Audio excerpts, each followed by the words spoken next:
Fantastic. Looking at some pictures here. Reference.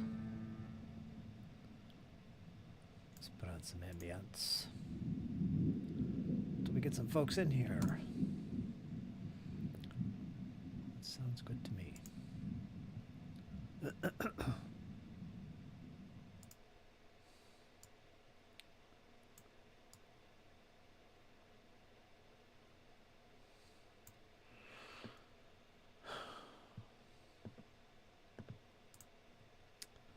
So we get our paint along started here.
Hi, squirrel.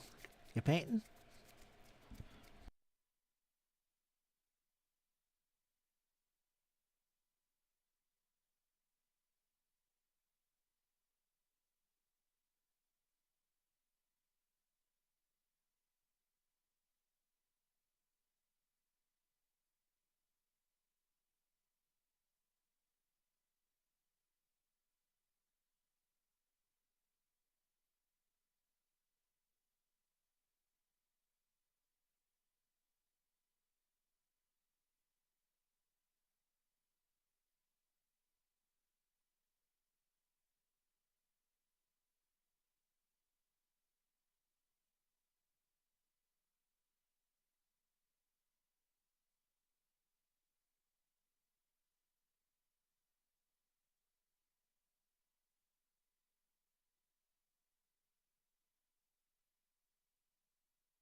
You painting today, squirrel? How you doing, my friend?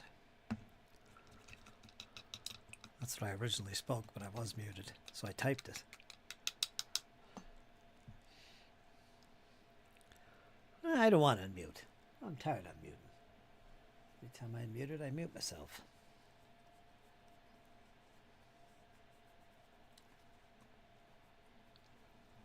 Gum flapping.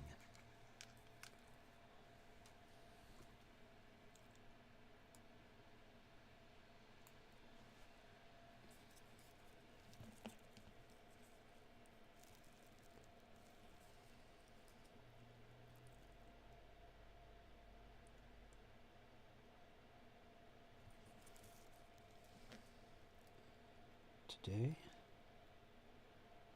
I'm going to paint little donuts. Today is the donut day.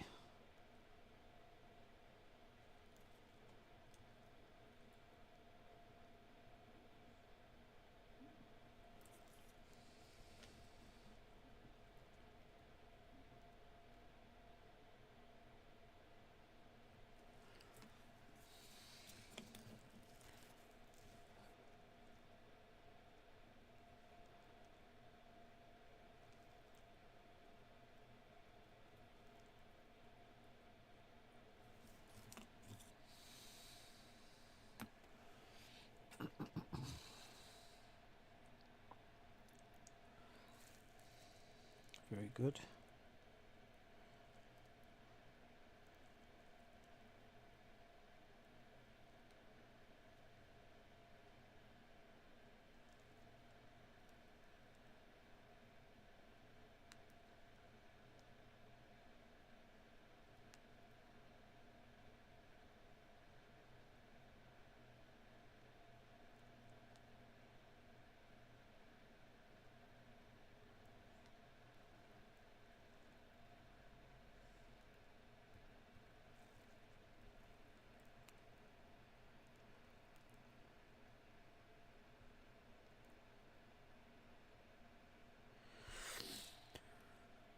27 degrees. Mid-30s in the sun.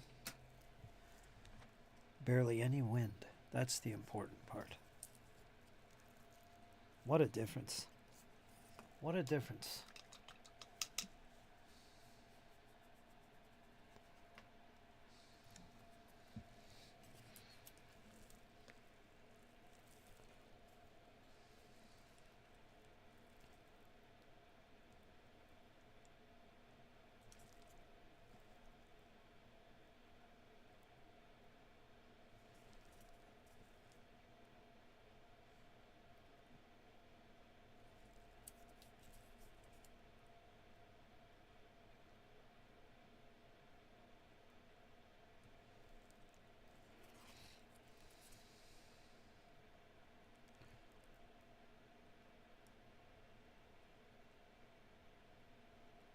Seas out of rockets.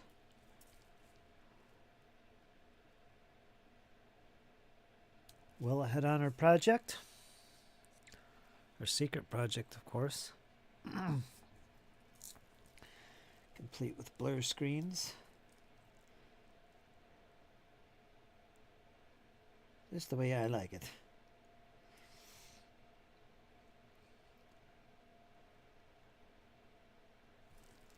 We'll see what that is.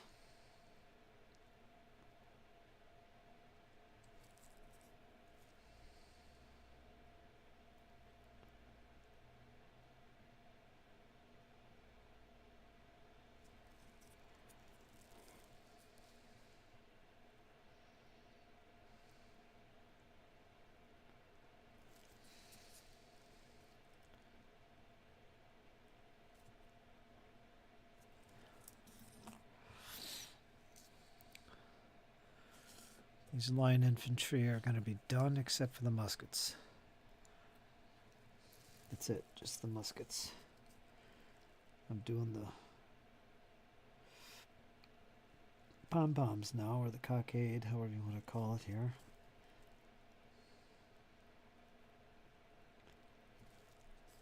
Little donuts. I say donuts because it's a white circle around a black center.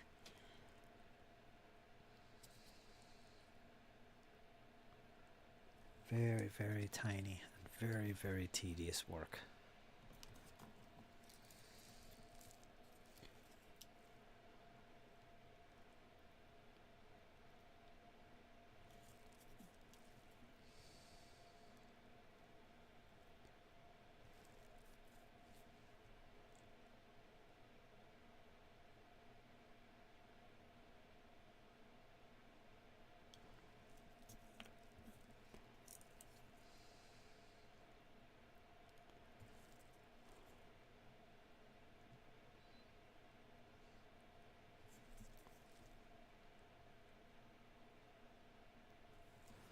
Very tedious.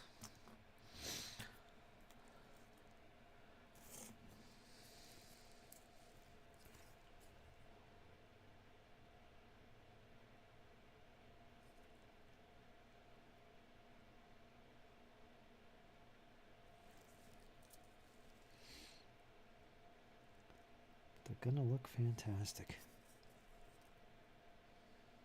Heck was that?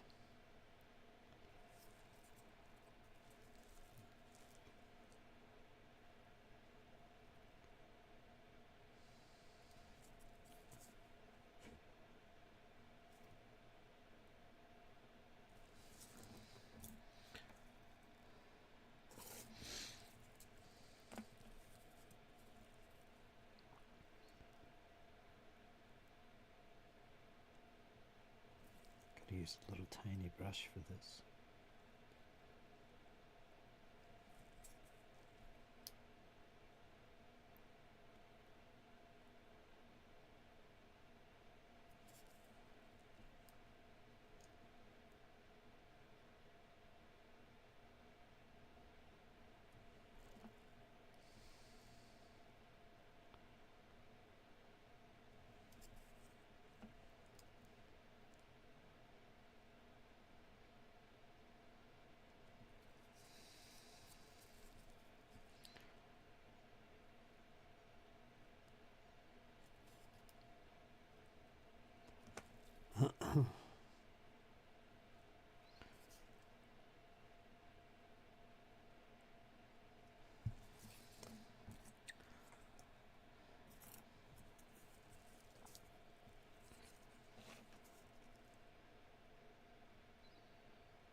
It's 9 strips. Next.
Thanks.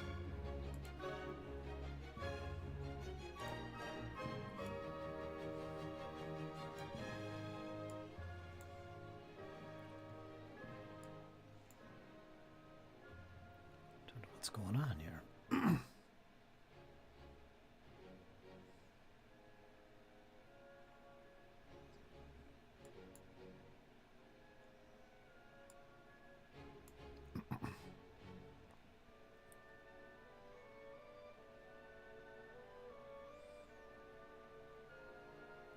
Okay.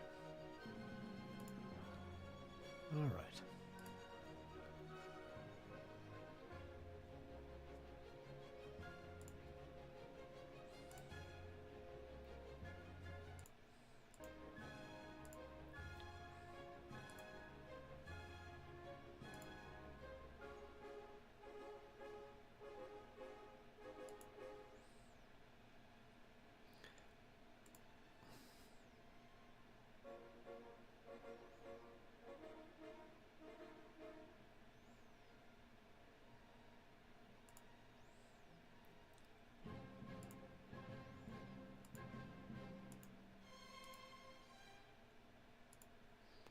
All right.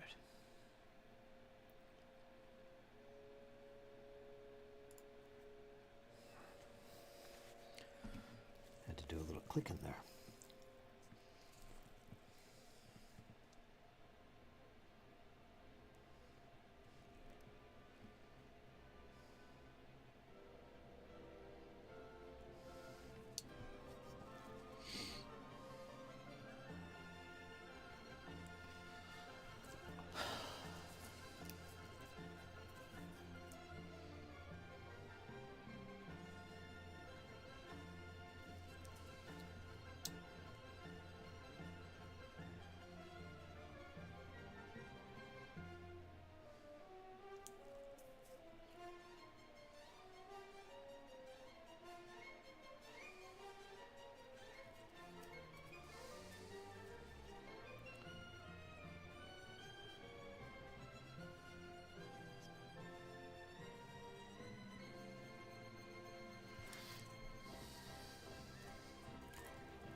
Afternoon, Zada work?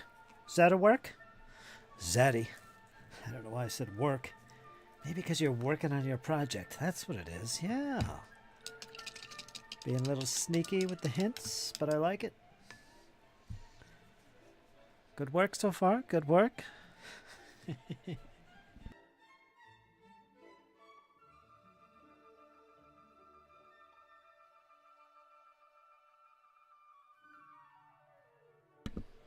Dropping in is allowed. No problem.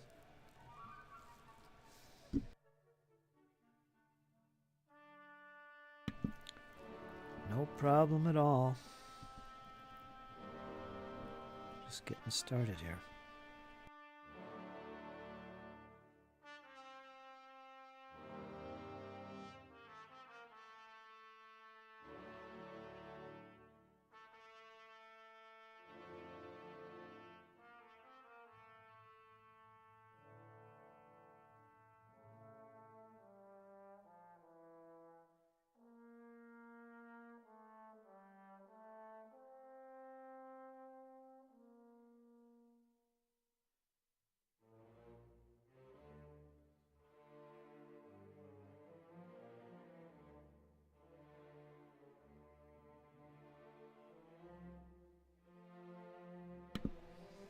Iron Man.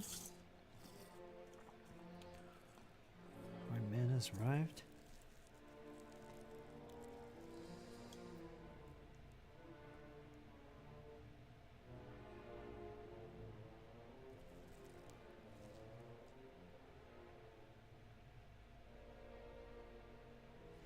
On this Friday.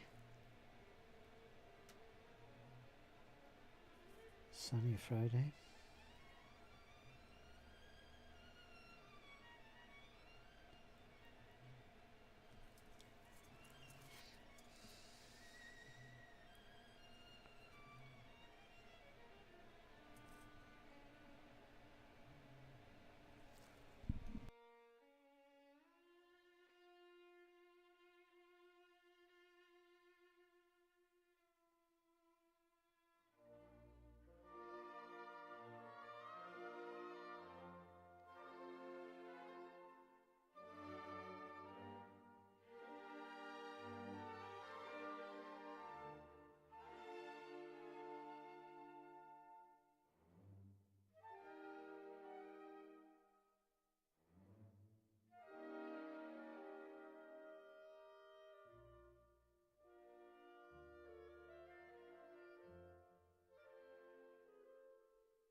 $18 of itching. Damn.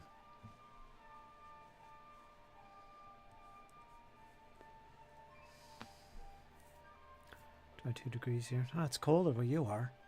We got yesterday's warmer weather. If you consider 27 degrees warm. How do you like that? Sorry to hear that, Arn. Yeah, at least get rid of the itching. Gripes. That's too bad. That's annoying.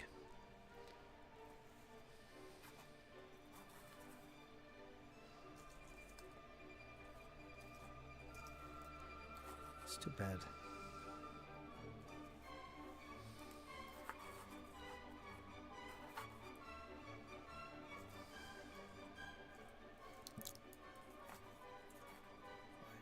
Did a lot of little donuts here.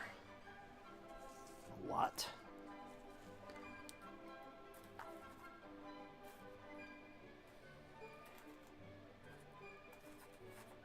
Get out another batch.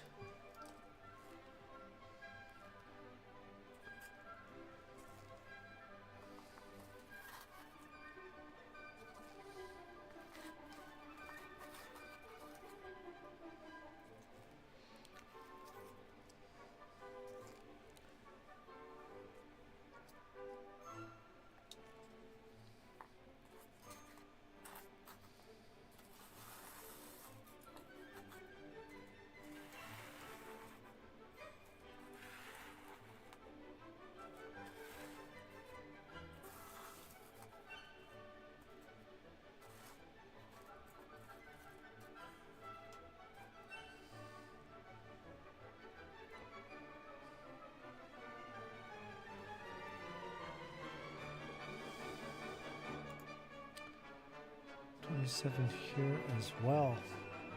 Wow. So it's cold right in the middle. Poor Ohio. She's 15, so I just want her to be comfortable as possible. Well, yeah, take care of those itches. Just take care of that. Don't worry about what's causing it. Just get some medications or something. Maybe it's the meds that are causing it.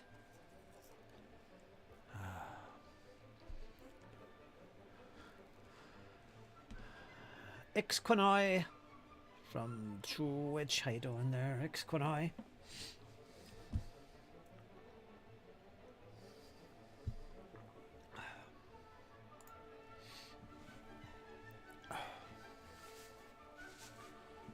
Oh. Let's see. Should be one more batch after this. All the line, all the pom-poms to be done. Yes. We're getting close. We're getting close. I'm doing fantastic. The weather's actually a little chipper today. It's got me excited. Yeah. It's been dastardly cold, brutally so. The last 4 days, I think. High winds and extremely low temperatures, so it's even more brutal. Again, granted, 27 degrees is still cold, but there's no wind. All the difference in the world. Getting some painting in today. Getting close to the end for this commission before I move on to the basing and the flags. Got to do it before the end of the month. That's my goal. And I'm working on my panzers for Flames of War. My own stuff. We'll do some more tracks today. Yeah. Where are you at? Where are you at? Might I ask? I meet people on here from all over the world. I'm curious where you're at.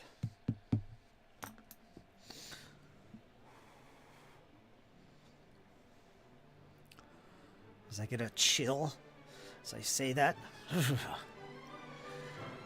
a reason you paint the little white spots first. The little white spots. Oh, you're in Japan. Awesome. I think that's a first. I've met people all over the world, but I don't think we've had anyone in Japan. Well, that's fantastic. That's a first. You're the first. I've been doing this for 12 years. How do you like that? Today's a special day, folks. All the way from Japan. We have a Naxakoi, or how you pronounce that. I can't even pronounce that, but it looks good though. Anax. I'll call you Anax. How do you like that? Depends on what you mean, Iron Man, about the white dots. What are you talking about? What are we talking about? Those are grenadiers. They don't have white dots. I think you're talking about the little donuts I'm painting.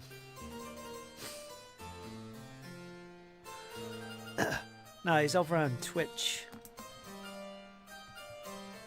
If I put the chat up, you'll see what I mean. If I put the chat on the screen, you'll see what I see.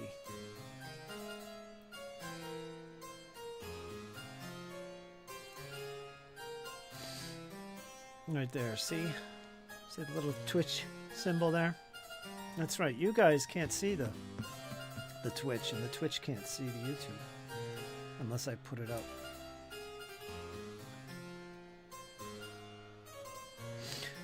Yeah, what's these are 10 mil, my friend. 10 mil. About a ½ inch tall.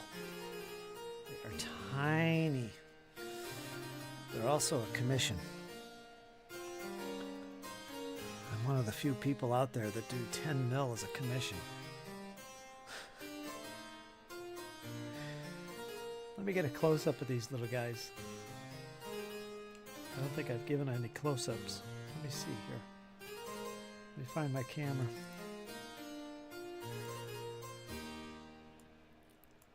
Let's see. Let's see. I want to get away from the shadow.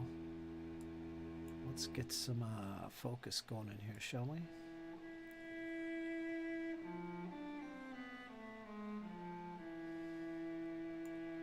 There they are. See those little pom-poms in the shackle? The little white circles with a black dot. Looks like a black dot. That's what I'm painting today. The little donuts, as I like to call them. On the top of their shackles.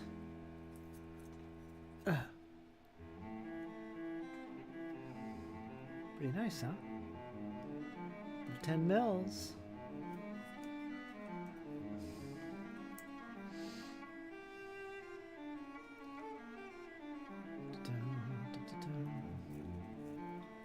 So maybe that's what you mean, Iron Man. That's the white dot, the little donuts.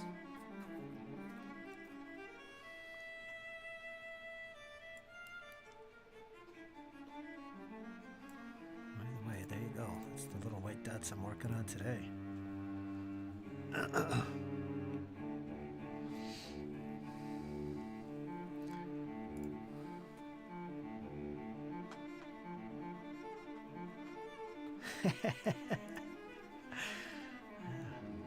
There you go, squirrel.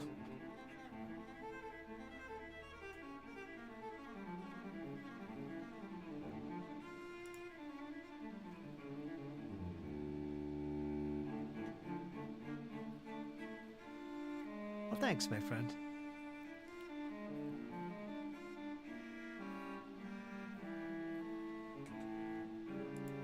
Using some old matte varnish, says Squirrel Hermit. It's like brushing on cold PVA.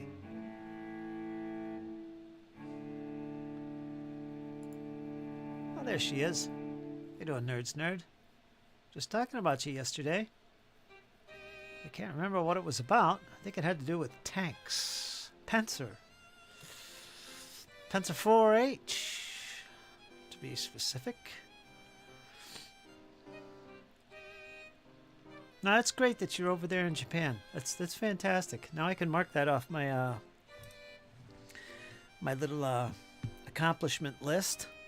Yeah, I've had folks from all across the world: Portugal, Germany, the UK, all over the UK, France, but all of Japan. No, I haven't had anyone join the chat from Japan or anywhere over there in Southeast Asia,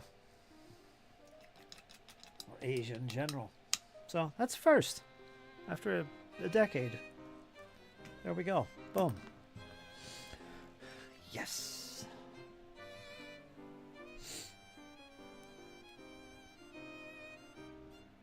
Blabbed with Shadow and Sun last night. He sends his regards. Oh, I send my regards back to Shadow. Shadow and Sun. Good guy, great human being. He's over there hanging out, doing the same kind of thing I do over here. Kinda. I talk to him a little bit here and there. Holidays usually. Wish each other a happy new year and all that good stuff. But outside of that, I haven't talked to him in a long while. I hope he's doing well. Oh, coffee's good today. How are you doing, Nerds Nerd? How is everything in your neck of the woods? You surviving? Somehow getting painting in. Getting some things painted.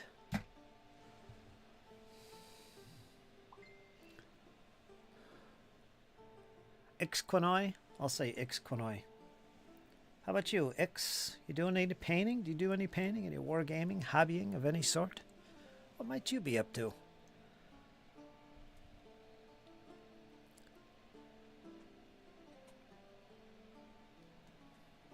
I think it's extremely early over there.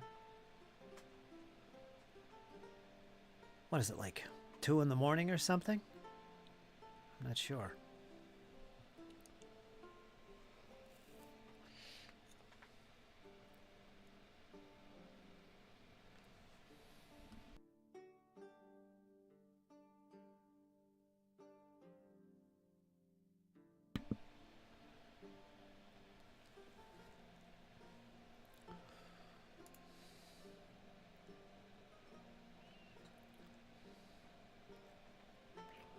Doing good. Got a couple games of AVP.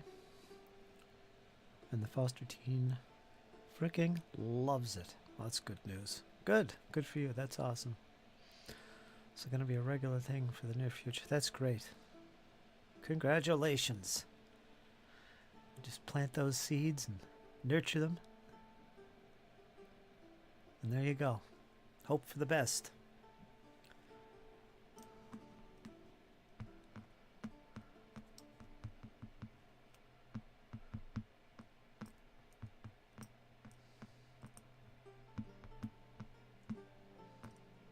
Alien versus Predator. It took me a while to remember that acronym, but I got it.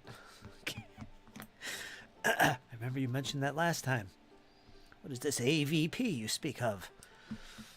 What is that game like? I've never played that game. Nothing like it, in fact. I've seen it. Alien versus Predator.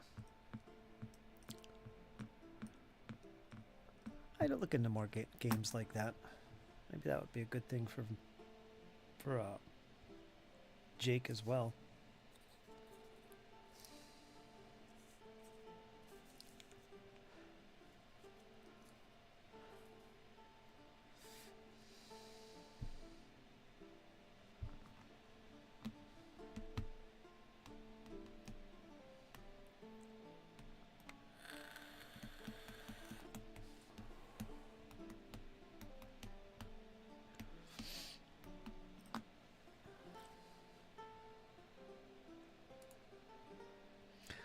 My screen is nothing but text messages here. Fairly smooth playing skirmish game, but has a card deck element to throw in surprises each turn. Gotcha. Balances between being strategic and cinematic, really. It's got like a campaign game element to it, where you can link your games. I've seen it.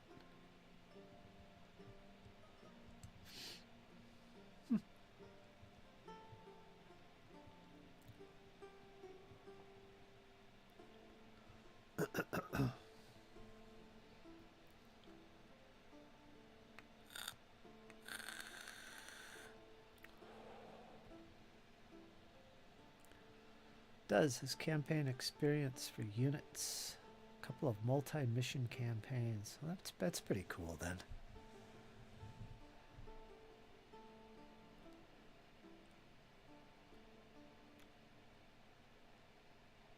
You gotta try that, Squirrel. Maybe your son will get into that. Little Alien versus Predator.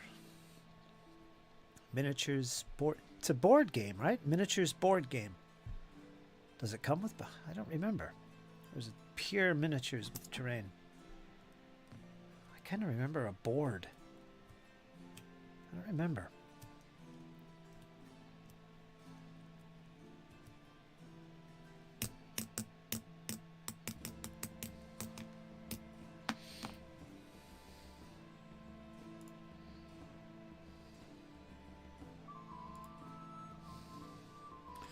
Miniatures on a map made of tiles. So it's a miniatures board game. That's what I thought. Kind of like Space Hulk or something.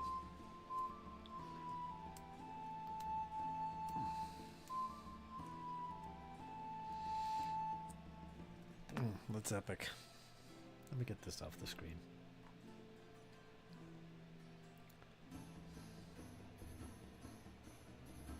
If I could find it. Where is it?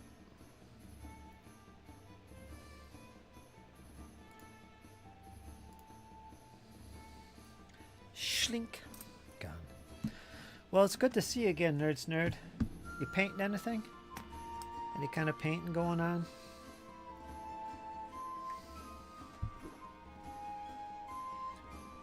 Put this candle out. Maybe that's what's bothering my throat. All those toxins being put in the air.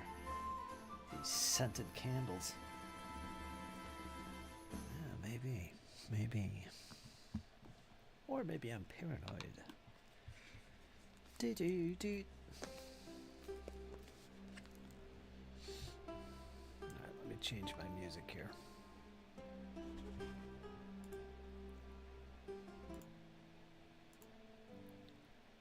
Let's do a little changing.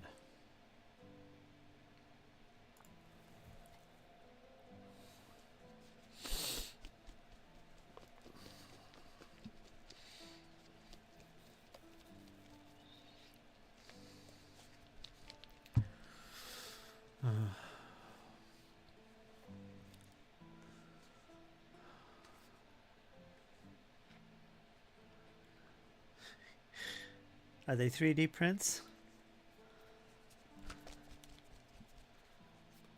That's pretty cool. You're gonna have to share some of them so I can see what they look like. These Alien versus Predator models.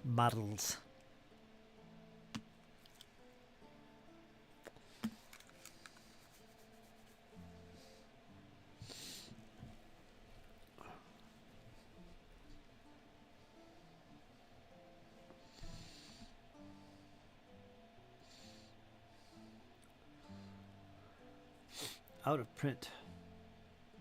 So I printed everything. Nice. The advantages of 3D printing. Nothing really ever goes out of print when you got a 3D printer.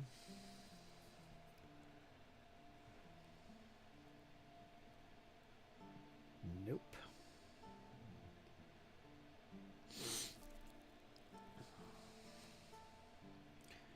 I remember Warlord Games come out with their naval ship game for the wooden ships Iron Men era, Black Seas, and of course they had to produce the models in 1/700 scale. It's like, who makes 1/700 scale ships? 1/600, okay. 1/1200, yep. 1/2400 even, yep, no problem. But 1/700? Why would they do such a thing? So that was kind of a put off for me. Because I'm thinking, well, if this is one of those games, and I had a suspicion it might be, one of those games that just doesn't last long, you know, Warlord Games, naval stuff, not the most popular genre. I would hate to get into it, spend all that money, paint up those ships because they are expensive, and all of a sudden everything's out of print. They're done, finished, fini. So if it wasn't for printing, 3D printing, I probably wouldn't even consider getting into that game. Because it's such an odd scale.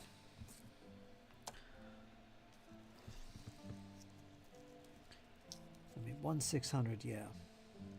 There you go. Plenty of crossover with other manufacturers. No problem. But no, they got to do it and be unique.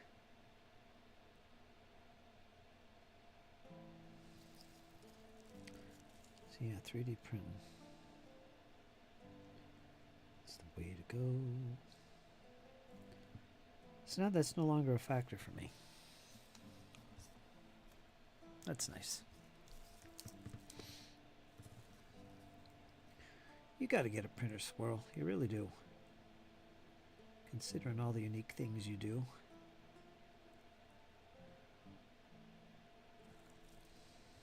I mean, at least for terrain crafting.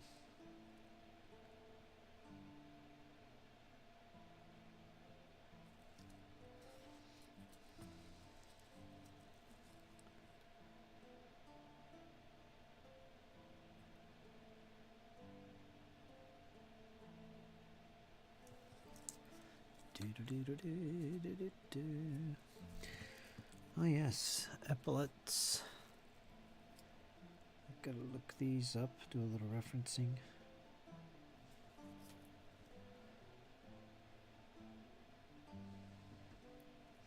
For the grenadiers and the officers.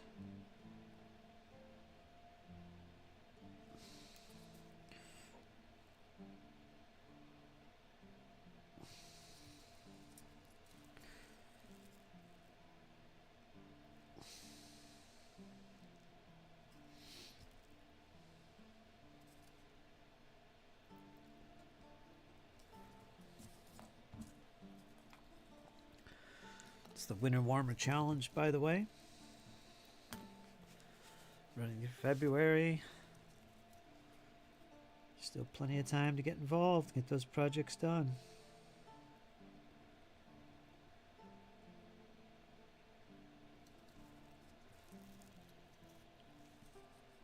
I'm going to be thoroughly buckling down once they get these Russians done. So I've got a lot of 15mm infantry to paint.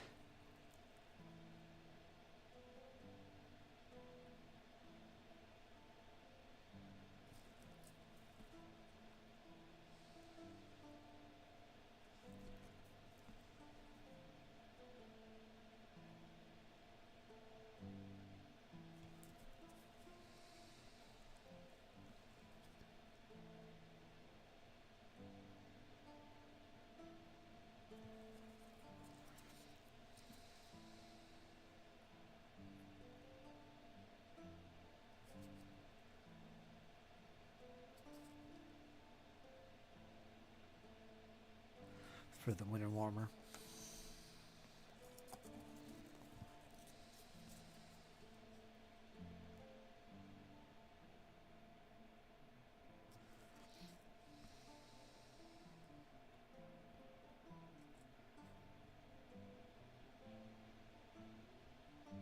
Almost 100, I think.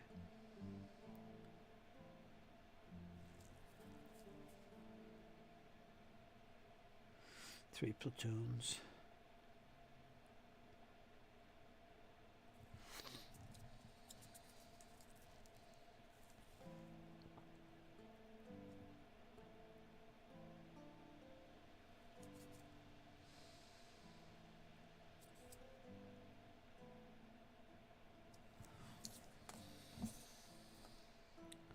Oh, I gotta turn this on. I can't hear anything.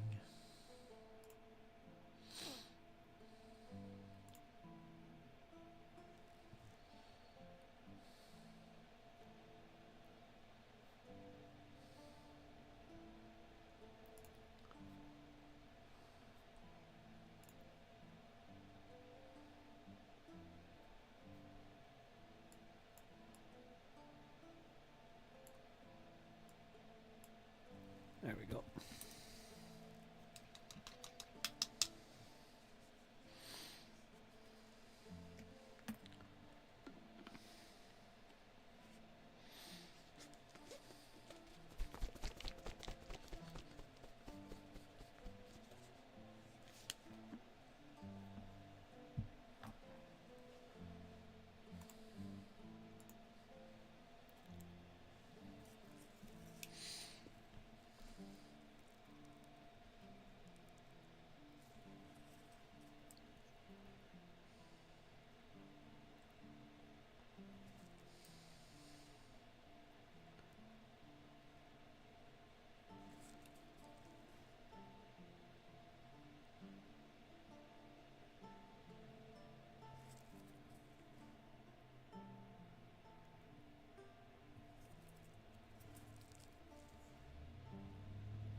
Almost there.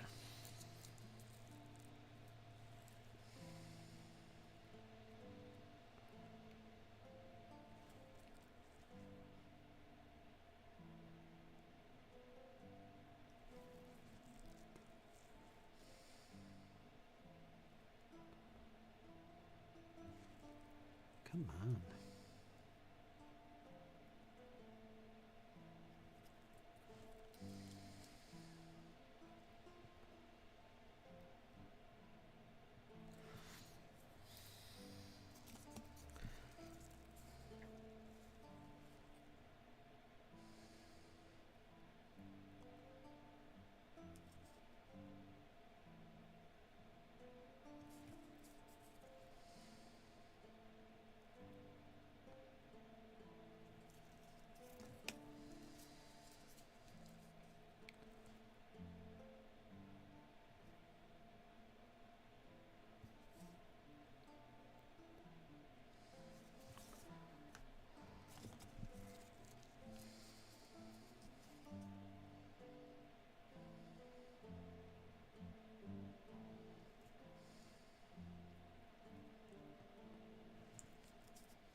Fantastic.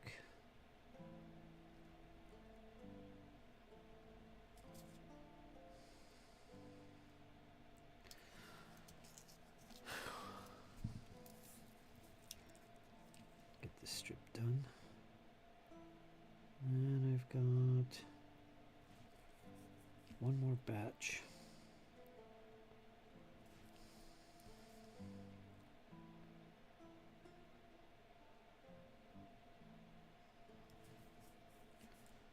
Let all the pom-poms be done.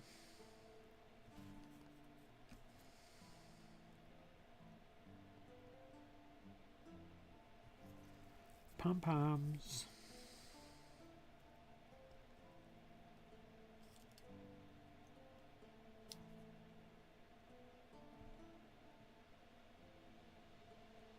There we go.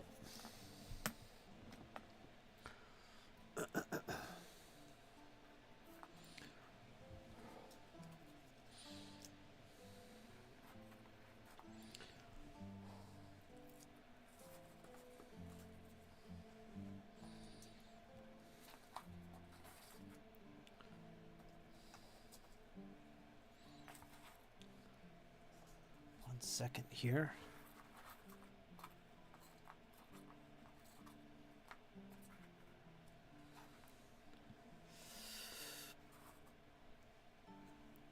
There, man.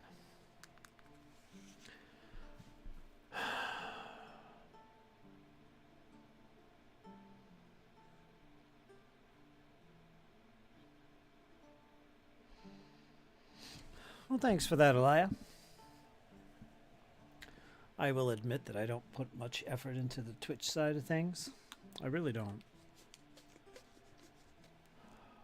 I lost my original channel. I got locked out of my original channel and I had to start a new one.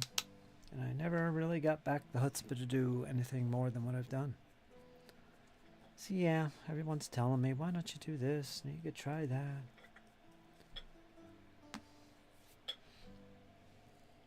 But I appreciate that. You know, a little at a time I'm changing a few things here and there. But I don't know. Ever since I lost the original channel, it's like I'll stream over there. Because I do have a few friends that actually prefer Twitch.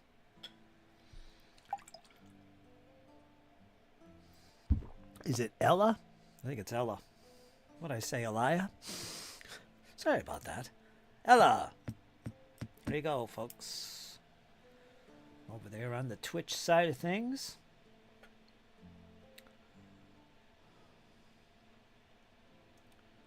Oh, today's Friday. Oh boy. You know what that means. Let's put that up on the top there. Most of my viewers are on YouTube. That's where I kind of focus. I always have.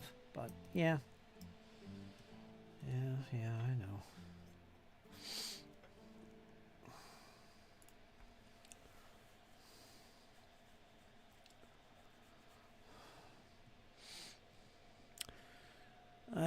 over on Twitch, you don't get the links. I'll put it in the chat. The Discord. The Discord of Rooney. Just give me a moment there, my friend. My friend.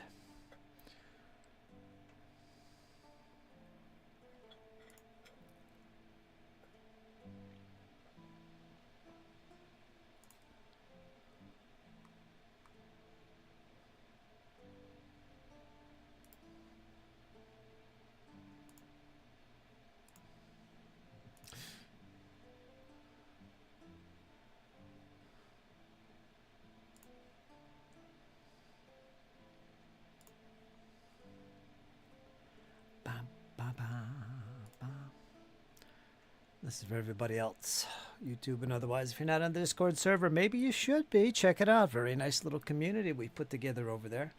A lot of you folks already know about it. Link is in the description below if you're on YouTube. Otherwise, I'm going to put it in the chat. You guys over there on Twitch can grab a hold of that. What in the world?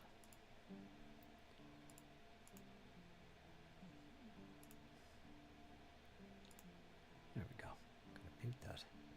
Let me check my Facebookers here real quick. I'm trying to get a hold of Nick. Oh, Nickaroonie.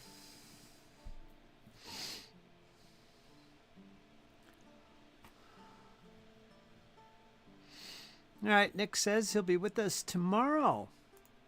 Saturday. Okay, that's fine with me. Okay, Nick. So we'll look forward to seeing some of Nick tomorrow.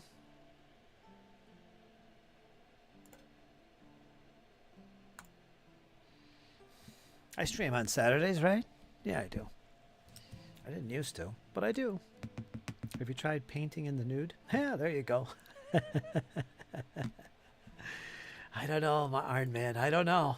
I know you're used to that kind of thing, but I'm not too much accustomed to such naughtiness. Could be a thing. Could be a thing. I'll talk to some of my lady friends, see if they're up for it. Right? Yeah, there you go. So there's the link, folks, if you're interested in the Discord server. Forge and Brush. Over on the Discords. Feel free to pop in. Let me know who you are, because everyone uses all kinds of weird handles over there, and I don't know who I was talking to. So yeah, just leave a little mention. Say hello, and check it out. I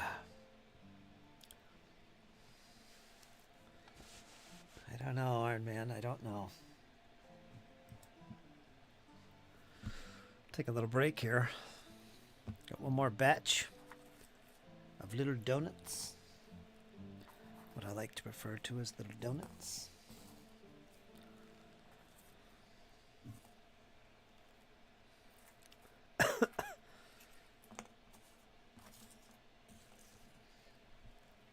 Yeah, it's Friday already. How do you like that?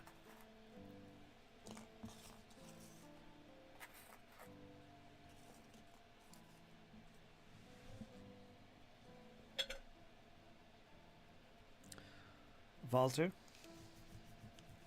me a second.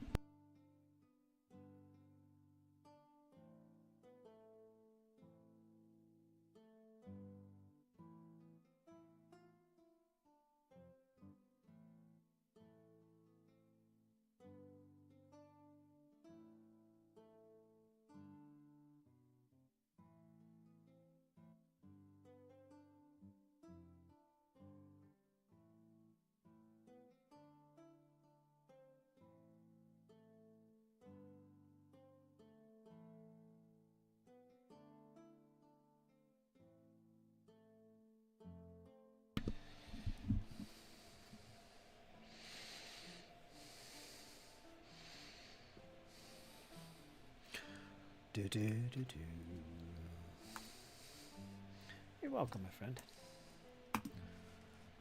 Ah, so this is the last batch with those little buttes.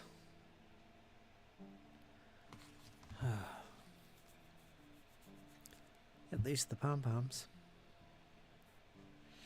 Anyway, we'll take a little break.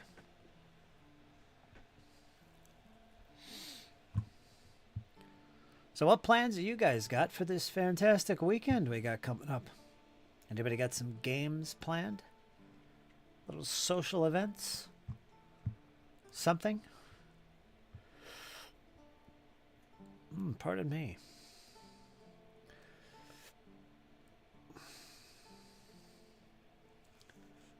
Got the Cramps playing on Spotify today. Cramps. It's the Cramps, man.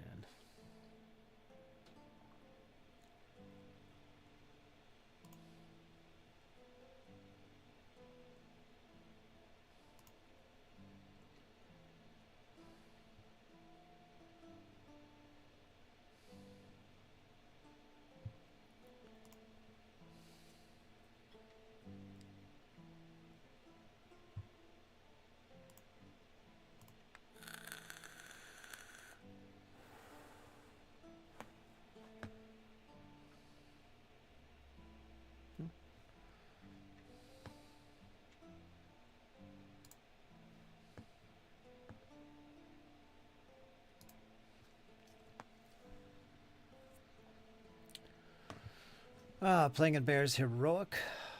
Oh, Superheroes game, right? That's his game.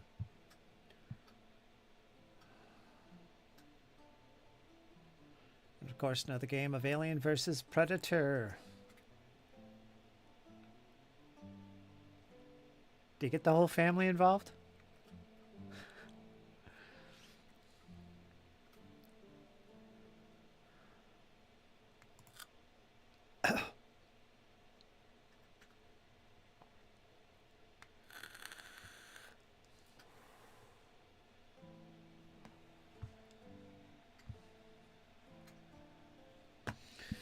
Superhero. I've never played in a super. No, I take that back.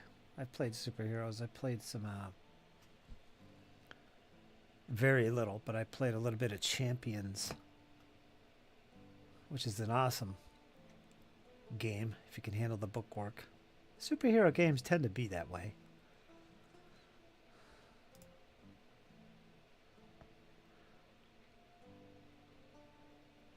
Griffin Man. The Adventures of Dark Mantle and Griffin Man. That's what I was playing in. I think Jesse was Griffin Man. Dark Mantle. That was my character.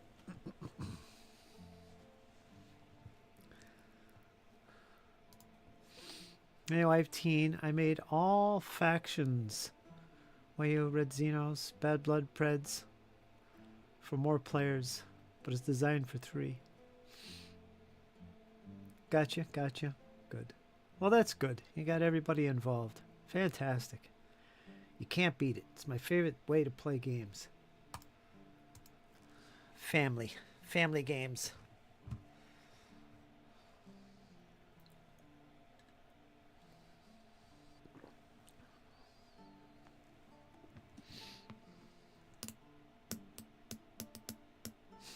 Because Nerd's Nerd is the family nerd as well. The nerd of the flock.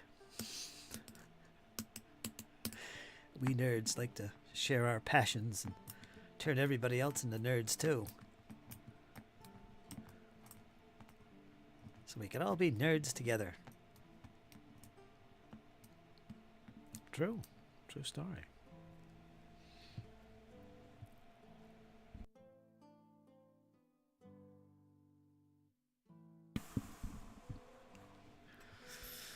The only people in my family that I've played games with, huh? Actually, let me take that back. I was going to say just Jesse. But no, I've played with my one sister. Played with my mom and my dad. We played Star Frontiers, D&D Red Box. I played Gangbusters with my father. Gangbusters, if you don't know, was an old one of TSR's lineup of games back in the day of the original D&D. They had Star Frontiers, Boot Hill, Gangbusters. Basically, Gangbusters was roaring 20s goodness. Yeah, I played with my father. Not much. You know, it was kind of me trying to learn how to play, so it wasn't the greatest experiences. But, yeah, that was the extent of that. No miniatures war games, though, with anyone but Jesse. Which is unfortunate. That's a long time ago. Blabbing with the son? Trying to get him into Baron's War? There you go. History right there. Play some baronial conflicts. 13th century goodness. Learn up on it. And tell him all about the Baron's War. See if he's impressed enough to sit down and have an actual game. A historical game. Squirrel's getting into it. Squirrel's turning into a history nerd.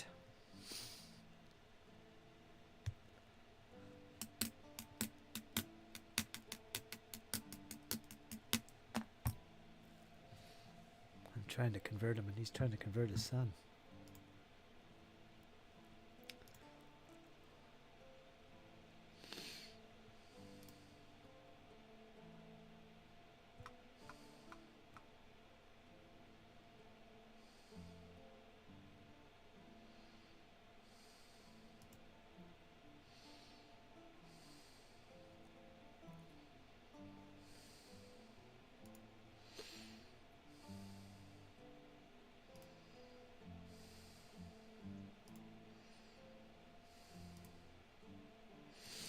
Ah.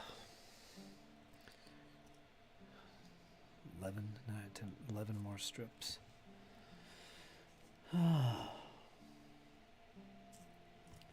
We're getting there.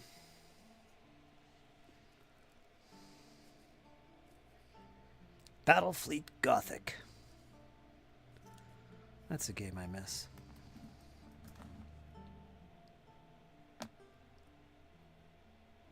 I guess One Page Rules has their take on Battlefleet Gothic. They got a game out for that with printed models. I haven't checked it out yet, though.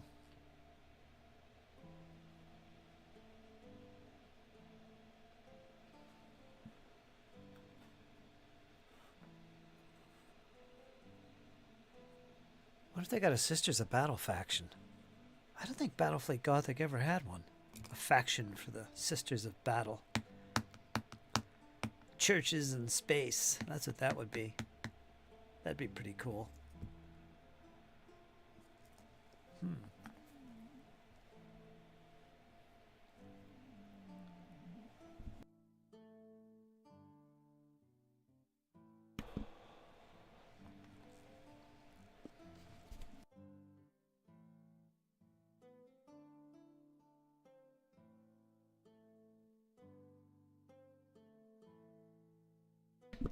Oh, he's an artist, is he?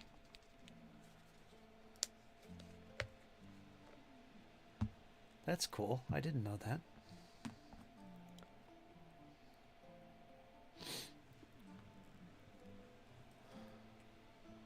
I'm a big fan of sketch art.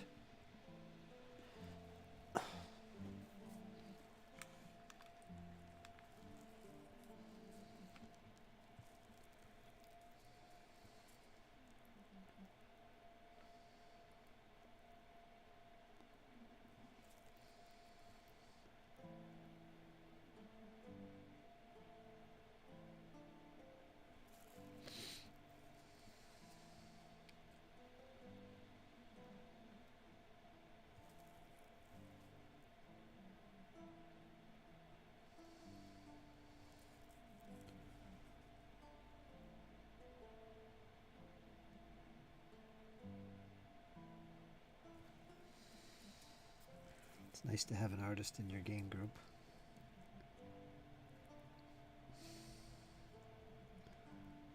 Someone to do all the character portraits.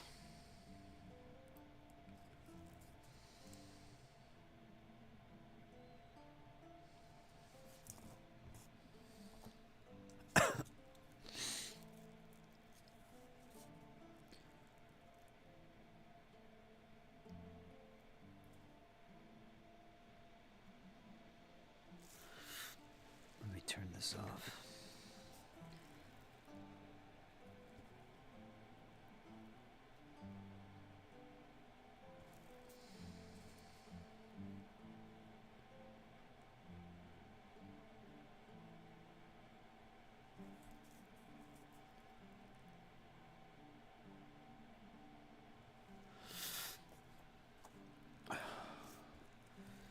So what else we got for games going on?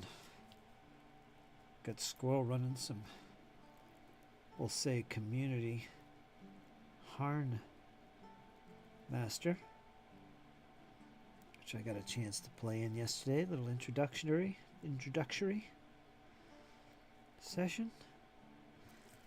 I got my Castles and Crusades that I'm toying around with. On Sundays. I should broadcast that nonsense.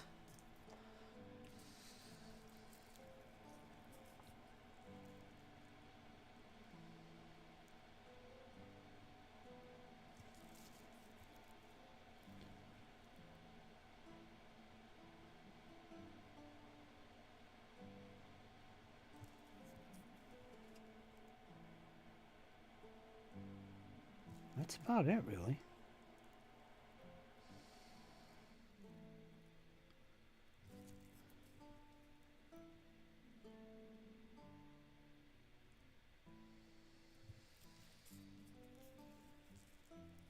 I think Cooper's snoring.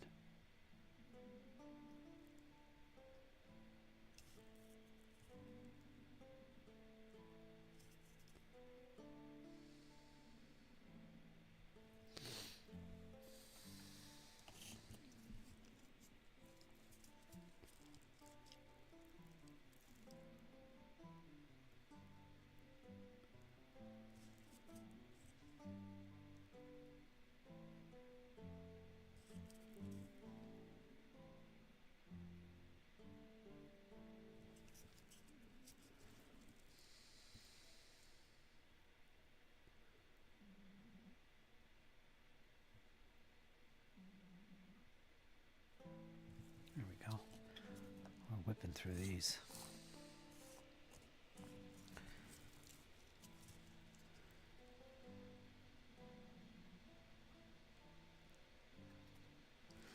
So I don't know what I'm going to do Sunday. Might get together with, do Castles and Crusades with Kyle.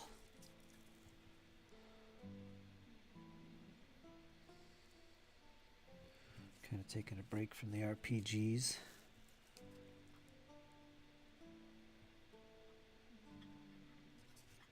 For a little bit. Nothing serious. Damn it.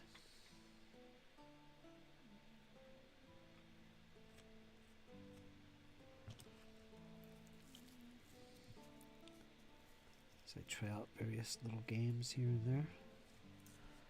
Seeing what I want to do this year. Besides Traveler.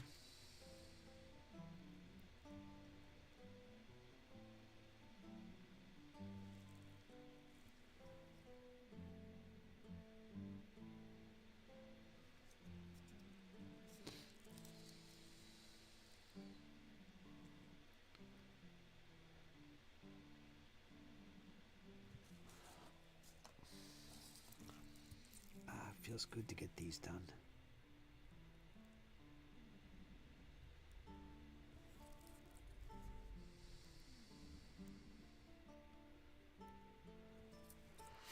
After this, it's going to be just the muskets and the drums. And I guess the epaulets for the grenadiers and officers, I got to double check them. Then the line infantry will be done.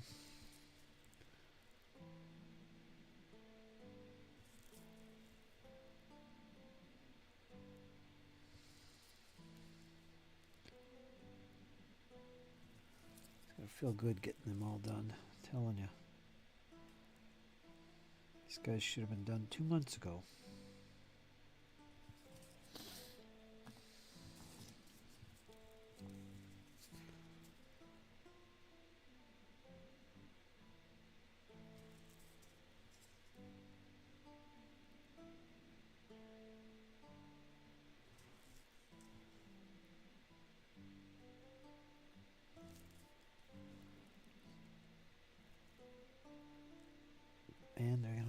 awesome.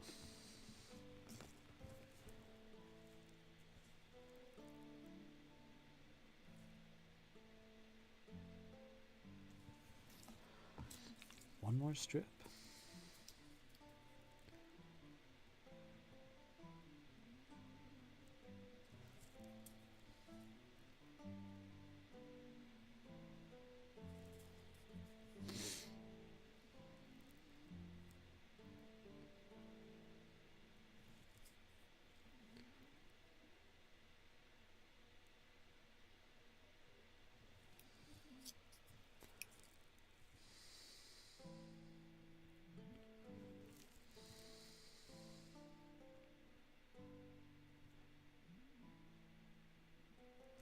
All right, there they are.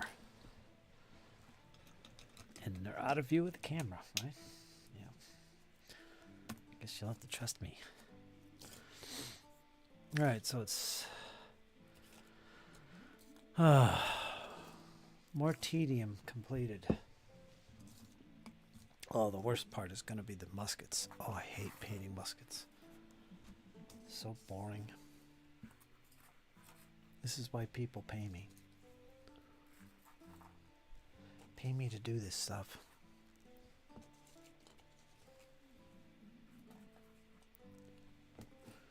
Because I love it, right? I love it.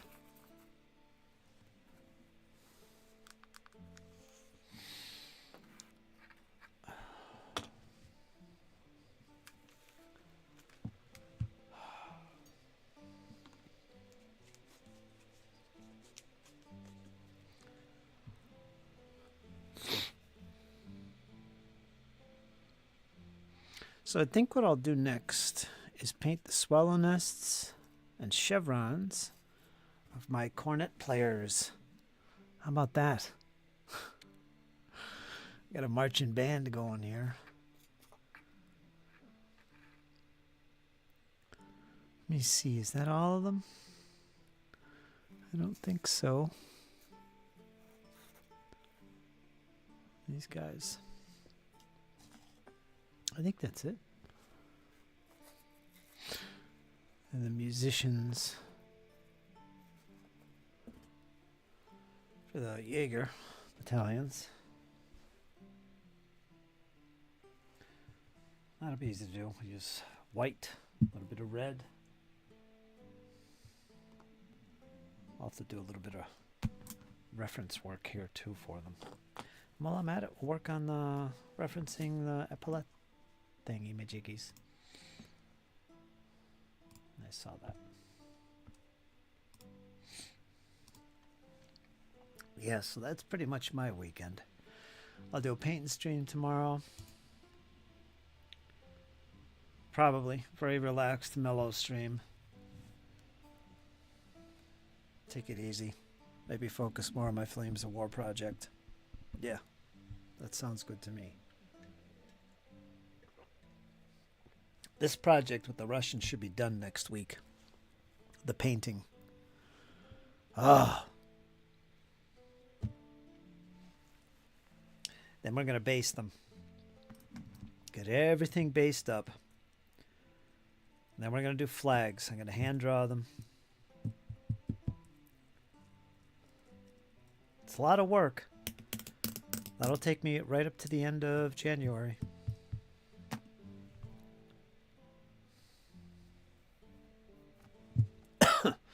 Then Sunday, I think I'll hang out online on Discord and maybe play some Castles and Crusades.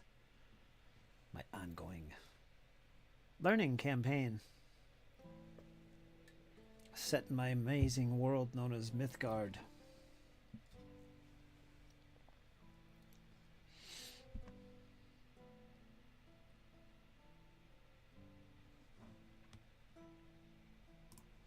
So that's what I'll probably do.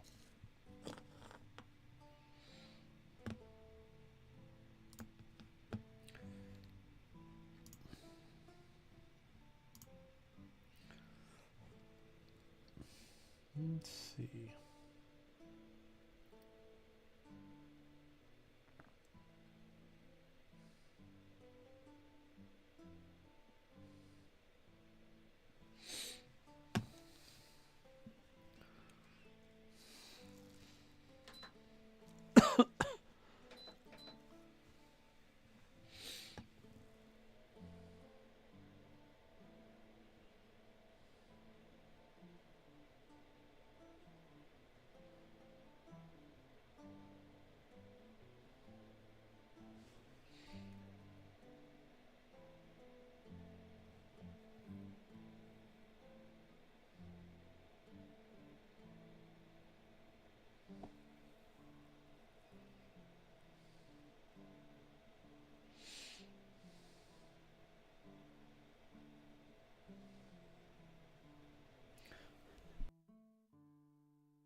Okay.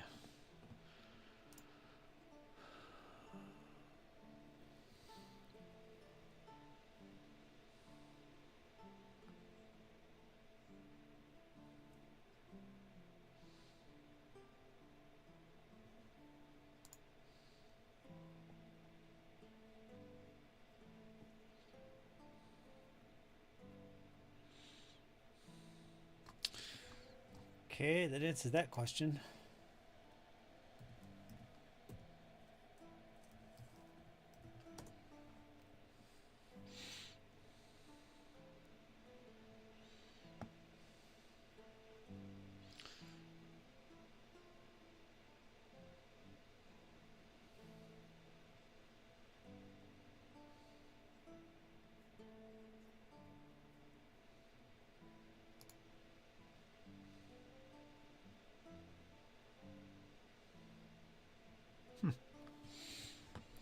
Interesting.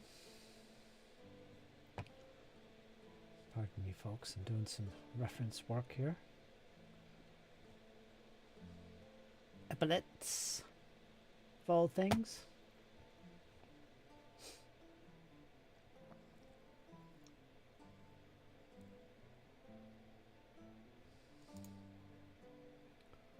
Bushka.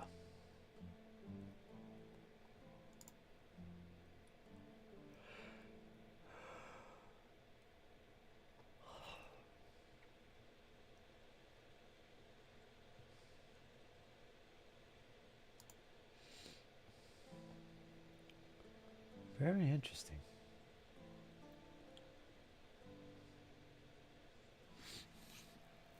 Oh, let me take a look at these Grenadier models. All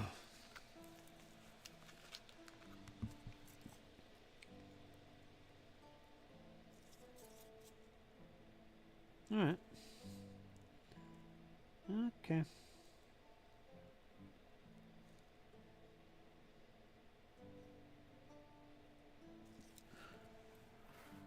All right. So, what I will do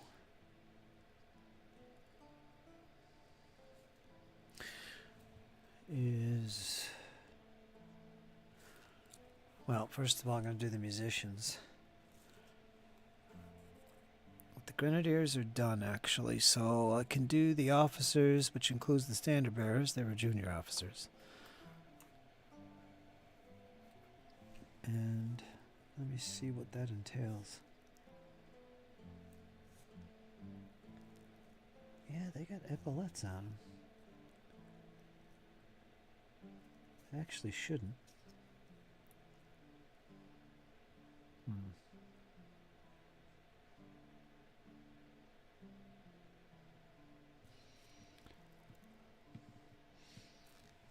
Yeah, then we'll do all the epaulets on all the officers. And that's it. It's actually quite a few officers, because it includes the standard bearers, and there's 2 per battalion, so that's a lot. That is a lot of models I have to do. Man, could it get any easier? Oh, they're Russians. What do you expect? Everything's about mass, right? They have to have a horde of flags. It's terrible.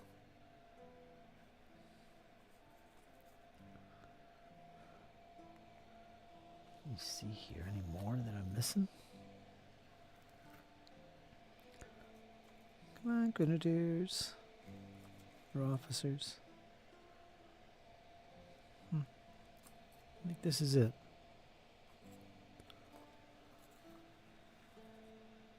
There's a guy here.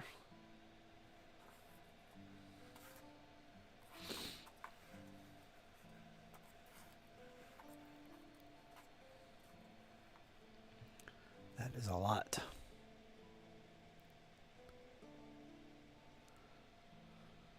All right, Jaeger musicians.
Okay.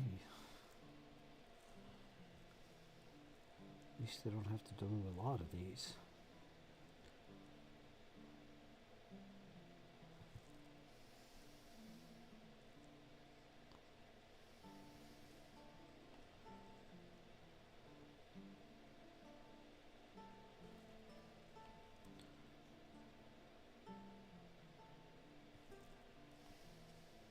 Tedious.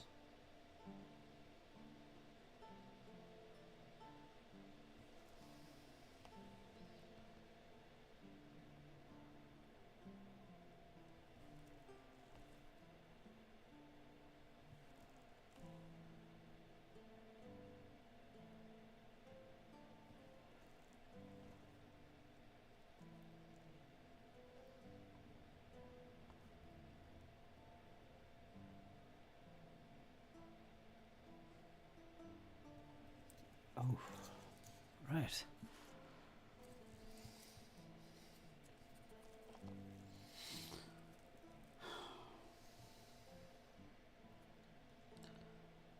These guys don't have that. Hmm.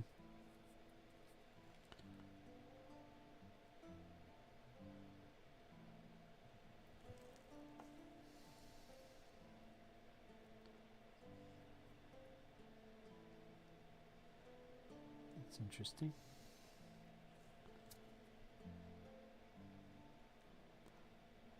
I do have some extra models here. I guess I'm painting them for fun.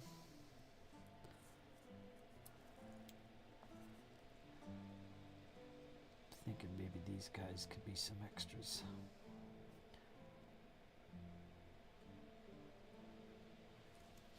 I usually save extra models, paint them up, save them for future projects. Comes in handy. If I need some Russian Jaeger musicians, I got them.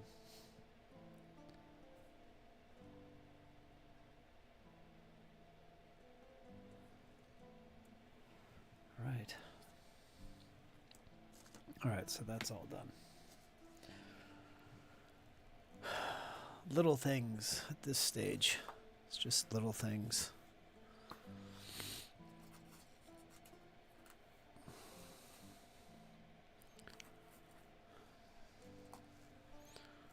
So next, go back to the line infantry and do the officers' epaulettes. And that's going to be kind of a brass color, gold color.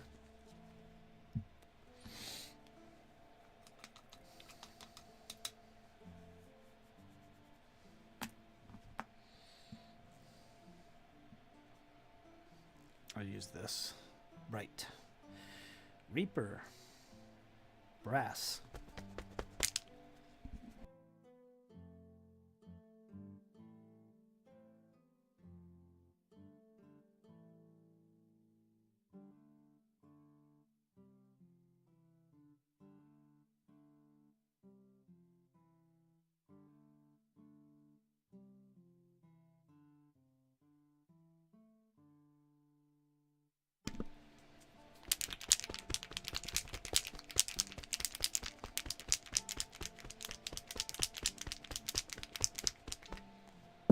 More tedium. Let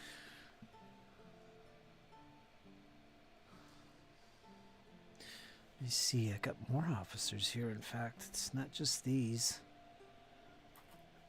Looks like some of them might be on other strips with other figures. Here's two more. Here's a whole strip. There's another whole strip. Jeez. What am I doing?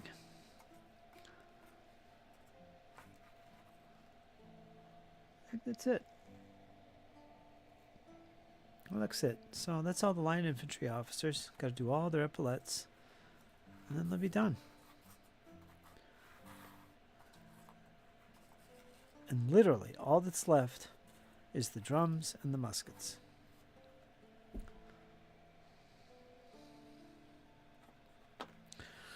I have the Jaeger officers as well. They need to be done. I'll do them after. So yeah, we gotta do all these. It's not bad.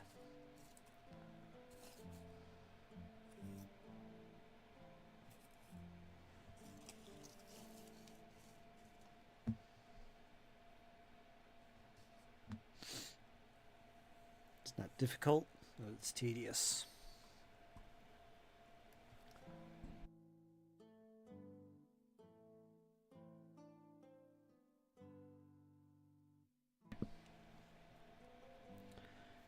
And depending on how I'm feeling, once I get these done, I'll do the officers for the Jaeger, and that's it.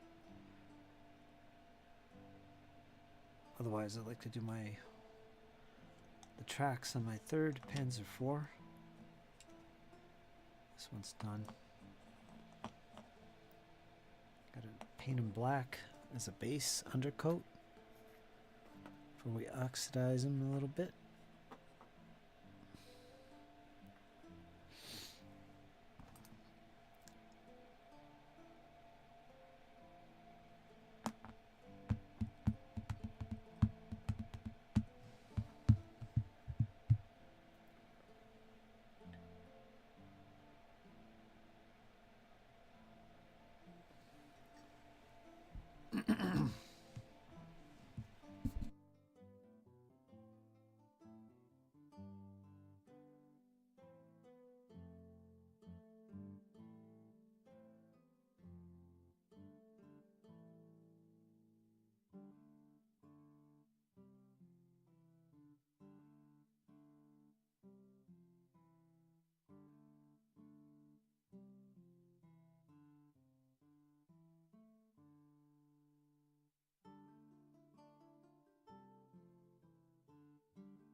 All right.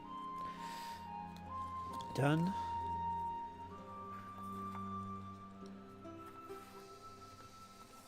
That went really well. So we're gonna do the Jaeger officers, do their epaulets in a gold color.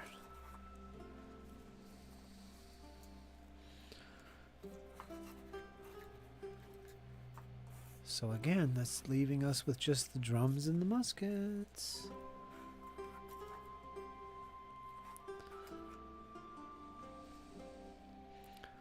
Let's get the officers for these Jaeger. If I could find them.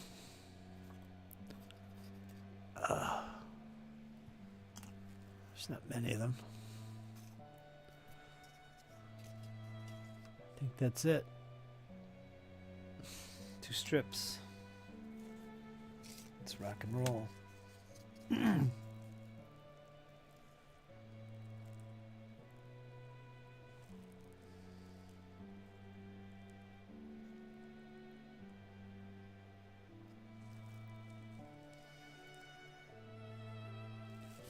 Just beautiful.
And I was muted as usual. The gum flapping, that's a tradition around here. You are welcome.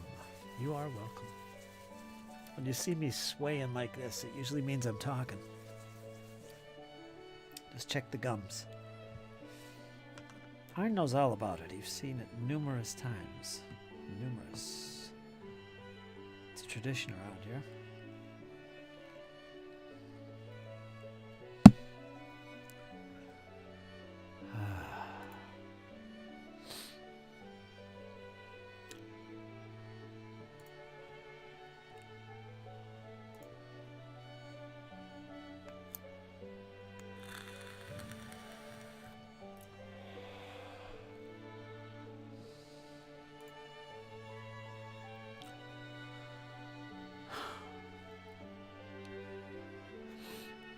Take a breather. It's ridiculous. Commission painting, man.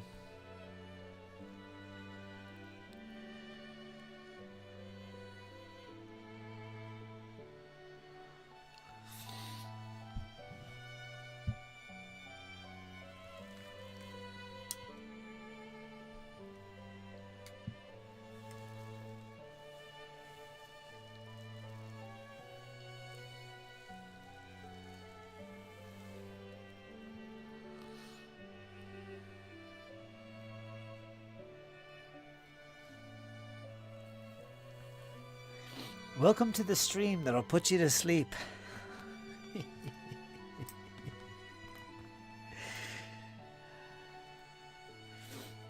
Little painting ASMR. Sound of brushes clanking against a water container. Oh, soft music in the background.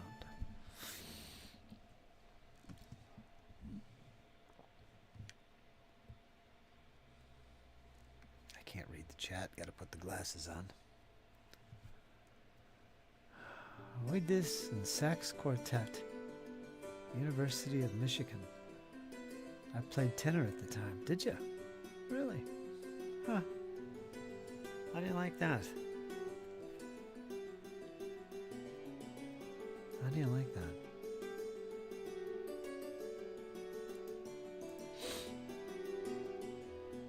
I started off playing tenor. I like the alto, though. Alto's my favorite. I like the alto. I'm an alto man.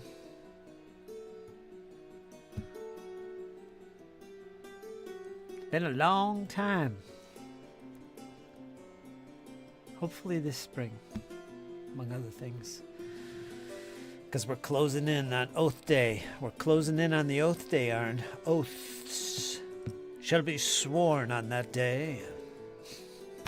So I beat my drum, sound the horns, jump over the fire a few times, while pacing counterclockwise. The 13th, first full moon.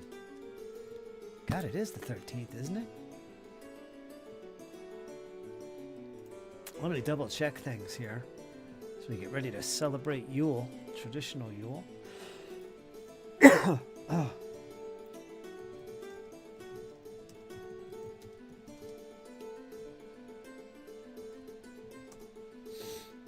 Yeah, the 13th. And for 3 days,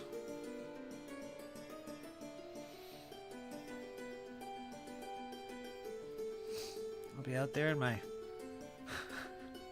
furs. I gotta document this stuff. Maybe next year. Spring equinox. There you go. Summer solstice.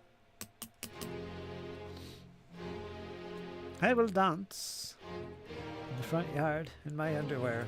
The underwear is in consideration of people that drive by. Little berserker action there on the side of Iron Man. This is Bach Cello Suite number 1. I think it is. I think it is.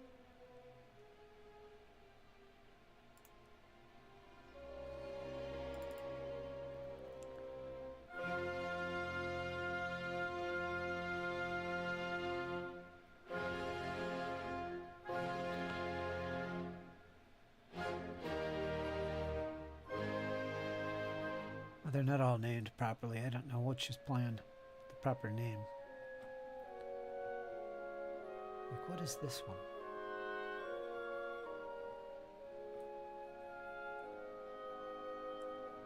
Is this Egmont Overture? Egmont? I don't know. The previous one?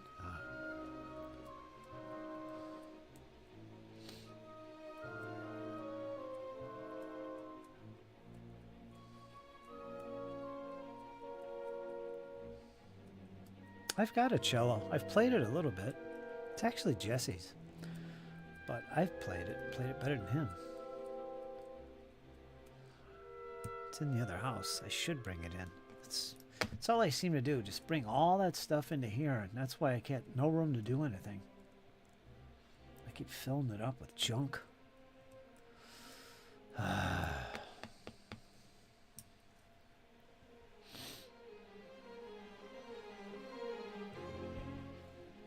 Spring cleaning.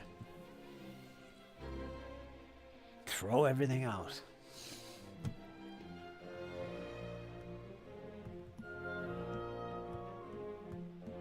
Really? On saxophone? Now that would be pretty cool.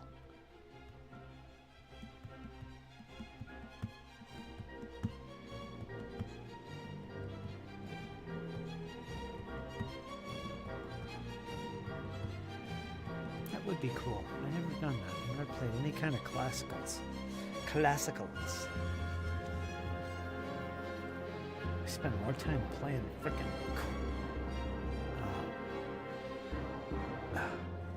I can't think.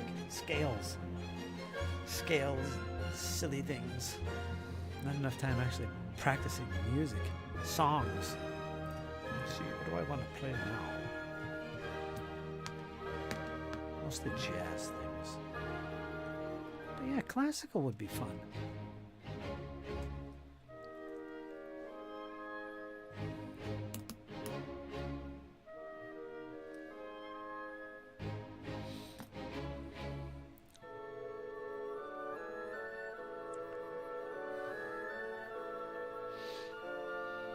2 hours of solid painting today. That was really good.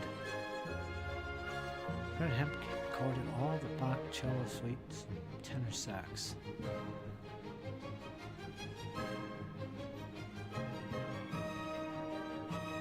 Huh.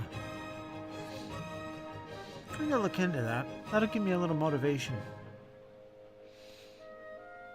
I'd never actually done that. Sat down and looked at some classical music and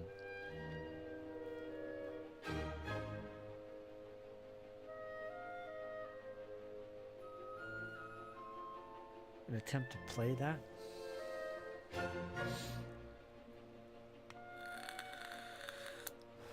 Take me a while to get back in shape for sax playing. I'd be out of breath.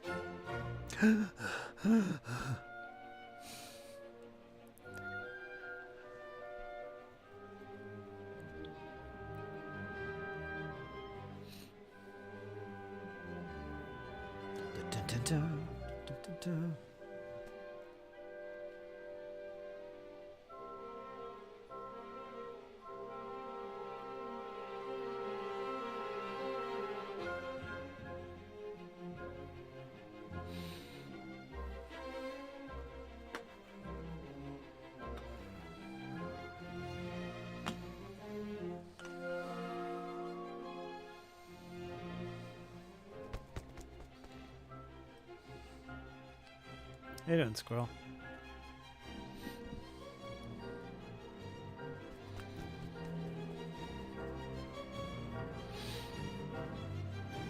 I haven't been talking much, playing music mostly. Really focused painting today. I got a lot done. Finally.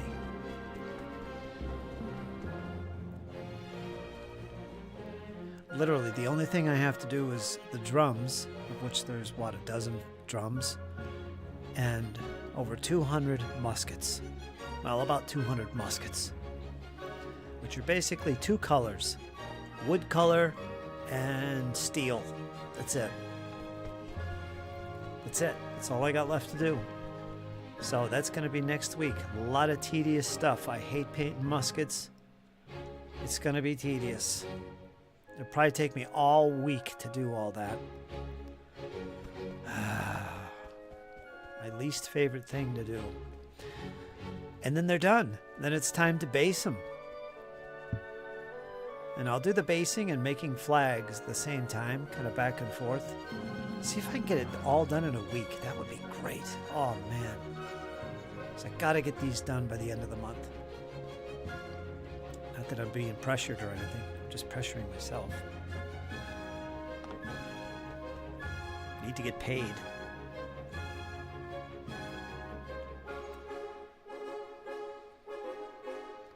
Coffers are running dry.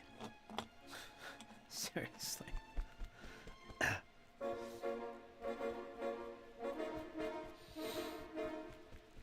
Is he good? Good drawer? Good sketch artist? You gotta share some of the pictures if he's willing. I love sketch art. I'm a big fan. I always wanted to be a sketch artist myself. The most complex thing I ever sketched was an eyeball.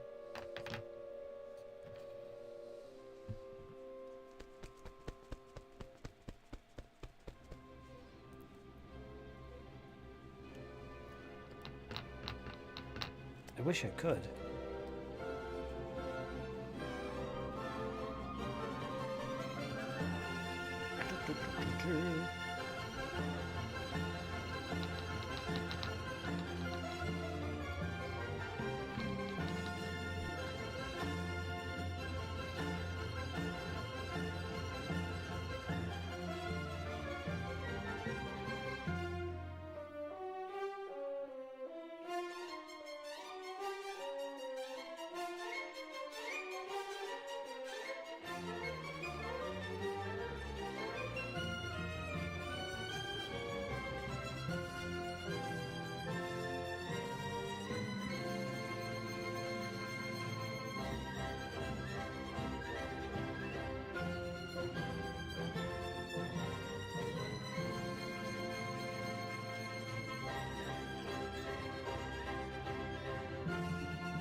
There you go.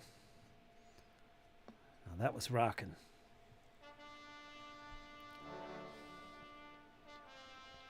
She's settling down with no scratching. Could be good.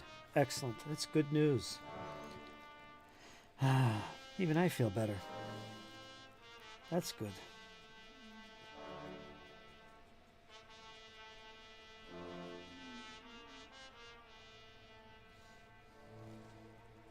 That's good. Poor thing.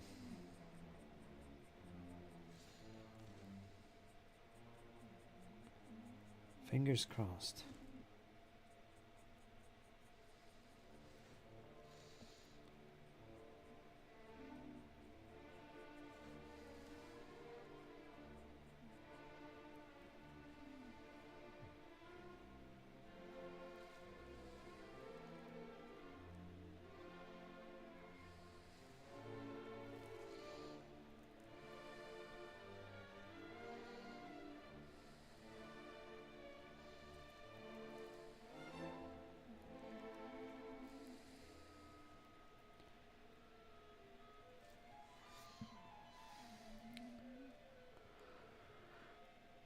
He draws well.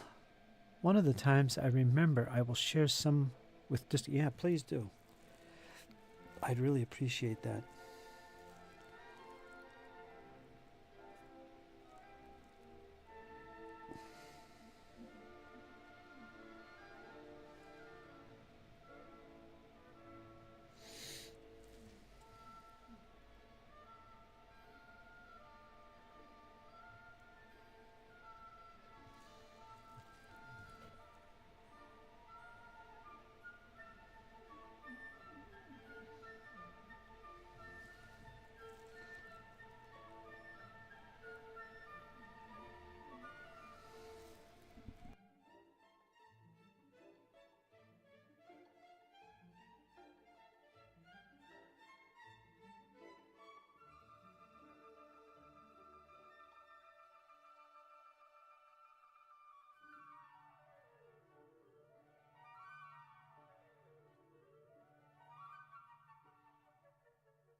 I would not paint just World War II infantry. It is a tankless job. Kadum-bumts. Yada-da-da-da-da-da. Yes, yes.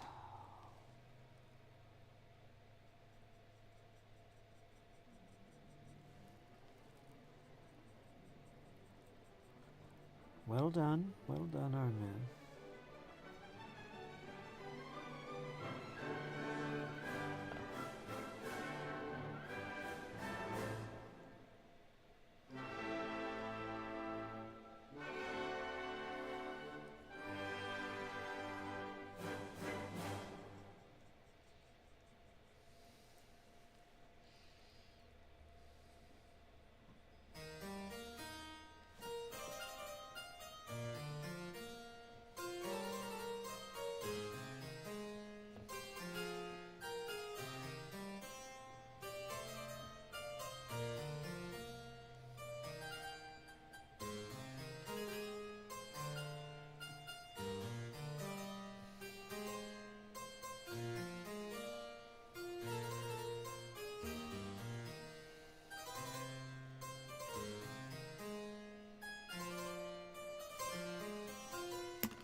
I enjoy painting tanks. Fun.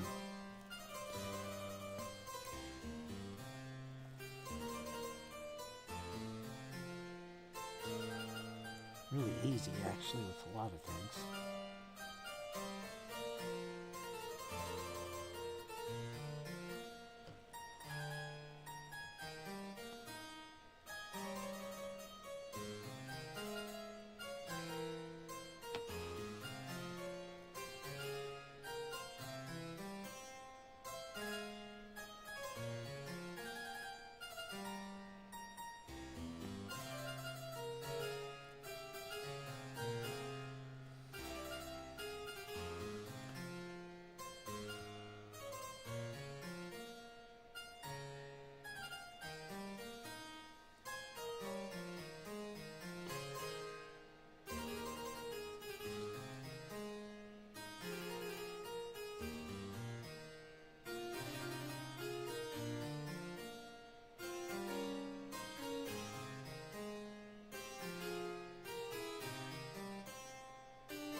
There we go.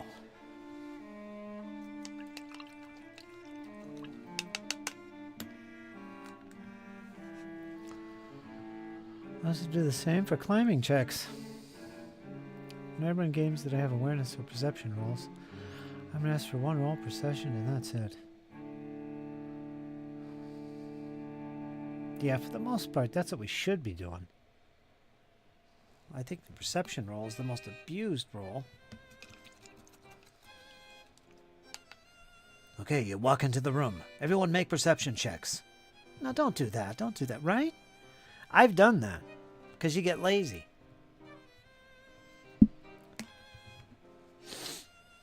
It's an abused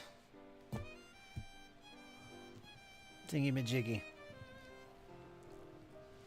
It should be common sense and reason that rules the day. And those die rolls should only come into play when it's basically important, right, to the narrative.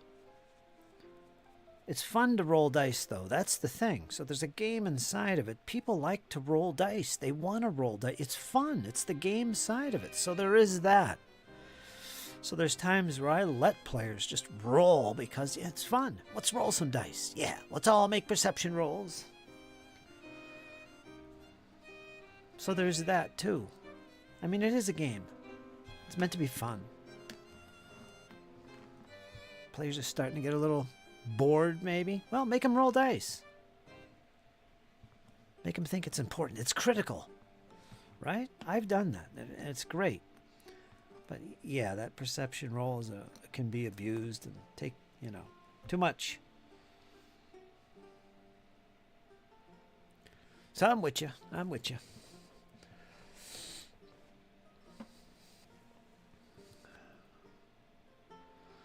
Yeah, that's like for wisdom rolls and knowledge tests. What are you going to do when the player isn't really as smart as the character, right?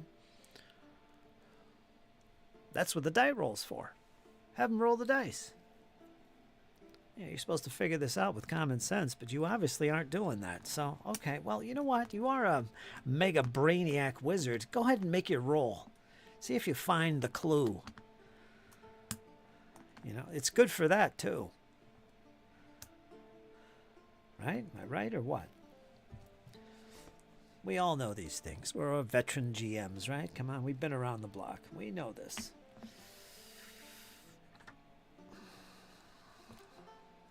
Experience teaches us something.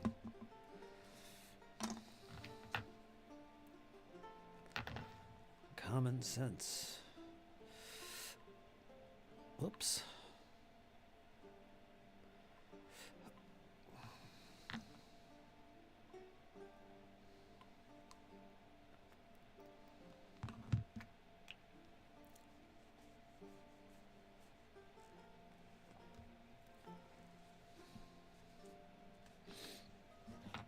Oops, careful.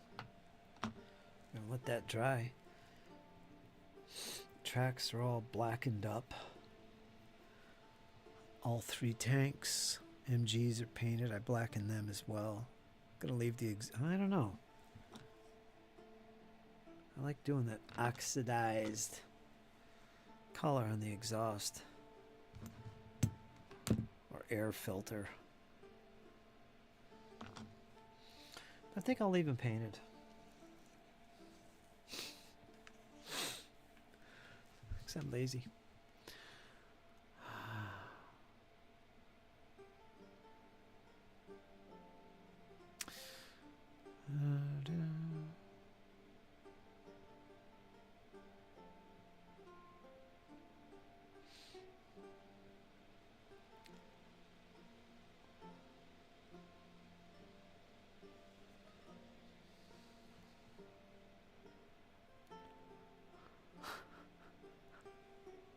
Dropping a baby in the pond.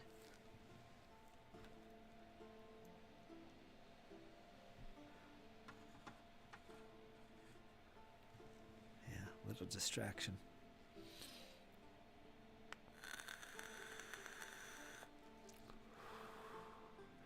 $2:45 and got a hell of a lot done today, pardon the French. Believe it or not.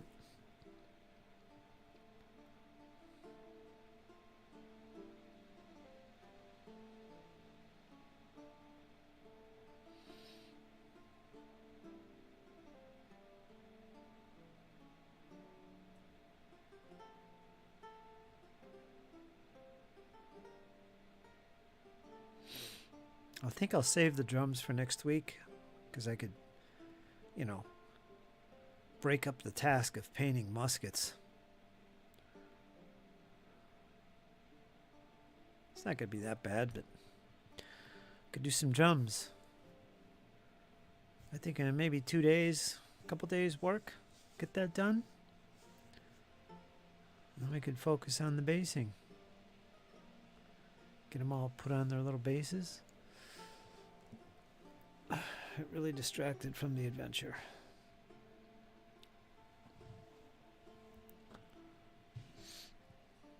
I might also start work on the German infantry next week as well. I guess I gotta finish the tracks though on these tanks. Give them a little metal highlighting, a little red oxidized colorations. Yeah, I might do that at least. Then we set them aside until we get decals. We could weather them and stuff. But I'll set them aside and we'll break out the infantry. They're all on strips. They're all prime black, ready to go. I'll start with the Germans. We got 2 platoons of Heer troops. I've got 1 platoon of U.S. Airborne, 82nd Airborne. I'm going to paint them up as 82nd. They're using the newer version of the uniform. What was that called? The 40... I don't know, the M44 or something. They changed the color of they changed their uniforms. It was kind of almost a pastel green. It's horrible looking. I hate it. But anyway, we'll use some olive drab type green, add a little white to it. Everybody gets red leather boots. Yeah. Too many rolls for a slog.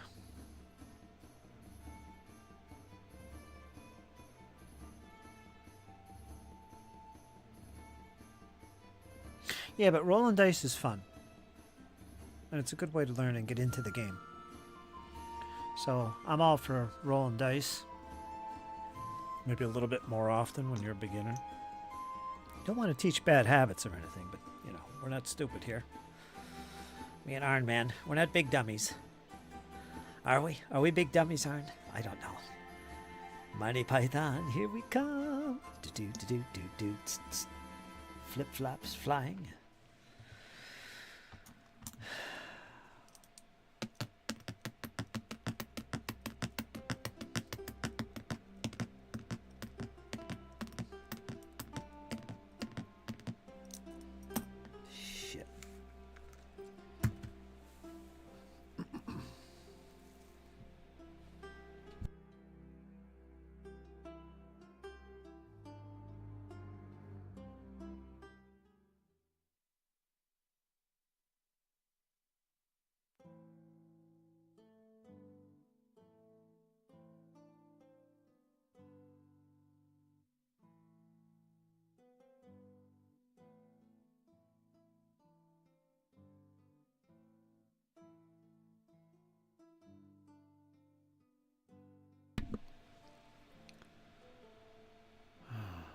Fire and Ice, Bakshi, Frazetta.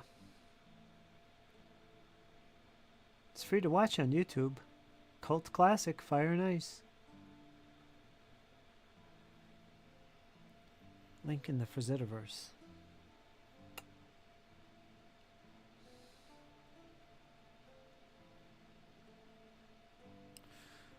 Where is this new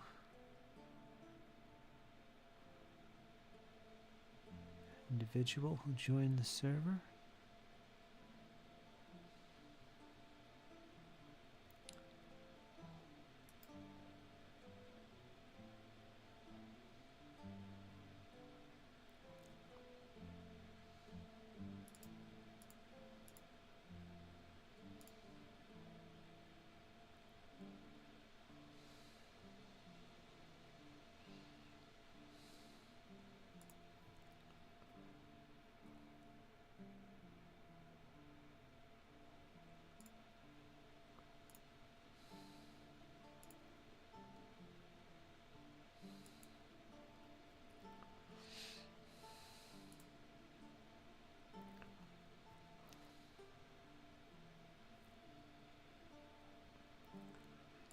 I got it linked in Frizetaverse if you want to watch it.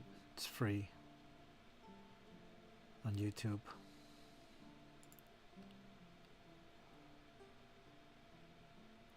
Climb roll was only to see if there was a fail for a bit of comedy. Yeah, I appreciated it too. I don't mind dice rolling.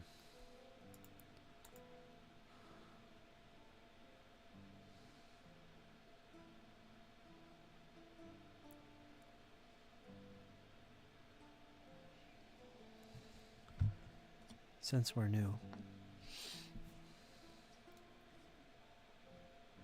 I am. I don't know how to play. What is this? Was ist das?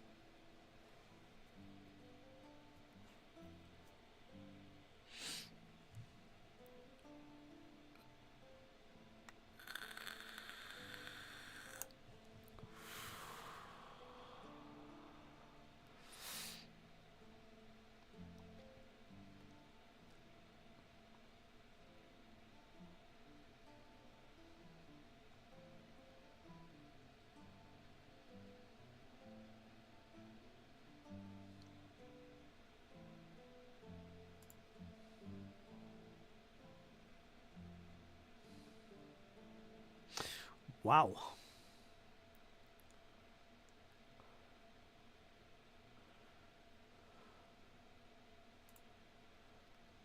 Wow.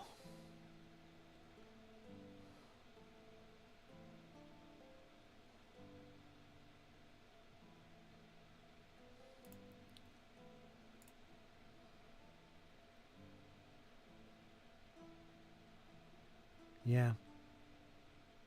I think GMs in general are very self-conscious, self-critical. Because I've noticed when I'm a player, I'm very patient. I'm very much, I know the work that goes in and the difficulty of being a GM. And I'm very patient. I'm willing to sit there and I know what you're doing. Just do what you got to do. Take your time. Don't rush, I think players are a lot more forgiving than we might think. The worst thing we could do as GMs is get all flustered and we're trying to race through things and, we got to avoid silence and all that. Nah, just let it be. Just let it go.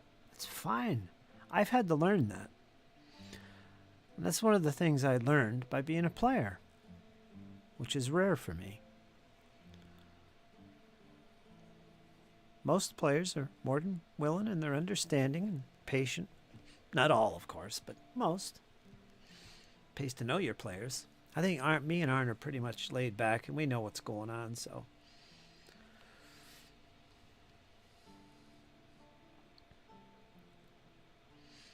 Squirrel knows this, though. Just an observation from me as a player, which is something I seldom do. So I learn. Share my learning for those who might be listening in and think, wow, I'd like to GM. I'd like to GM someday.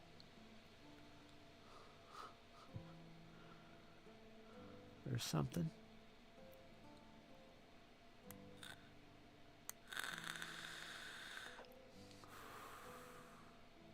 We do that. We like to share our thoughts. For sure.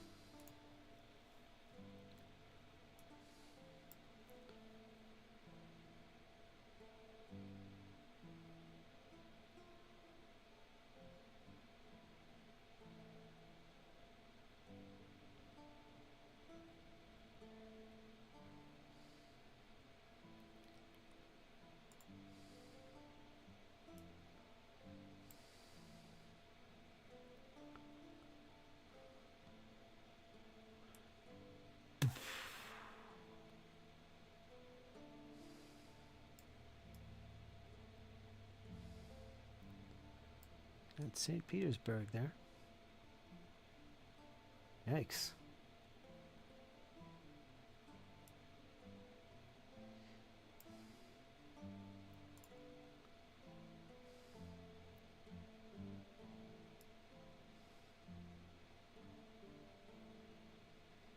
Oh, there's the drums. Brass face. Red rims. I could do that now.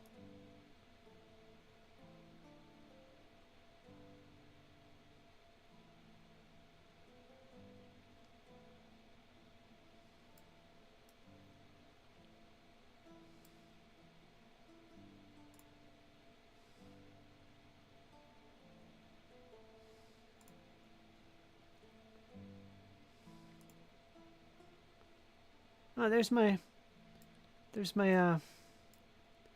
my Ralparthas and stuff.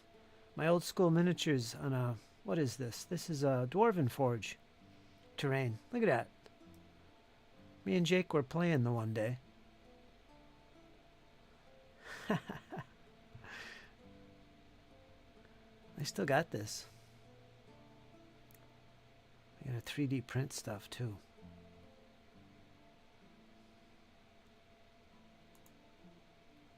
Yeah.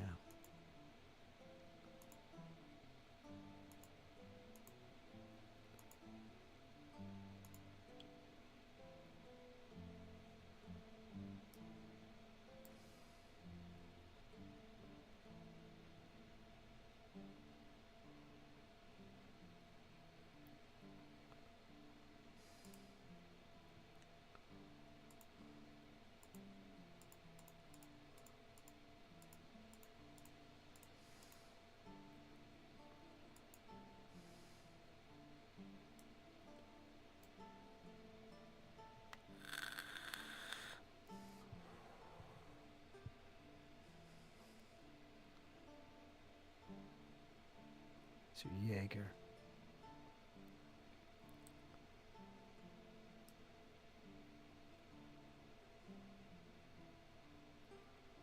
Yeah, red rims, brass faces. Most of them.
Yeah, there's a time for humor.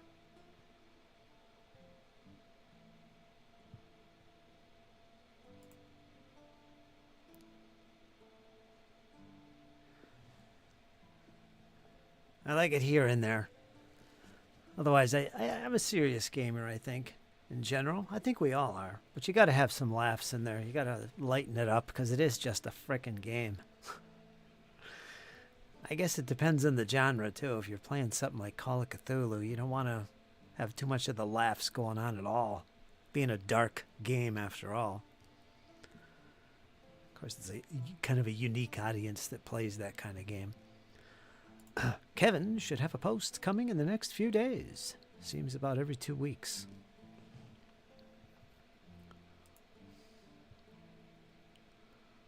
10 millimeter, not for everybody, I don't think. If you enjoy painting, I don't know. I don't recommend them highly. I mean, it is satisfying to paint certain manufactured miniatures. Like, I think the Magister Militum were fantastic fun, very satisfying to paint them. But you don't have a lot of details, and if you like the details, then nah, 10 millimeters not for you.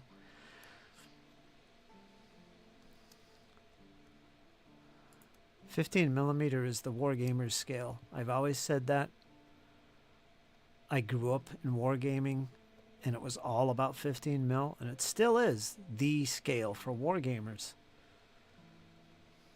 Of course, 28mm players and collectors would probably argue. Some of them might. But 28mm is very impractical for most wargaming needs.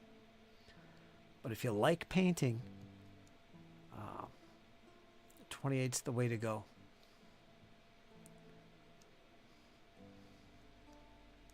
.15 are very satisfying to paint as well, though, I have to say.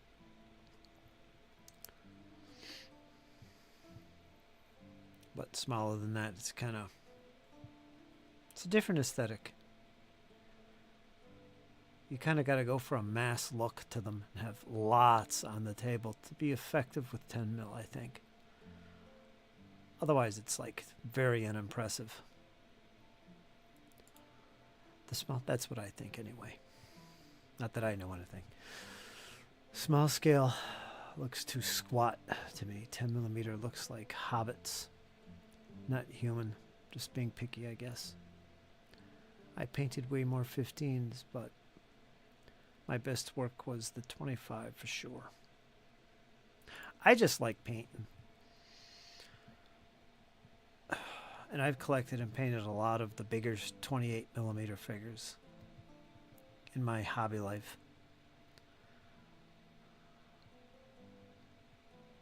And 15 for my historicals. So I bounce between those two mostly. I prefer 28s because I like to paint.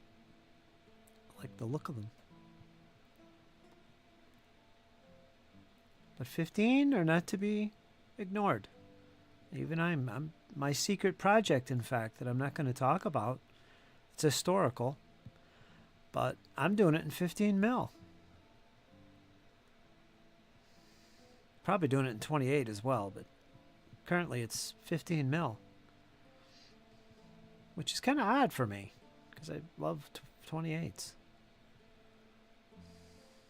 But yeah, I got my reasons.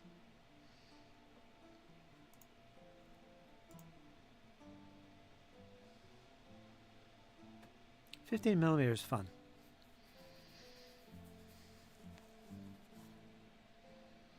What scale did you collect, Iron Man, before you lost your stuff? What did you have?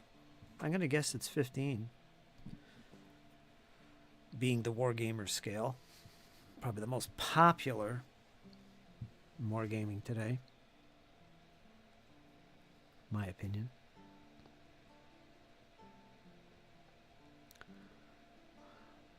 Slow to heal. I hope so, poor guy.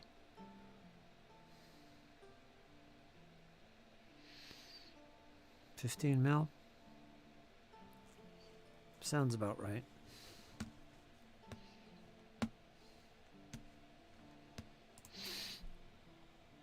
Too bad I had to sell all my ancients.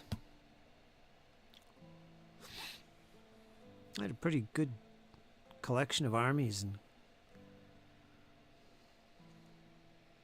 that's okay though.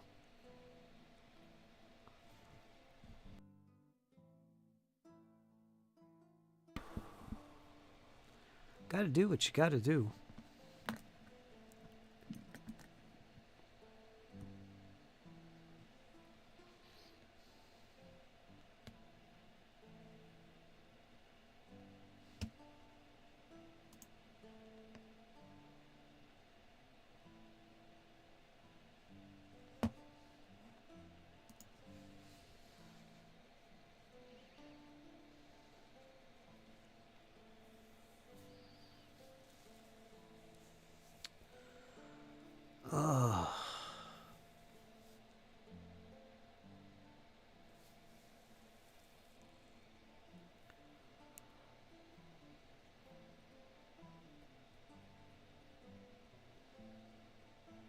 killer frogs. Do, do, do, do, do, do, do. Anything approaching skirmish was 25. What's that? Shimanseki. And figures to battle. What's Shimanseki? Shimanseki. The hell is that? Is that a battle? Civil War Union Marines versus Japanese. Never heard of it. Interesting.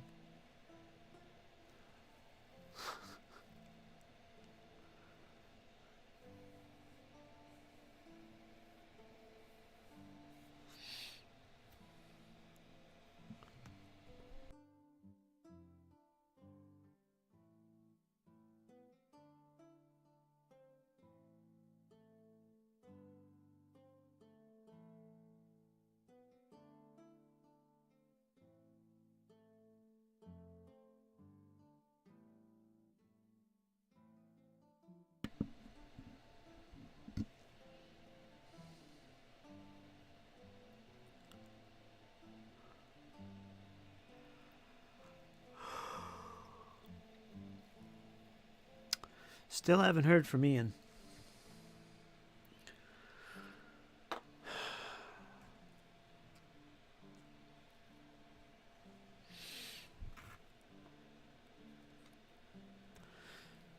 So, tomorrow I'm going to do a stream.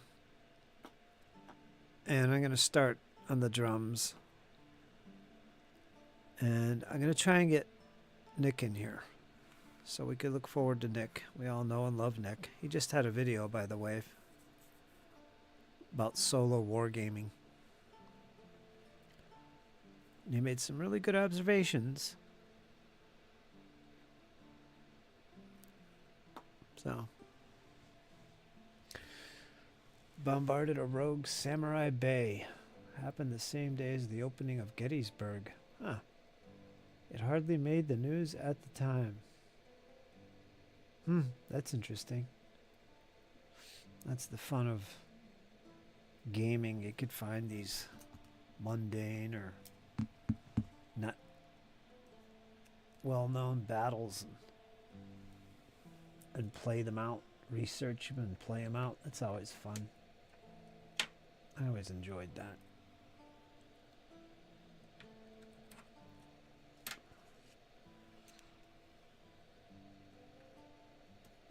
It's got more substance.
11-inch Dahlgren destroyed the Japanese gun emplacements, and 32s made short work of the Japanese boats.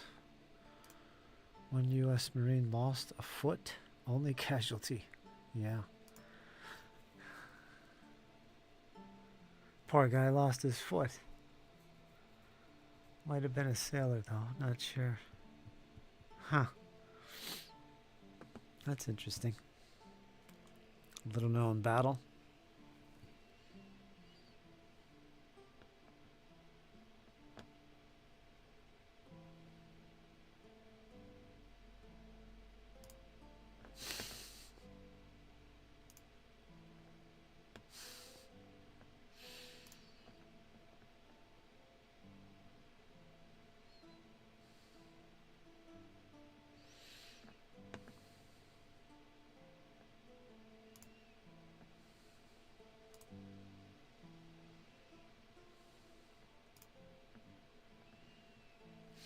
Oh, you ran a game at Historicon.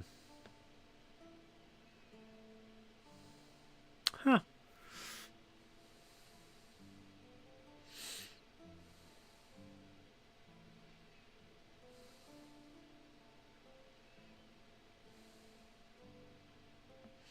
You're happy with just role playing? You play board games too, right?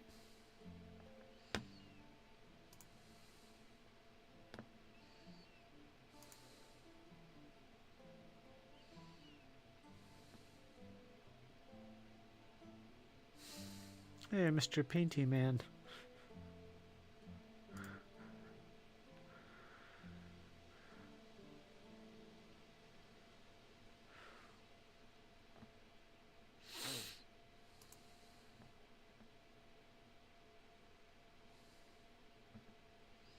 That's pretty cool.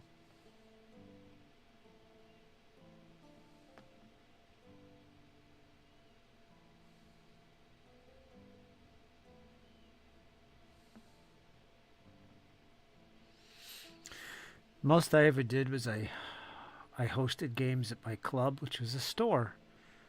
And the store was always full of kids playing LAN games, computer LAN games, and card games, Magic the Gathering, RPGs, that kind of thing. But LAN gaming was a big thing. And when we had our club meetings, we always had, you know, we got to occupy all the tables and stuff. We only needed a few tables. And I would host a game every session. And every couple other guys would host games as well, but I always made sure I hosted. And my games were always impressive. I always brought in my 40K and my DBM and my ACW stuff. 28 mil throughout, except DBM. Lots of beautiful terrain. And I set up some pretty big, massive looking battles. And I remember the kids would look, they'd stop. There might be 24 kids in the whole place doing their thing. And out of all that, you might get maybe 3 kids that might actually stop and look at it, you know, and maybe ask a question, and then wander off. Even 40K. I think it was very intimidating for them to see that kind of thing. It's like, oh, I could never do that. And they just look at it and walk away.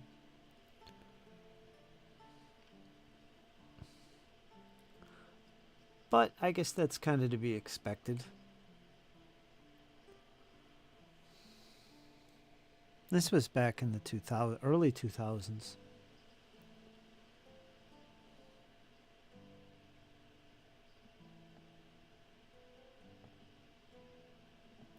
And most of the time when I set up a game, we wouldn't even play. It was literally just a display game because, you know, I'm trying to get new people to play. You know, everybody else was playing the other games in the club. So it was really just kids and stuff. And, you know, so I never really got to run my games, sadly. They were just too impressive, I guess. Nice to look at.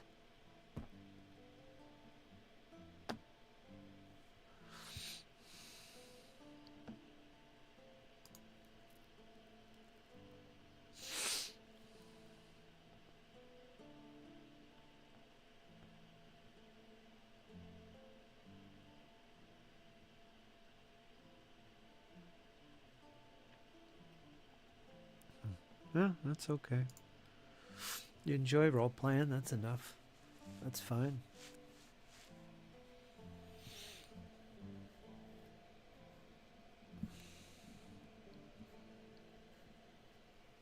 I like them all. I bounce around, which is annoying at times, you know. I don't play my board games very often.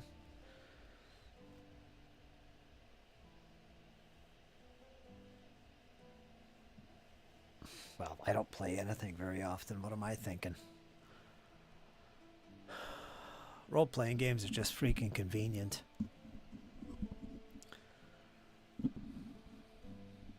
But I think at the heart, I think I'm more of a miniatures gamer, a war gamer, a historical miniatures war gamer, more than anything else. That's always been my thing.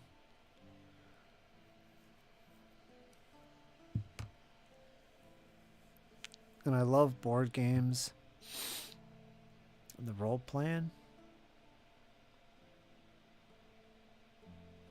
I think that's actually the bottom of my rung. Not that that's a bad thing.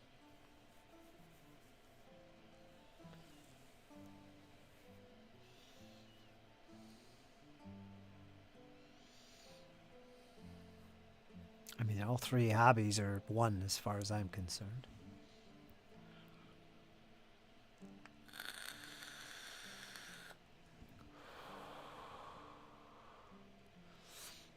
It's all good fun.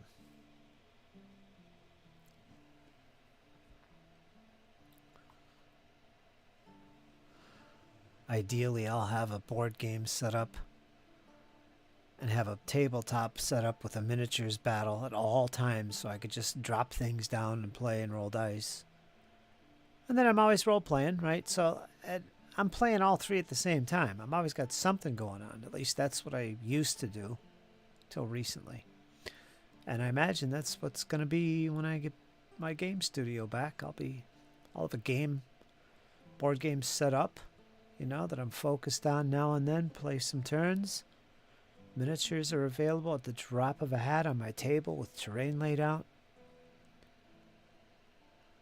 Yeah. I play a lot of games solo, by the way. On the morrow, we shall continue the Harn journey. Yeah, we could do that.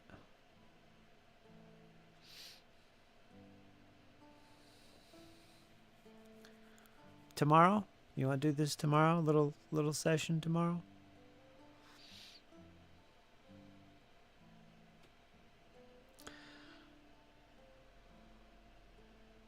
Because I'm streaming tomorrow. I could do it.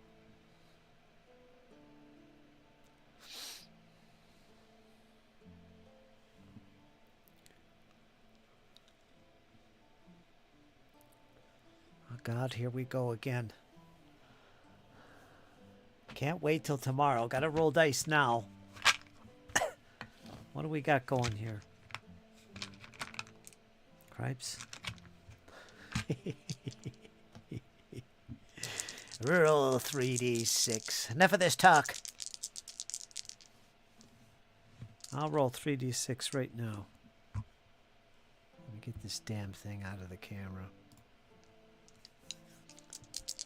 Let's roll with the left hand today because I'm feeling different. I feel different today.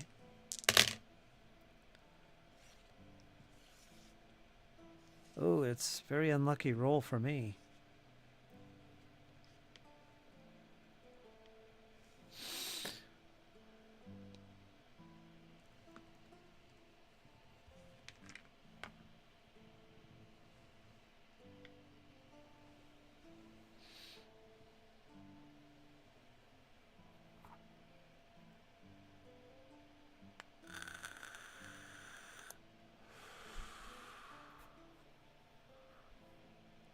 $35.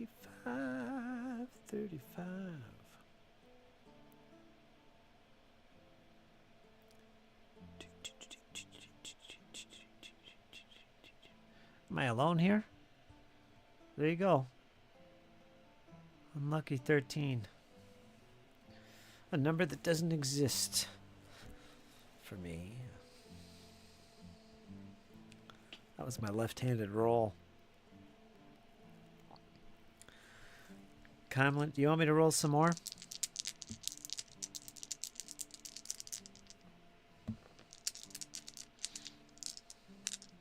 Comliness. Average.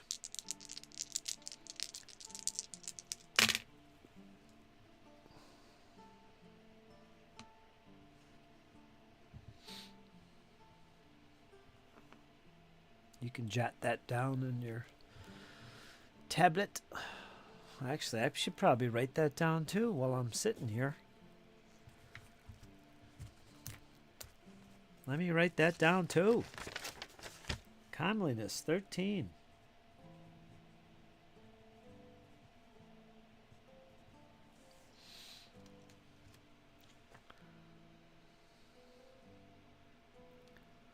I got 11 strength.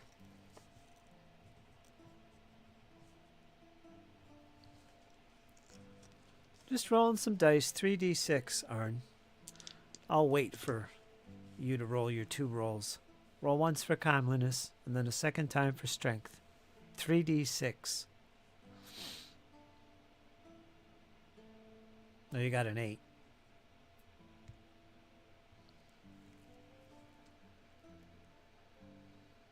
Just a few die rolls. 8 again. You got an 8 comeliness and an 8 strength. Unless Squirrel says otherwise.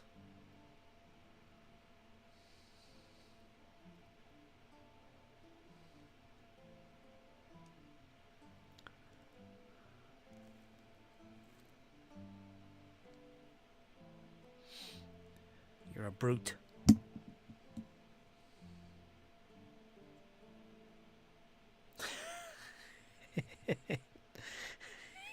Done nuts.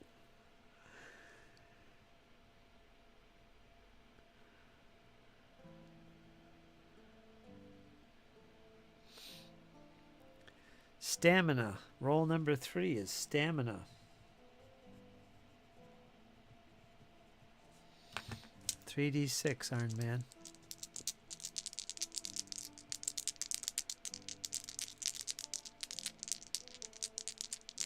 Oh, he got a 6. How did you roll a 6 on 3d6? Oh my God.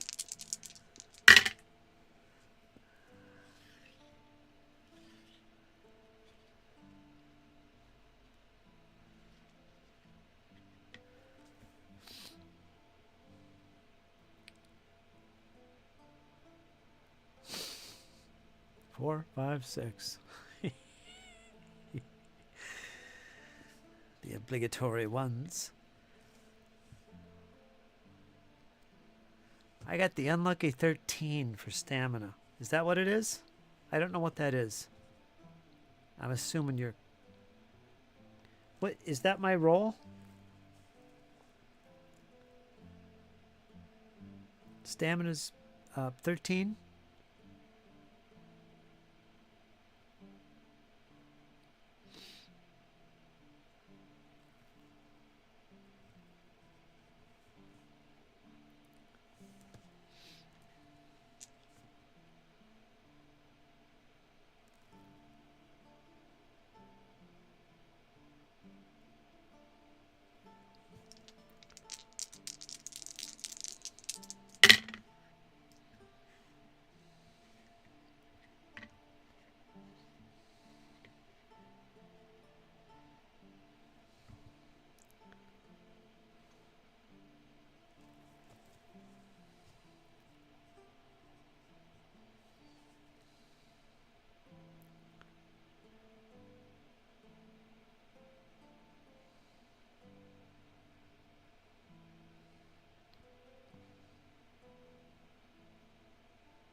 Am I just rolling the 3d6 and adding them and that's my score?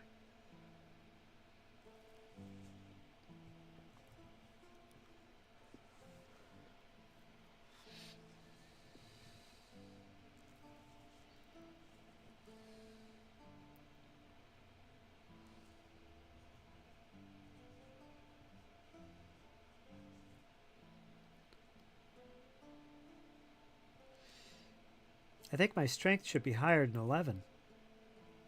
I got a good roll on that. That's why I thought you were doing something funky with the table or something. But I'll take an 11. Maybe I did get 11. I don't know. Agility. Did I roll?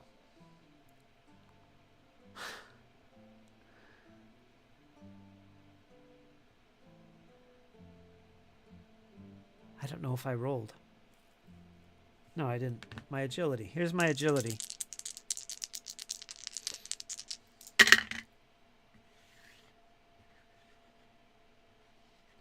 $11 for agility.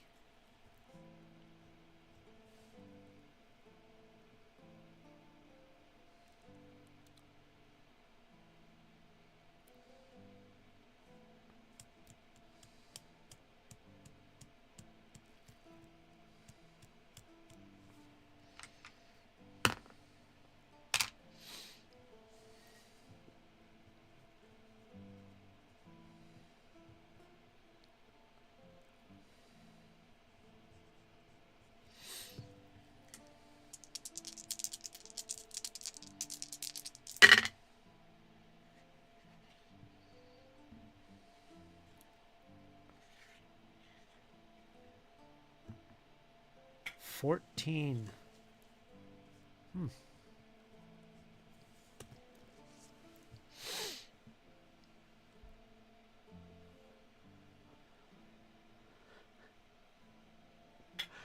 Cheesecloth sounds appropriate.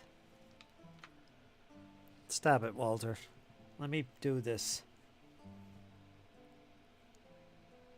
Stop it. Stop it. Stop.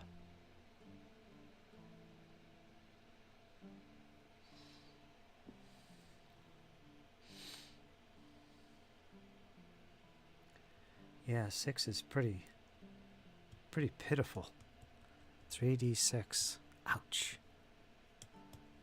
Average of 2.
I got a 14 for eyesight.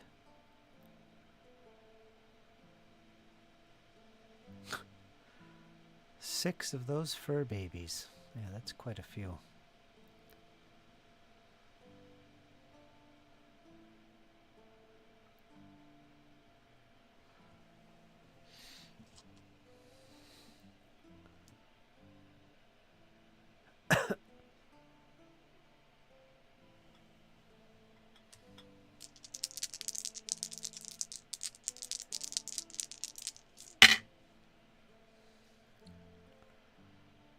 Triple 3. 9.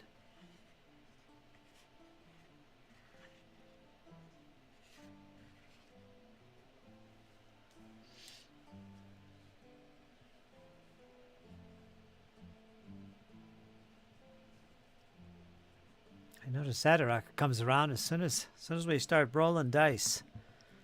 She's a gamer.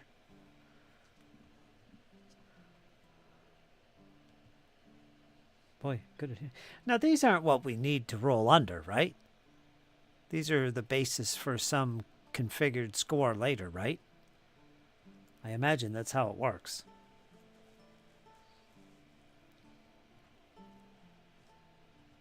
Smell. Badly, I must say myself. Smell. Whoops. 632.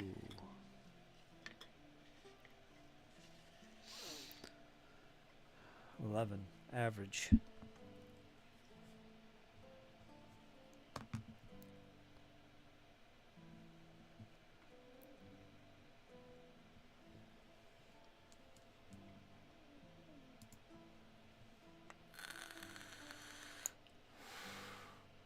That's it, right? There's 8 stats.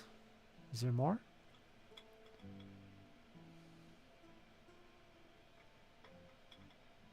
Voice? Gripes.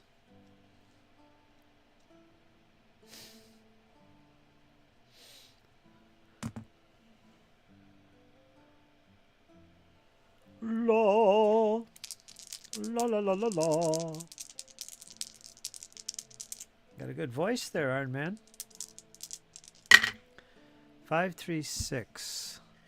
14? 14. I'm better than our singer here. I got a 14, unless Squirrel says otherwise.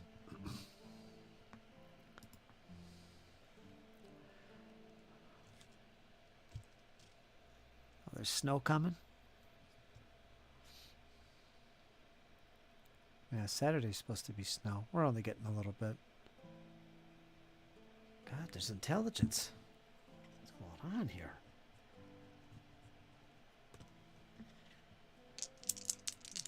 Don't fail me now, dice. Come on.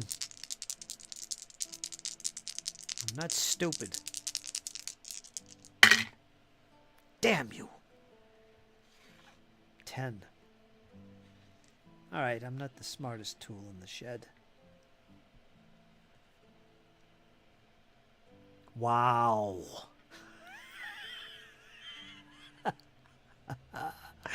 It paid off. It finally paid off, Iron Man. You man of brilliance, you. You've been faking all this time. Where's my flip-flops? I need my flip-flops. Shiny thing. I got a 10. Guys, there's more. Will.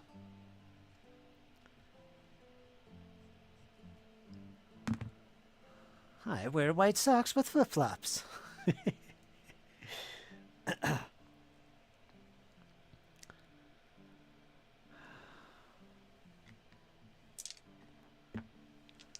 Next is will. My will shall prevail. 9.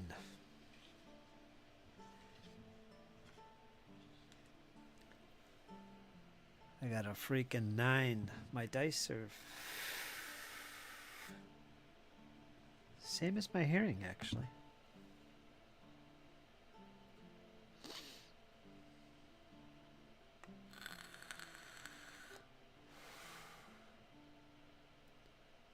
There's got to be one more stat left.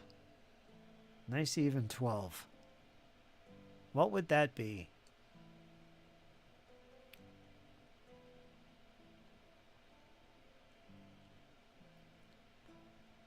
Aura. Aura? What the hell is that about? Aura.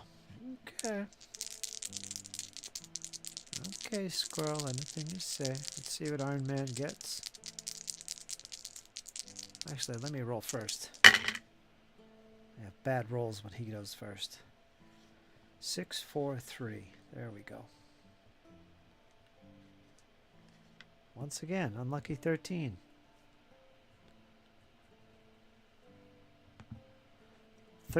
Aura.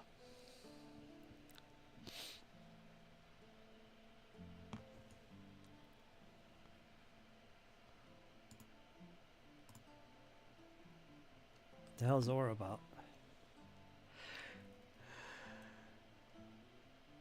Magic potential? Magical awareness? Magical will?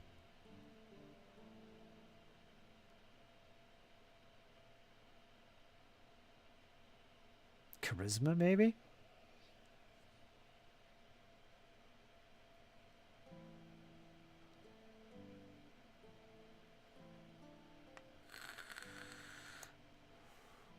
My highest score is a 16 in Dex.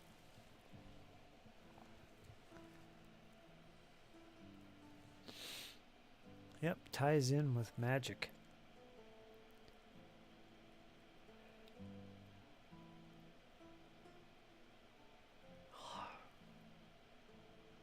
I got good voice, 14. Eyesight is 14. Kind of matches, makes sense. Agility's only 11, but my dex is 16. Dextrose, agile. Average stamina and comeliness. I guess voice and eyesight being 14 are average too. Pretty average guy, except for dexterity. So yeah, dexterity is my best stat.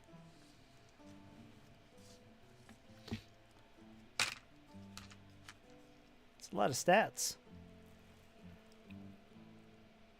But very easy to digest. I got a visual of my dude.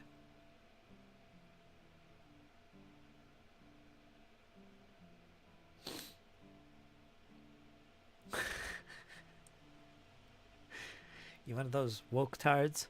Is that what you are, Iron Man?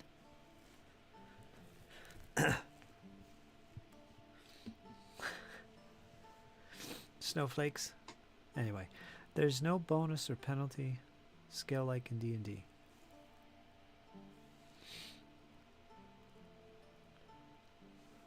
There's no bonus or penalty scale like in D&D. So you take these numbers and you look at them on a chart, and it gives you, well, they play into the skills, right? Because this is a skill game, so everything is skills.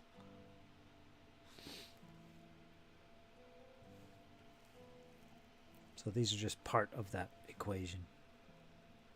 I get it. Name is Herman Schwarma.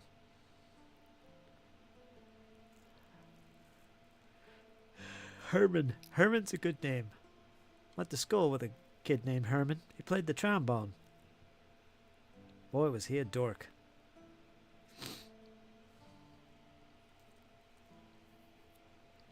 So you're Herman.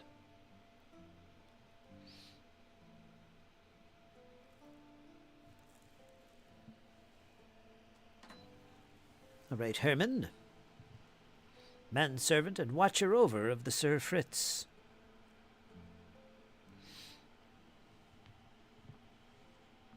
Someone with knightly aspirations. Speaking of myself. Undead bone player. You're really smart, though. You're brilliant. Right? It's an 18. Come on. Jeez.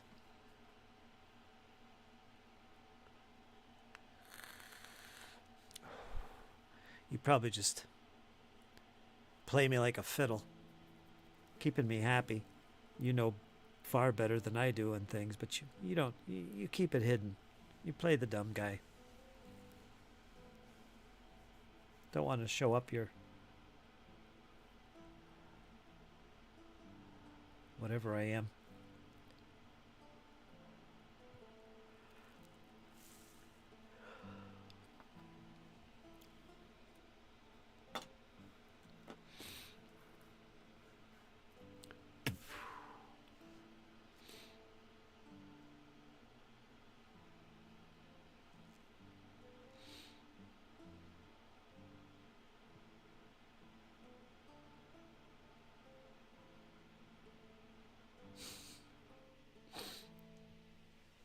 Make sense?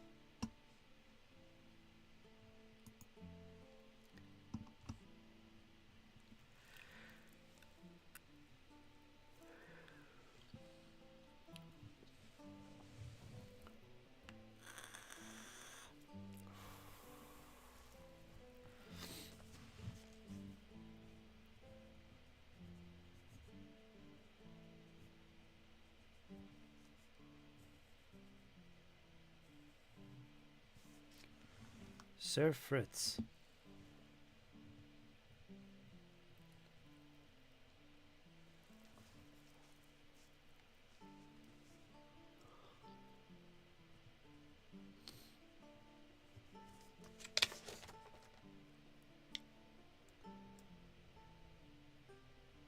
So,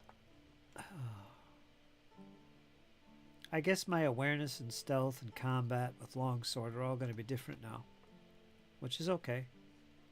So I'll leave them blank.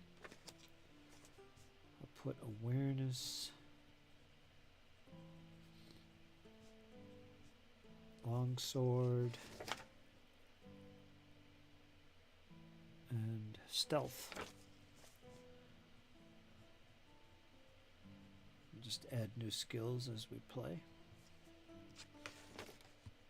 So I guess those will be new numbers. Is that how we're going to do it?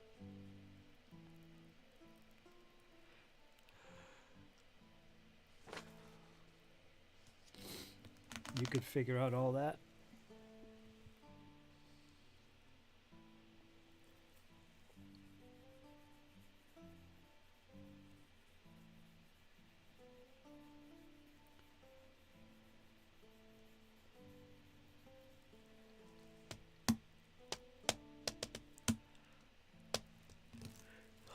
If you got a PDF of the rule book, send it along, because I don't have one. I could do that too.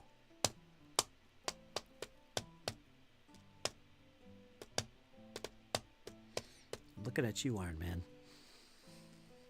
You've got every damn book under the sun.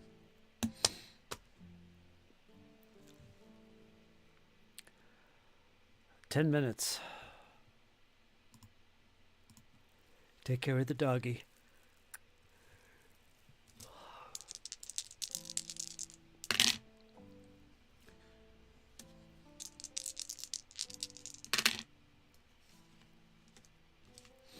Very average rolls.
You could try that. It might be too big. You could try email. It might still be too big. Don't you have Dropbox or anything? OneDrive or Dropbox? I think if you have my Dropbox, you could just upload to mine. I think there's an option there to upload to mine. I'll send you the link and there should be an option. James did that. He uploaded something after I sent him the link to download something. He put something on there.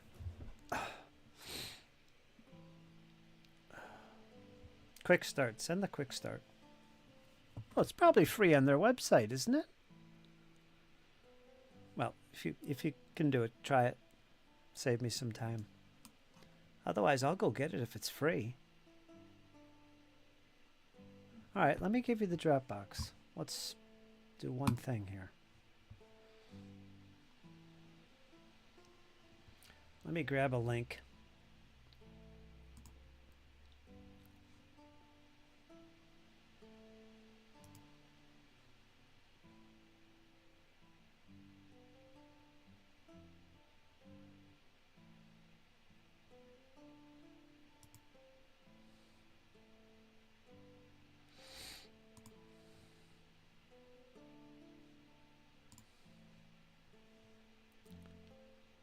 So it's going to take you to a folder called Nord. It's got a couple things in there. You could upload to that. Because I guess there's an option somewhere. You'd have to tell me. But we'll try it.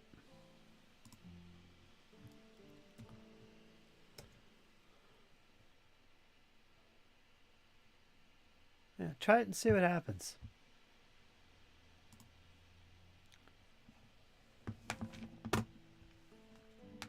Quick start is perfect.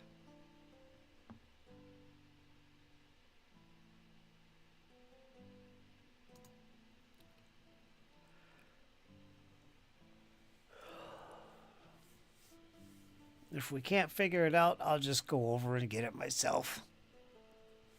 But I am curious to see if you can upload to that. Because James did it, and I didn't know you could do that. I did not know. Of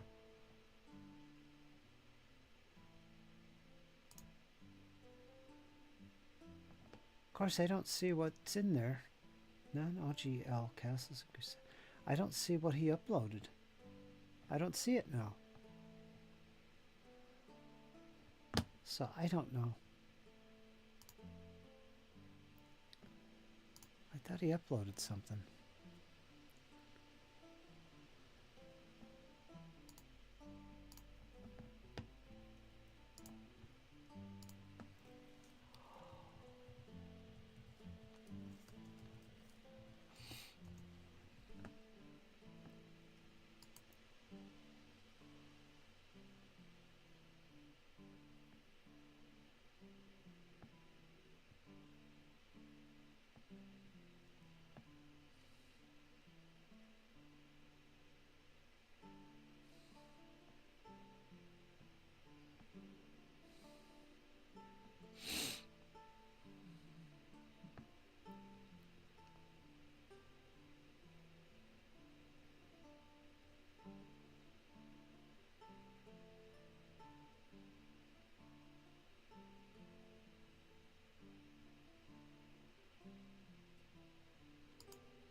What's Harn Quest?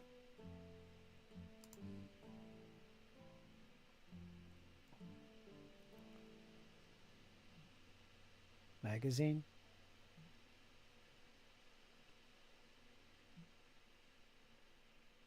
Yeah.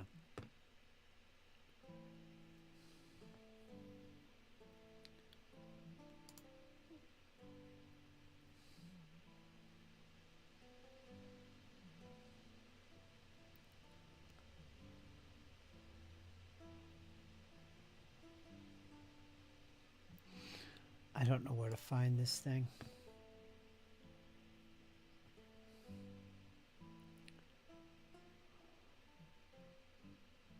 Hardmaster Quick Start.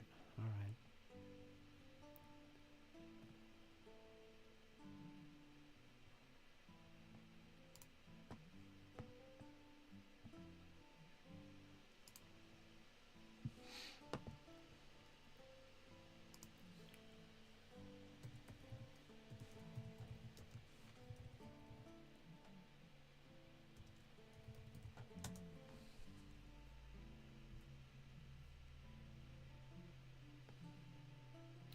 Guess I gotta spell properly.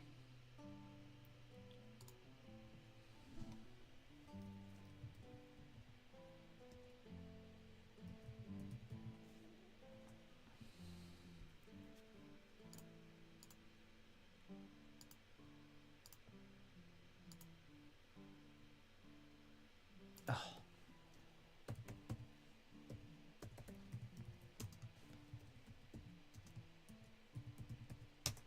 Jeez.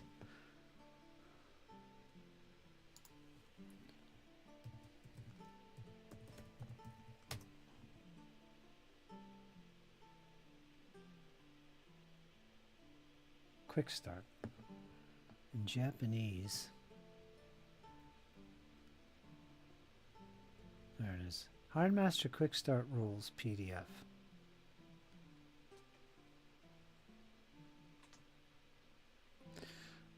All right. I guess I gotta buy it for $0, but still, you gotta buy it, I guess. What is this?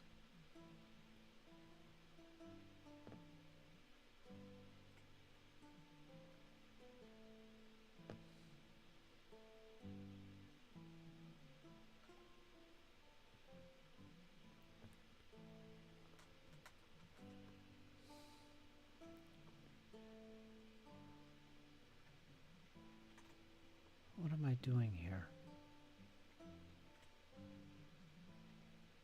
How much to add to cart? I have to click that, add to cart.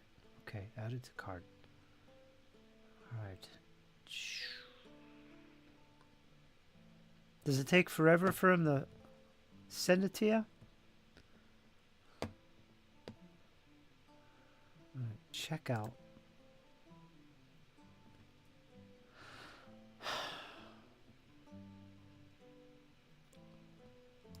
I gotta create an account.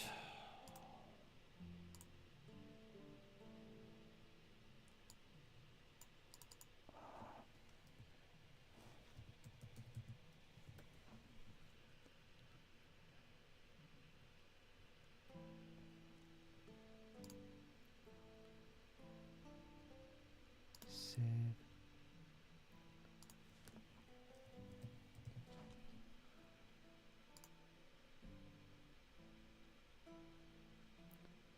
Final summary of your order. Okay, complete order.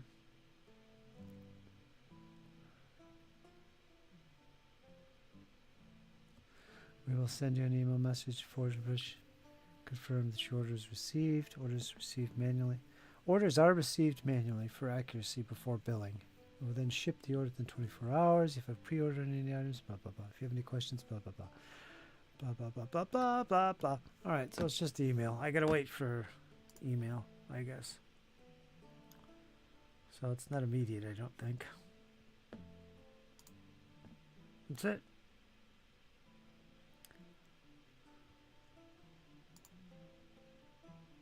Unless I gotta click this.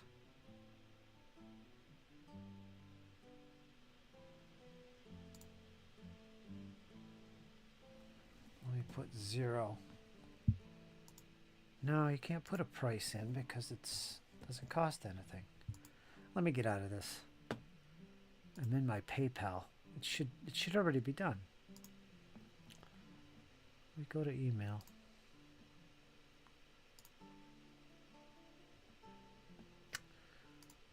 Order confirmation. I did get it.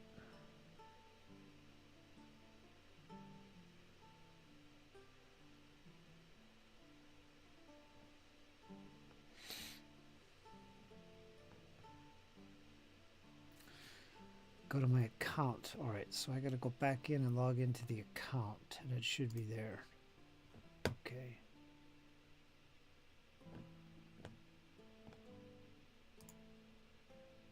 And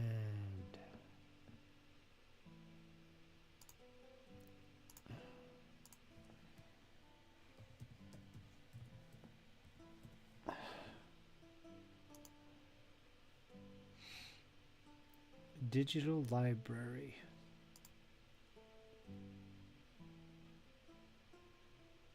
And there it is. Oh, I got something in here already. What is this? Last step? Oh, no, that's... Yeah. I got two things in here. I got the Harnmaster Quick Start Rules PDF. And I've got the Retham Kingdom PDF. So that must have included that. Alright, let me download these two thingy-majiggies. Clink, clink. Alright, took a little bit, but I got them, so. Oh boy, wee! New goodies! So when I have the time, I'm going to look at that. See what the hell my stats mean. It's the least I could do. Do. Let me actually look at it now. Downloads. Nope, it's not in that folder for some stupid reason. I changed my thing here. Downloads. Where did I put it? Oh, it's in Drive D. Let me copy and paste these things and move them somewhere else. Cut. Put them in desktop, RPGs. Make a folder called Harnmaster. Harnmaster. 2 words, right? Harnmaster? Yeah. And we'll paste them in there. Plink, plink. And let's open up the quick start.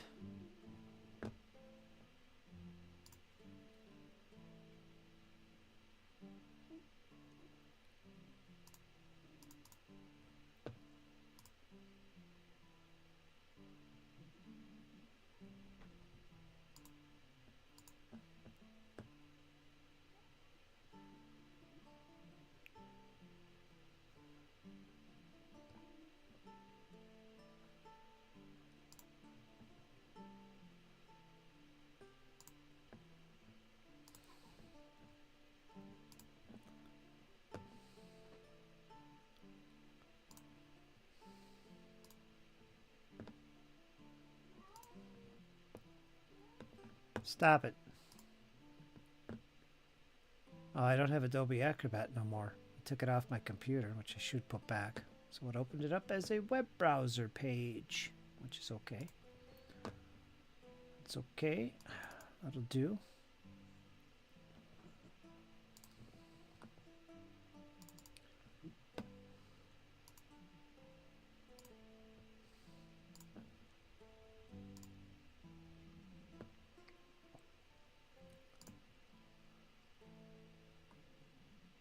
Harnmaster Quick Start 1 Introduction and welcome to the Harnmaster 3rd Edition Quick Start Rules, Squirrel. We hope you enjoyed the game. The goal is this Quick Start is to provide an idea of what makes Harnmaster unique while providing a realistic system that allows a GM to run an adventure.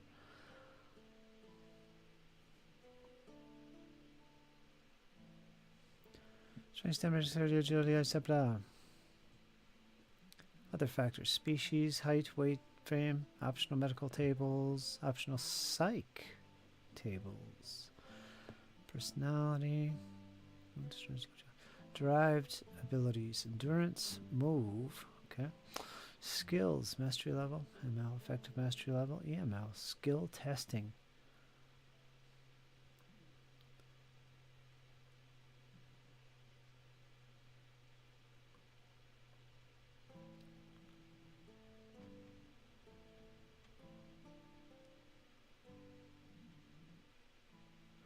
Combat skills. Combat skills are all subject to physical penalty, whatever, if I have one. Characters may acquire weapon skills as a result of combat or military training. Initiate fighting weapon skills. Axe, club, dagger, polearm, spear, sword. Here we are. The ability to use swords. Craft, blah, blah, blah, blah, blah, blah, blah. Tribute testing. Carrying, lifting, fumble, grope. There's that grope again. Dodge, listening, shickle, stumble, roll, combat. Armor, cloth, movement. Weapons.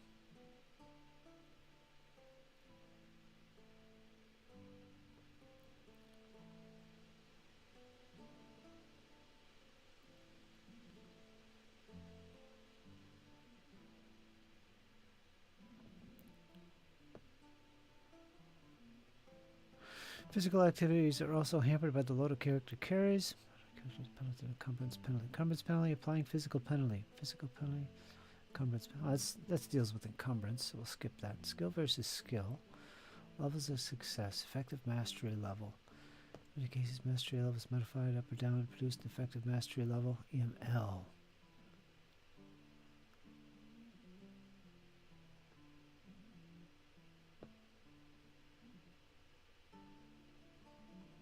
EML. Effective skill mastery. EML. Mastery level.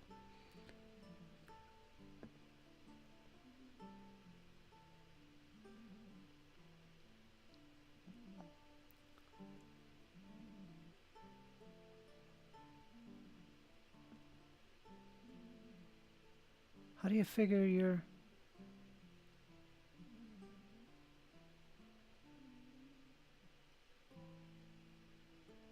Alright. Basic percentage chance test to use the skill mastery level. The actual chance of success. Effective mastery level. Determined by modifying the mastery level. Example. Party is camped in the wilderness. Large animal enters the camp. Blah, blah, blah, blah, blah, blah. Would be at half, most half their actual MLs. Well, how do you figure out the number?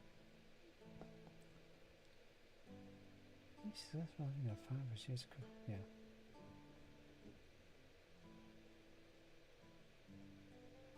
Anyway, let me go back.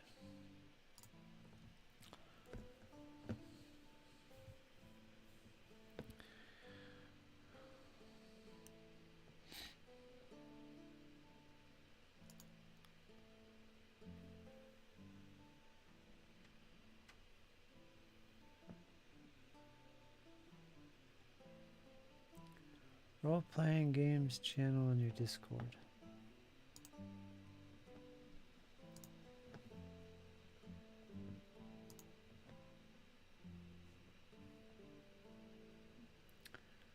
Well, that's the full thing. Oh yeah, that's the full 7.95 megabytes. Is that the full thing? I'll read the quick start. I'll stick with that. But thanks, Arn. That'll be useful. Let me make sure I can find it. 3E. Awesome. Beautiful. Let's cut that and put it where I can access it in my brand new folder. Properly named Harn Master. Harn Master. EFGH. Hackmaster. Paste. Let me open that up and take a look at it.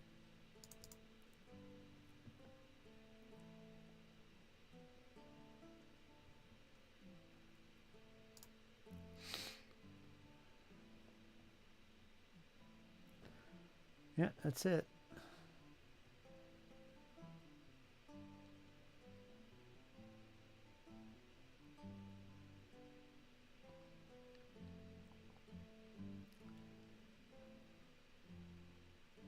How many pages is this? 166? That's not bad.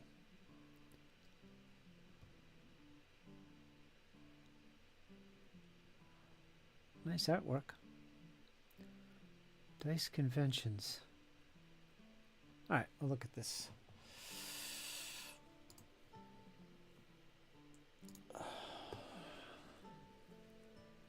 Okay.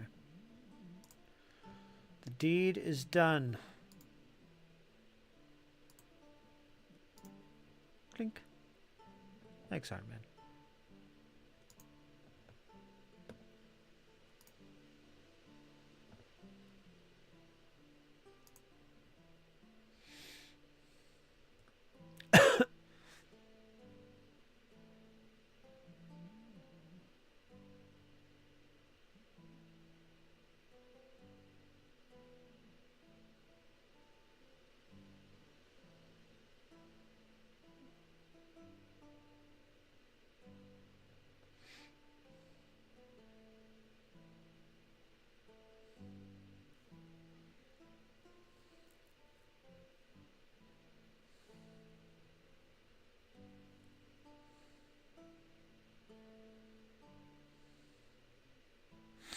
I won't read too much of this because I don't want to complicate the game. It'll be complicated for me. I'll just read the quick start, go with that, and then I'll come to this. That would be best. I'll let you teach me.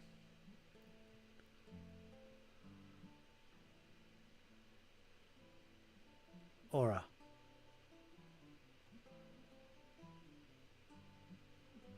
Huh, females get a bonus +2.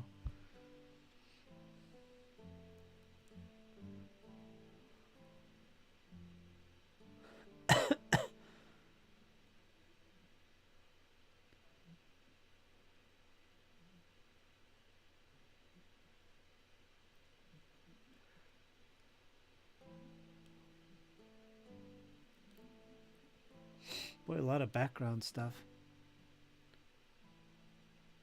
Interesting.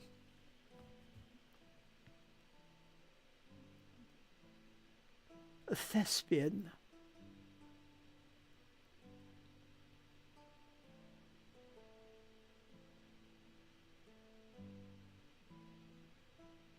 Yeah, I don't want to complicate things. This is just a learning game, so we'll keep it that way. For the time being.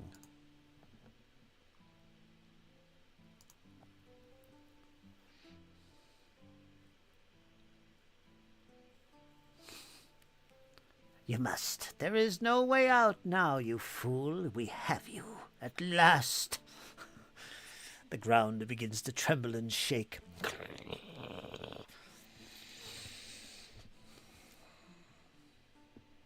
Page 38 is the part you want to read. Learn how skills are generated. Is that what it is? Is that what I'm looking for? Is that the main rule book? Let me look at that real quick. I'm starting to get cold.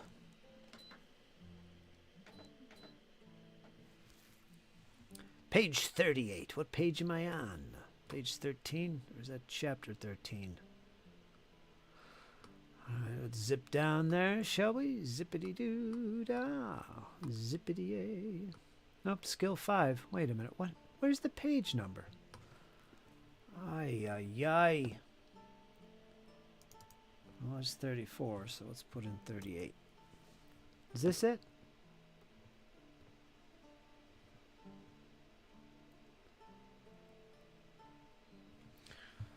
How much up to finish for the skill?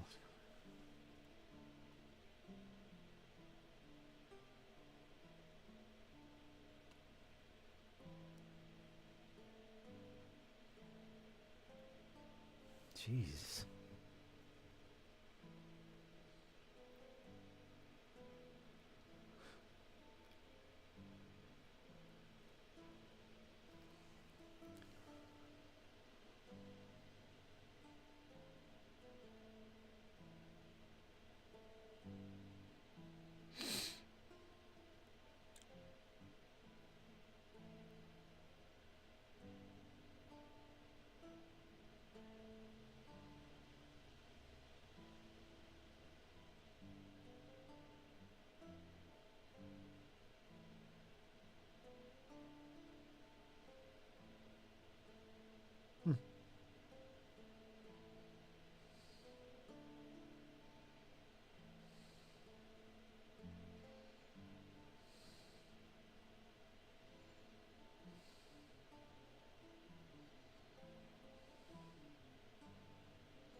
Interesting.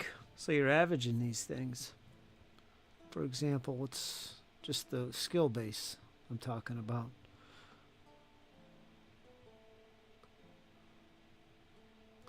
Cripes. There's a lot to it. Agriculture. Strength, stamina, will. So you take those three, average them, rounding up to the nearest. Rounding to the nearest. Then there's the sun sign, which can modify it. So you kind of have to know when you were born. Okay, so I basically understand that. Like, if I was to look at my awareness, where the hell is that? Why isn't that listed here? Did I pick one skill that doesn't fit the mold, or is awareness something else? Alright, stealth. We'll look up stealth. It's physical, and it's agility, hearing, and will. So agility is 11. Hearing is 9. Will is 9. So that's 18, 28, 29. Divided by 3. Round it up.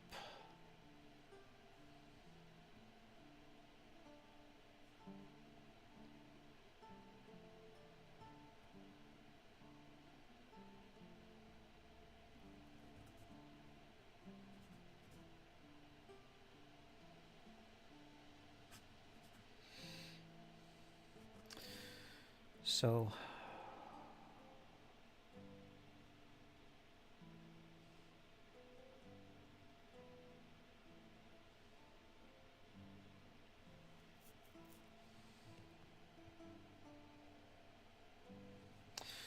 So 9.2 rounded to the nearest, which would be 9. So that would be my awareness, 9? I have to roll less than a 9? Did I do that right? 11, 9, and 9 is 29. Divided by 3 is 9.2. So, is that right? Double check me, because my brain isn't functioning completely right now.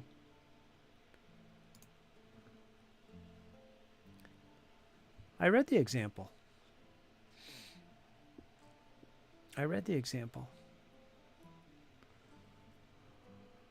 I'm doing the base thing.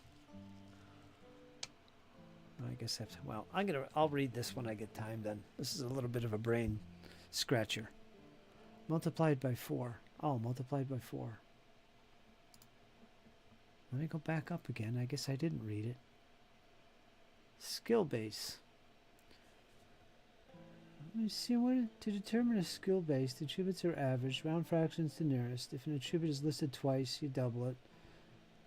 If the character's sun sign is listed, increase it by that. Skill base has 3 main uses, blah blah blah.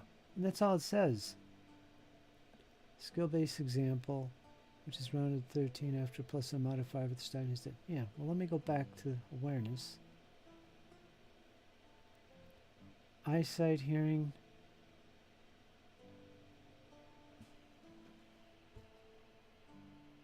And smell.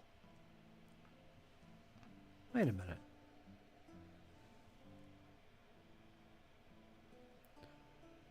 Well, I was doing stealth. Agility, hearing, well, sun sign, OML times 3. All right, so that's where that's coming from. So stealth is a times 3. Let me read that OML thing. Master the opening mastery level, unless otherwise noted multiple. A multiple of skill base is used to determine the opening mastery level, OML, of any skill. If the OML is listed as SB times 2, the skill base is opened at twice the applicable skill base. OMLs are given on the skill data table. Many occupations give OMLs as OMLs plus strength base, or OML plus strength base times 2, etc. These mean the ohm is raised by 1 string SB or 2 SB respectively.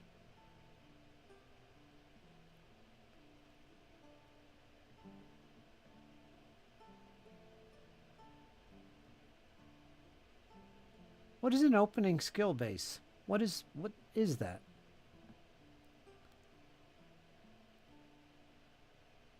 I'll go to you for that. You can tell me what an opening skill base is. I know what it does, but what does it represent? What is that? I got a skill base, and then I have an opening skill base.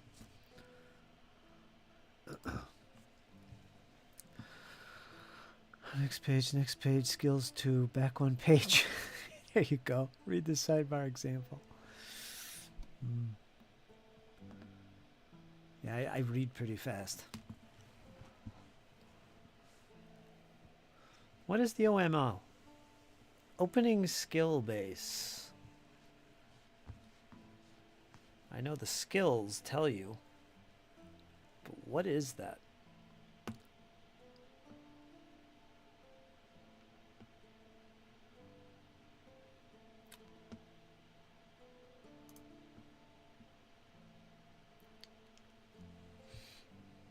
Opening mastery level.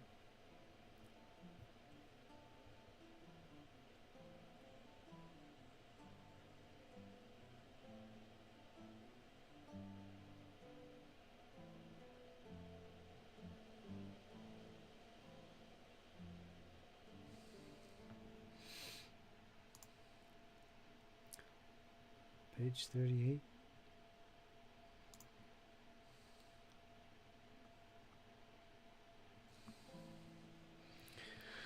Yeah, it doesn't tell you what it is.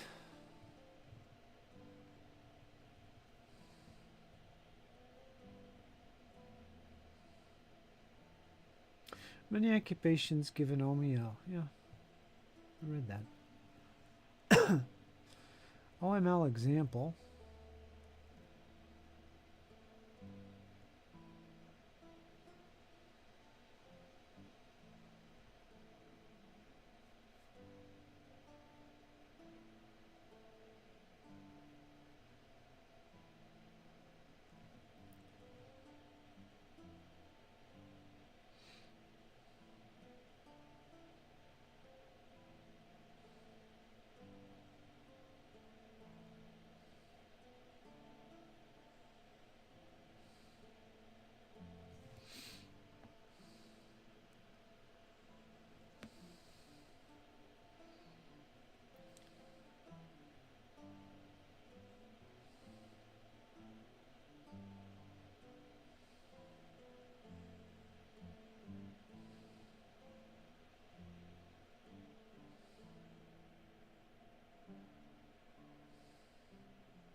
All right, so opening mastery level is just to figure out your mastery level. That's all it is. You got a skill base and you got an OML.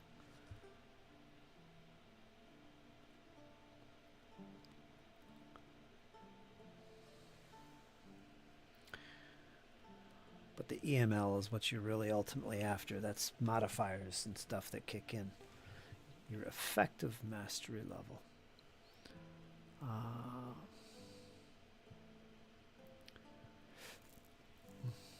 All right, so it's all based on the skill. There's no table to look up, really. It's just whatever the skill is, that's how you figure out what you need to roll under on for the skill. And it's an average of your abilities, which are listed on a table, of course. But you're doing the math in your head. You write this down. Like my stealth was what? It was 9.2, so it's 9. And then it's multiplied by, what was it, 3? Let's go down into the table real quick. Find awareness. It's a communication skill. So that is, oh, it's times 4. Oh, wait a minute. I'm not doing awareness. I'm doing stealth. It's times 3. 27. So my stealth would be 27. That's what I need to roll under. And I didn't modify it by the sun sign, though. Guess we could do that later. But yeah, I get it now. So this number, 27, is going to possibly be modified to create a EML. It's going to be referred to as an EML. And that's my chance, and that's what I have to roll under.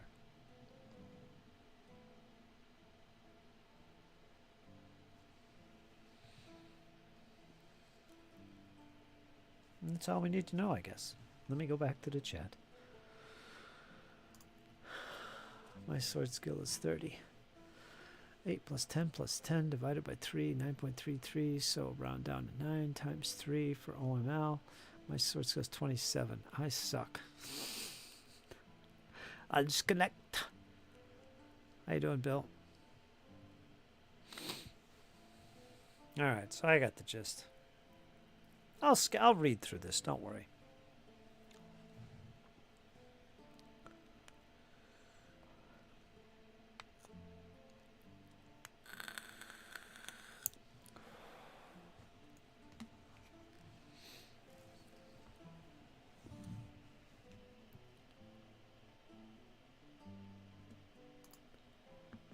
I can't believe it's only 5:30. So, combat skills. There we are. Sword. Where are you? Strength, dex, and dex. So strength is 11. Dex is 16 twice. So 6, 12, 13, 43. 43. I got to get the average of that. So it's divided by 3.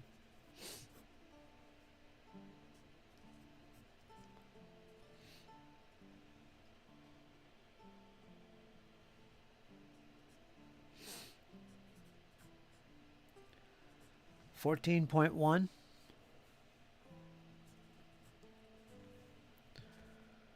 So that would be 14, and that would be multiplied by 3. The base times 3.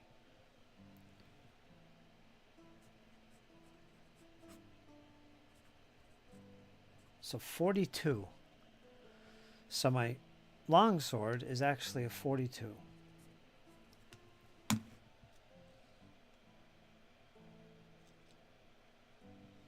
I need modifiers.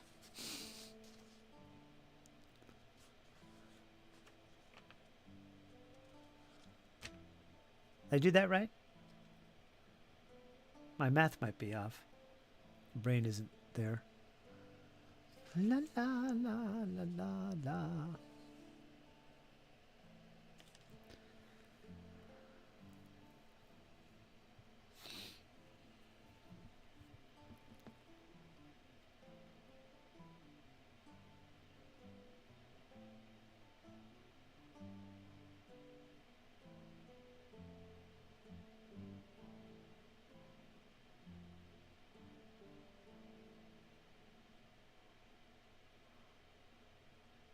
Huh. All right. That's not bad. Wish I had my sun sign. Specialties optional. Skip that.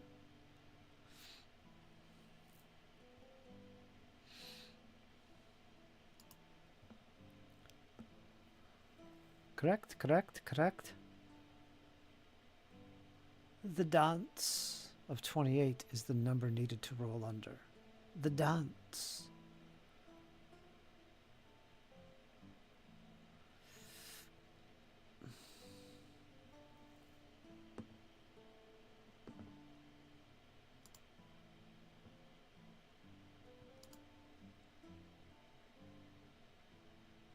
Inherent plus 15, totaling into a 58. Oh, does it?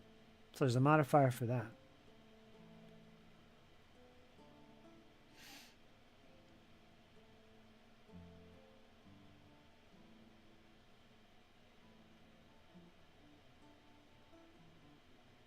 Wouldn't it be 57? Wait a minute, 42 and 15. I'm doing math. Yeah, 57. So, and that always applies? Probably. That's easy. So that'll be 57. Oh, let's roll a couple times and see what we get. Not as good as before. Not as good as before.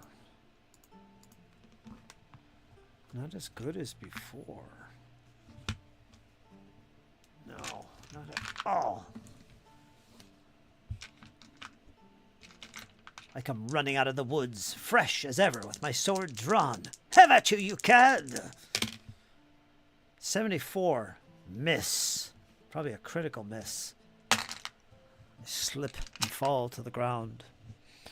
I needed to roll under 57 without any other modifiers. Inerrant modifier. Yeah, I got it. I got it. I got it. It's actually pretty frickin' easy. Just got to get your head wrapped around how the mechanics work there. Okay, you take this and this and this, add them, add the star sign too. Oh, and don't forget to multiply. So there's a lot of little things. When you're first learning, you got to get used to. But I can see how that's actually, after a few shots at it, it's second nature. I can't talk. Very good. Sir Fritz is well under the way. Gonna beat up some of those goblinoid buggers. What are they called? Gorgons. Gorgoons? I have it spelt as Gorgoons. Gorgoons.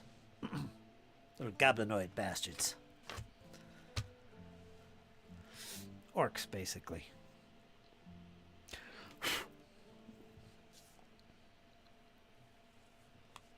Different sizes and shapes.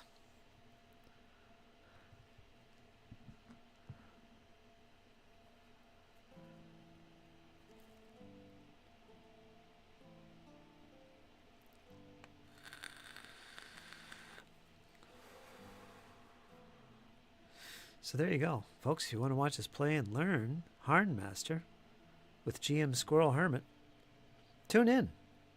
Played a little bit yesterday. Good fun. It was our introduction. Tomorrow we're going to do a little bit more. During my chat, at some point, we'll pick up our little story and just play a little bit. Just a little bit of fun in the background, you know. Learn the game mechanics here and there. It's good fun. Gives me a chance to be a player of something I'd never played before.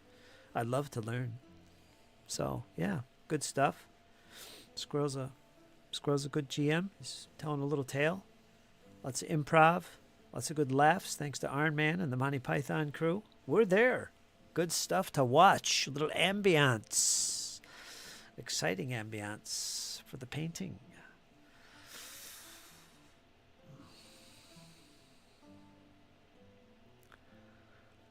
What's this?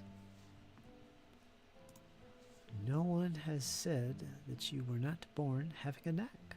Plus, some additional training in the sword to bring it up to its current 50, without the inherent plus 15 of the weapon.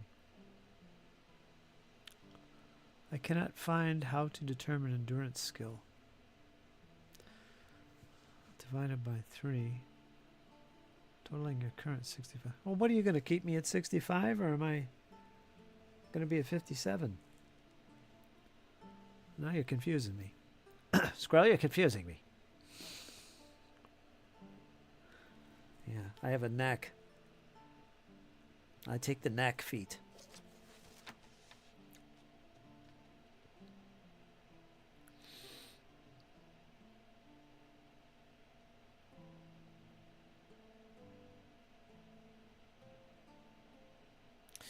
$65 with the longsword. That's where that's coming from.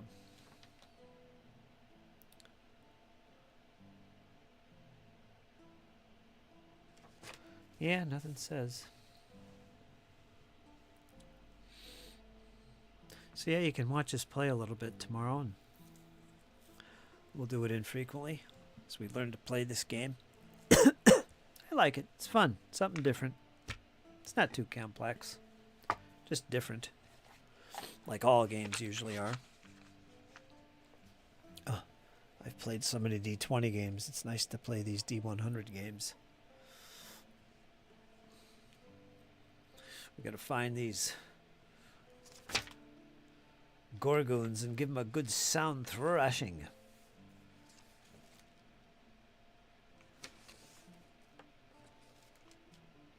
Try and find this missing child.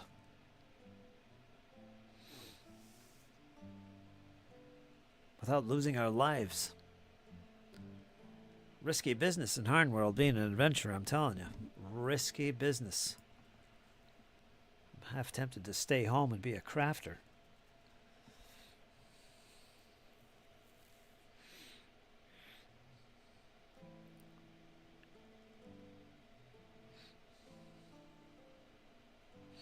Okay, unless the rolls we made on the fly are less than the actual rolls, they stay. We will story it out. Yeah, because, well, we could say I rolled higher from one of my stats and got 65. You want me to keep those numbers?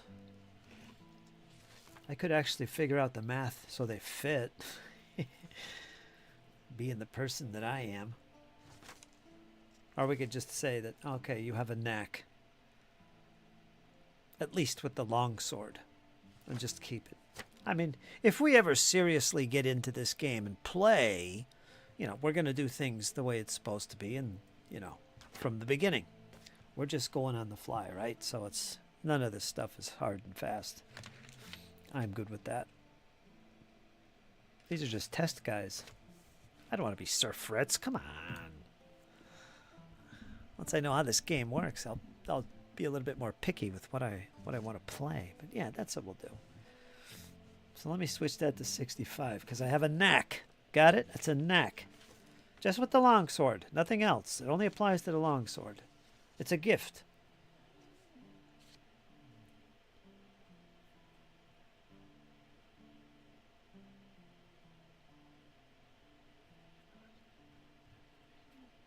So it's effectively a plus 8.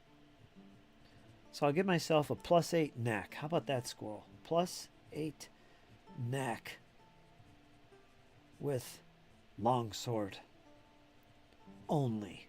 Dun, dun, dun, dun. So if my dagger, I wouldn't have that. Because I never attacked with anything else. So yeah, that's what we'll do. I like that.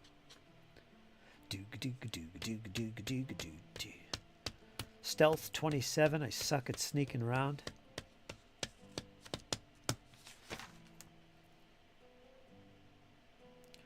Oh, this says I have stealth 50.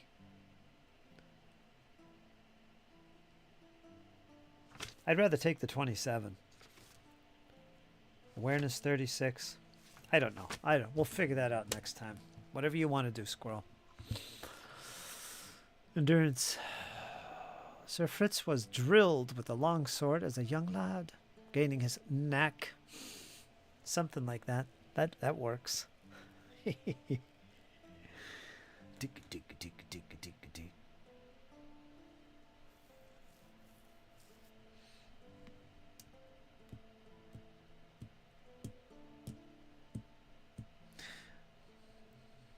Regardless of what my previous scores were, I failed at everything. So it's quite fitting that my actual scores are lower. So stealth 27 as opposed to 50. I'm willing to just take the 27 because I did not sneak very well. Nor was my awareness any good. Actually, I think my awareness might be better now. No matter. But the long sword is special. I have a knack. Yeah. I got a good clobbering with one. Every day there was a clobbering. Clobbering with the sword. The long sword. A very specific long sword. The one I'm carrying. It was my father's. He used to beat me with it. You will learn. Ugh. Simple as that. Thus, +8. Right? That works for me. 27 sword minus penalty for endurance means I can hit in 1 in 5 times. Oh, Mr. Mathematics, will you stop, Iron Man? The enemy will block or dodge at least 50%, so I hit 1 in 10 times. The die roll will absorb all my weak damage most of the time.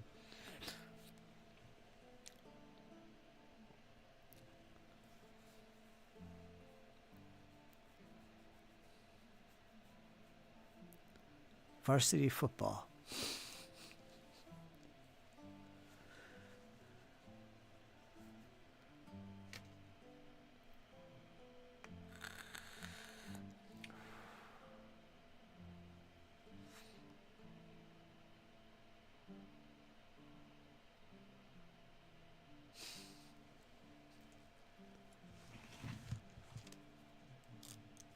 That's good enough for me. I'll read that up a little bit here and there when I get time. Oh, we're playing tomorrow. Maybe I'll read some tonight. If I'm still awake. But regardless, I got the gist.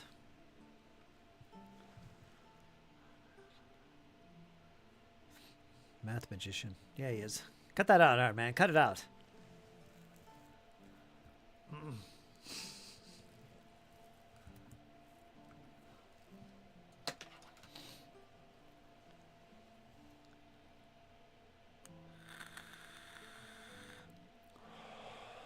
Role-playing games reveal a lot about people. You know that? They really do. I've really gotten to know. Like my Sunday group, for instance, playing every week, every Sunday for 4 years. You get to know them. You learn a lot. I've learned quite a bit of things that would not be otherwise obvious about certain people in the group. It's interesting. It's fascinating, even. I wonder what they've learned about me. I'm an arrogant control freak. I had one guy leave my game in disgust. He called me a control freak. I'm the GM. What can I say? He was terrible.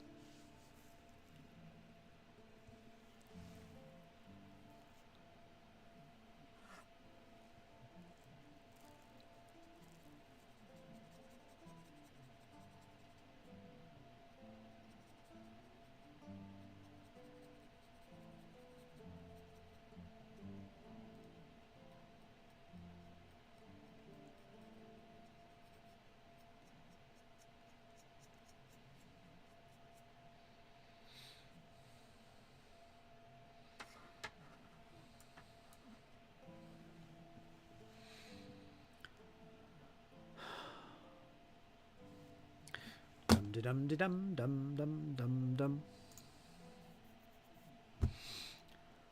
It's going good, Nardik. How you doing, my friend? His character is definitely a genius. So he would be maybe counting numbers all the time. Don't you dare, Hard Man. Don't do it. Not in my presence. You're supposed to be playing dumb around me. You're the manservant. I'm supposed to be the smart one. I make the decisions. But you know better. But my character doesn't know that. You just wear your flip-flops and make believe that they talk to you or something.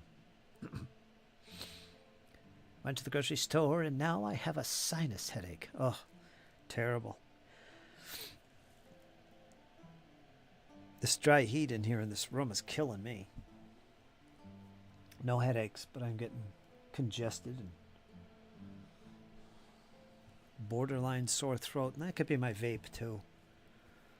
Vape is so good, I keep pulling on it. We're just killing time now. I'm going to go eat soon and relax. We're actually talking about Hardmaster and some of the rules. Might play some Castles and Crusades tomorrow. No, not tomorrow. Sunday. Jesse won't be there. You're welcome to come in, Nord, actually. If you want to play, you can come in on Sunday. It's just going to be me and Kyle. whoever else. I haven't really asked anyone else. But yeah, you're welcome to pop in if we do it. I have you in the rogues role on the server, so you could join the Rogues Den voice chat. You should be able to just go in there if you see us in there. Hey, you go ahead and do that. Should be just me and Kyle. I don't think Jesse can make it because he's home with the wife. We'll pick up where we left off. We're playing some pre-gens. We're just learning to play the game. It's nothing, you don't have to read anything if you don't want. It's just trying to figure it out. We usually get together around 4 o'clock to 6 o'clock and play for a couple hours. Or something like that. We usually get together around 4. Sometimes earlier, sometimes later. Kyle likes to come in early.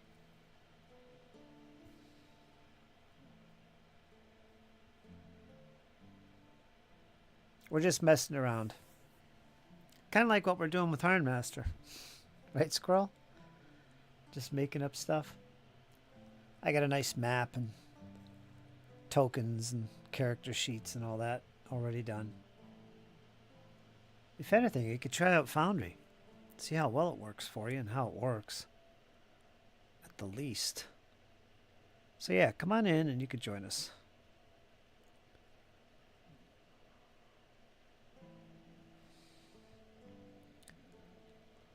What the hell happened here?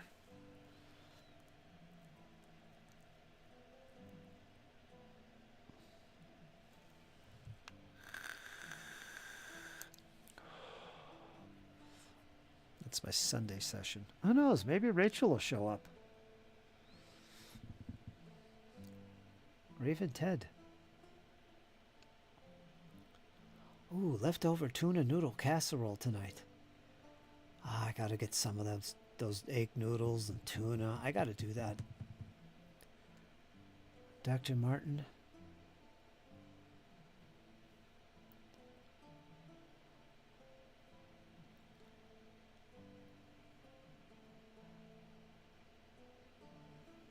I had a cursory look through the book and it seems like a better version of AD&D 1E.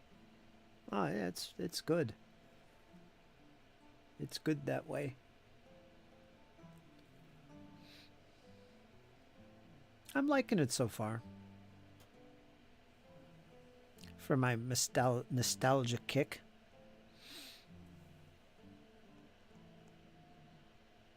But I gotta play the damn thing. I gotta make sure I know whether I like this or not.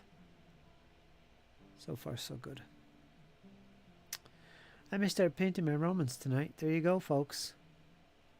Doing some research into how I want to paint the shields and linens.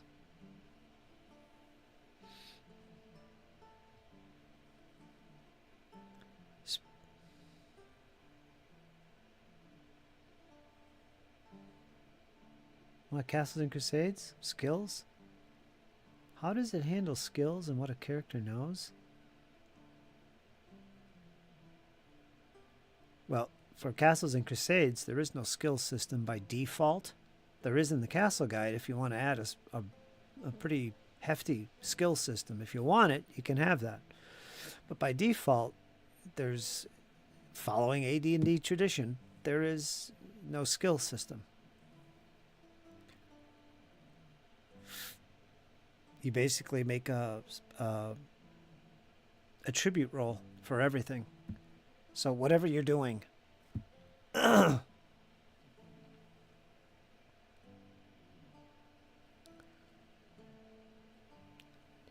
roll d20, you add your level, and you add your attribute bonus if you have one. That's all you do. I determine the target number, which is based on whether your characteristic is a prime or not. If it's prime, you need a 12 or greater. If it's a non-prime, it's an 18 or greater. But I modify that. I add the level of difficulty of the challenge, basically is what it is. And if you roll equal or higher than that number, you're successful. And I narrate it as such. That's all it is. So basically, in Foundry, there's a button to push. You just push the button, blink, and it does the calculating for you. it'll tell you what the modifiers are. You just click on the chat area where the die roll number is, and it will tell you what was rolled and what's added to it. Actually, I don't even think you have to click anything. It just tells you automatically what your modifiers are. If it's a combat attack roll, it works the same way, except armor class is your target number. You have to roll equal or higher. You basically roll a d20, add your attribute if it's strength, if bonus if it's melee. And instead of adding your level, like you do for, say, skills or out-of-combat attribute rolls, instead of adding your level to the roll and your attribute bonus, you add your attribute bonus and what is called your class base bonus. It's like your base attack bonus is what it is. And every class has one, and it gets higher every time you go up in level. So it's a number you always add whenever you attack in combat. So whatever that is, you add that, your attribute number, to your d20 to see if you hit. That's all it is. At its default, at its core, at its base, it's very simple and very much like baseline D&D or AD&D. There's plenty of options to complicate this simplicity if I so choose. But yeah, that's it.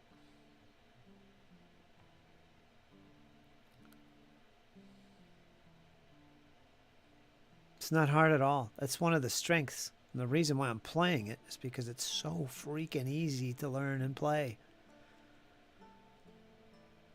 It's a game that, because it's old school, it wants the player to think, wants him to be creative, and do whatever you want. You know, don't just swing your sword to hit.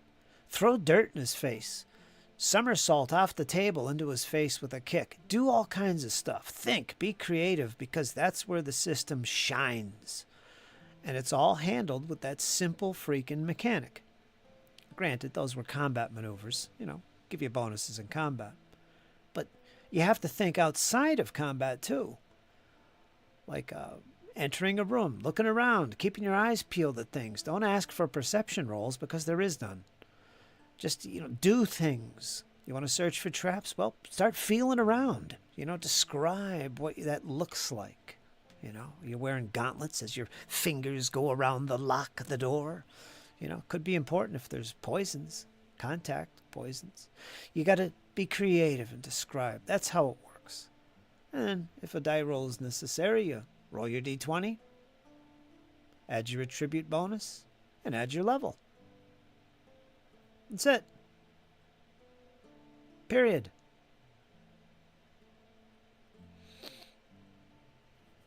I do the rest. Pretty nifty, huh? That's the default baseline of the game, which I like.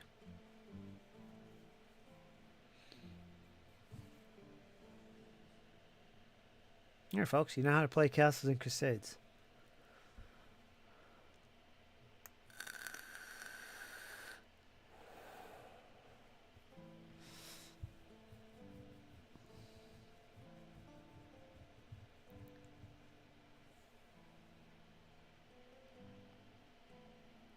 $23, mostly cloudy. I don't hear wind. It was a nice day today, by the way.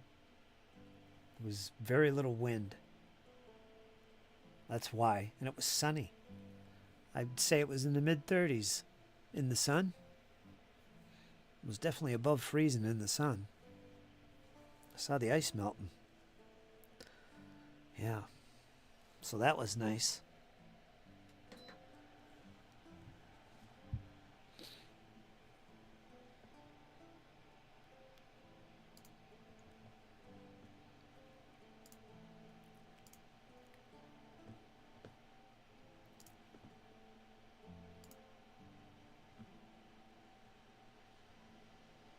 Time is it? 5:58. Got a few minutes here. Let me do something. Ay, ay, ay.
Do, do, do, do, do, do.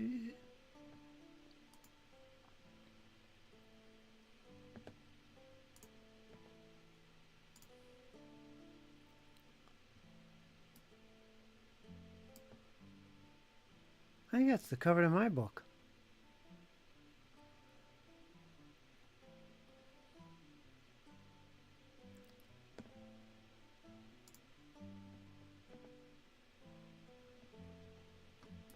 So there's our dungeon we're currently in, and we're investigating. It's looking pretty good. It's looking pretty good. It's looking pretty good. Just ambushed a bunch of orcs that come racing out of this room over here and attacked us. Gave them a good sound thrashing. They ran away, actually. Tried ambushing them. Anyway, this is the character sheet. Real simple. There's your 6 stats. Tells you if they're prime or not. When you want to make a check, all you do is you click it. It's like, okay, you want to search the room. You want to look around. You want to do a little check. Well, let's say I require a check, and you're going to make a wisdom roll. You just click right here where it says wisdom. Just click it. And there's your roll, and it'll show up over here on the right in the chat area. You got an 11. Basically, you rolled d20, you add +3 and +3. If you want to know exactly what you rolled, you click it. We'll see that you rolled a 5. +3 and +3 is 11. So that's why it came to an 11. Simple. That would probably fail. So I basically described, well, it looks safe enough. You don't see anything unusual about the chest in front of you. What do you do next? Yeah, there you go. Well, I crack it open. As soon as you crack it open, the trap goes off. Spikes shoot out from the door hinge and pierce into your chest and neck. You scream. You're going to take some damage. Let's say it's a D10. All right, 3 points of damage. Ah, you scream, and it echoes throughout the chamber and the room. Then I'll probably make some random rolls to see if something hears you. Something nasty, dark, and evil. Yeah, so that's basically what you do. You just click up here for your rolls. You got to make a dex roll. You got to climb a table. All right, you might fall, so let's do this. Okay, it's the middle of combat. He makes a dex roll. It's prime for him, so he needs a 12 or greater. He knows this, but he doesn't know the final TN or challenge number, CN. He rolled a 9. So he failed. So he jumps on the table and he slips and slides. There was something wet and gooey on there. And you're going to fall to the ground. You're going to take 1 point of damage. Ah, as you land on your back prone. Horrible roll. Terrible. This is actually the cleric. Kyle is actually playing the cleric, so these wouldn't be your rolls. So in combat, you just go down here. You find your weapon. Here's heavy mace. And you click the sword if you're using it melee. The bow symbol if you're throwing it. And if you do damage, you click this broken heart. Let's say you gave the goblin in front of you a good thrashing. So we're going to roll damage with the heavy mace. You ready for this? You click that button. There it is. A solid 3 + 1 for strength. 4 total. Ouch. 4 hit points of damage. Straight up. No damage reductions here. Just straight up 4 hit points of damage. There you go. That's all you got to do. If you're a spellcaster, there's a spell page here. You click that. There's all your spells. They have slots. Every time you use it, it takes away a slot, including 0 level spells. They also take away a slot. So it's not like Pathfinder or D&D where 0 level spells just never run out. So yeah, you keep track of that over here manually. There's a description, little background, your height, weight, male, female, alignment, XP is at the top. That's all it is. Simple as that. If you know how to do that, you're golden.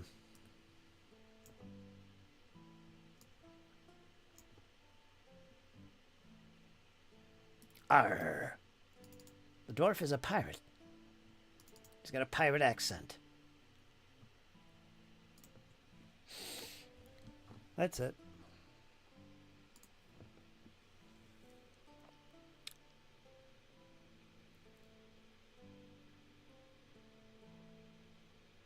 Yeah, I saw that. GMT's newsletter. Or their email. I got one probably because I'm on that thing as well. I don't know if I'll get it though. I better cancel it.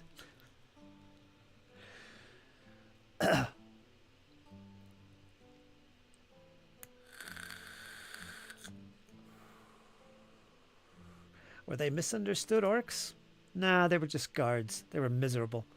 The players were smart enough to listen at the door and try and figure out what was being said. And yeah, the one listening, the halfling, actually spoke orc, and he could understand them. They were miserable. They were upset. They did not want to be here.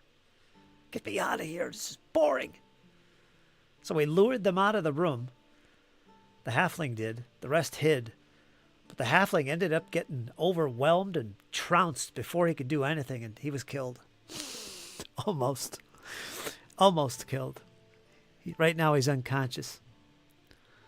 Just laying there. Oh, what happened? Oh, oh.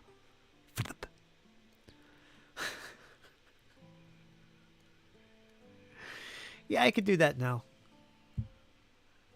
I'm not going to play tonight. I'm wore out, but I can give you the link, and you can come in here anytime you want and check it out. You just look for your name. I'll show you how to do that. You can poke around. You won't disrupt anything. I'll even give you control of a character. We can do that. I'll give you control of a character so you can look at the character sheet, roll some dice.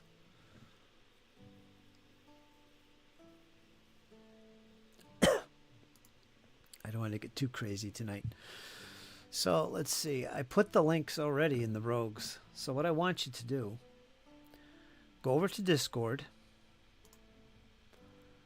Go in to the channel under Forge and Brush Games. One of the two games listed is called The Rogue's Den. It's not a voice channel. This is the text channel. Go in there, and you'll see that I pinned the links. Actually, they're right there. As soon as you go in, you'll see it. Scroll to the bottom, and you'll see two links. All right? They both work. If one doesn't work, try the other one. At least one of them will work for you, and it will take you to the game where I am right now.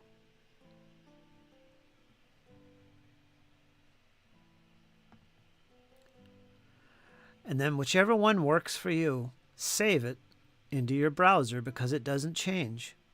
Whenever you want to go into the game, you just click that link and it takes you to the game. And once you get there, there'll be a drop-down menu to choose your name. Choose your player. You're going to look for your name. It's Nord. You'll see it. And then once you select your name, Nord, click Join Game.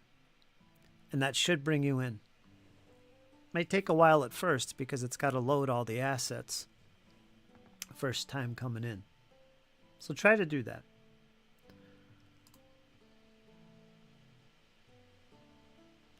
You don't need to have an account. One of the links, you got to have an account. The other link, you don't have to. There's no password. Just try them first and see what happens.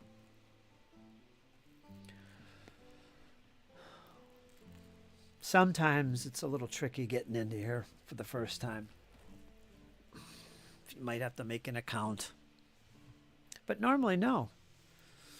Try both links.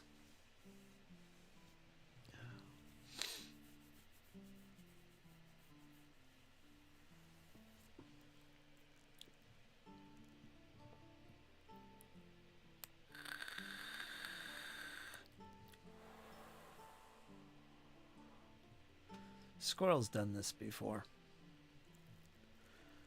Iron Man knows all about it. He's done Foundry so many times.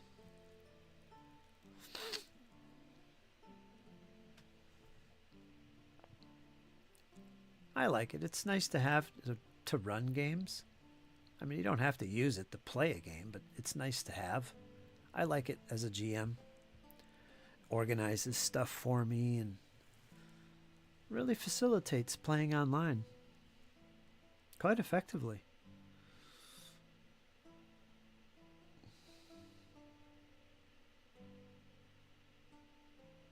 It's got background music and stuff.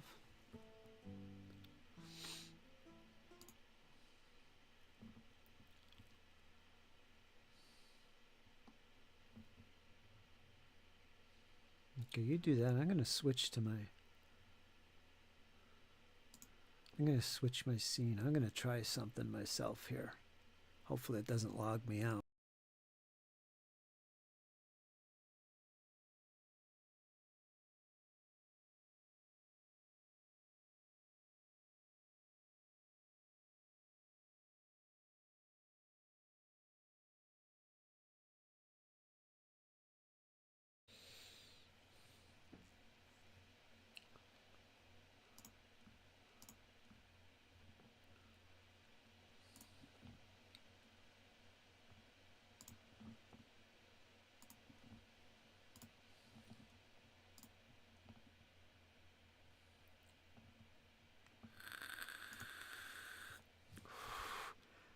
Let me make sure I'm still good here.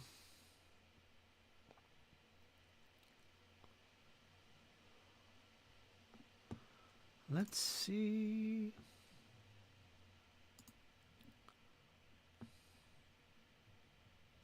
I think Nordic got in there. I saw a dice roll. All right.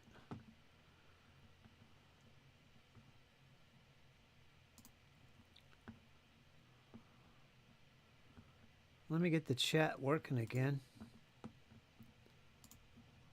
Let me get a chat working again. Pop out chat.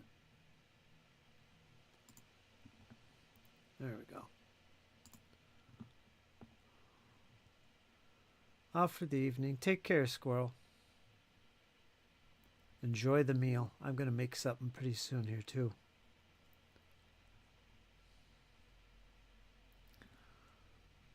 All right. Now I could see the chat. So, let me get back over there again. Yeah, you're in. That's all you got to do. That's all you got to do.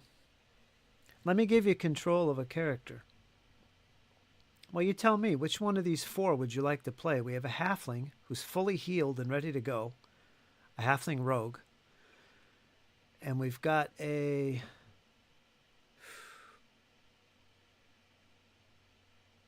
dwarven fighter. Yeah, Jesse's playing the wizard. Kyle's playing the cleric. So you can play a dwarven fighter or a halfling rogue.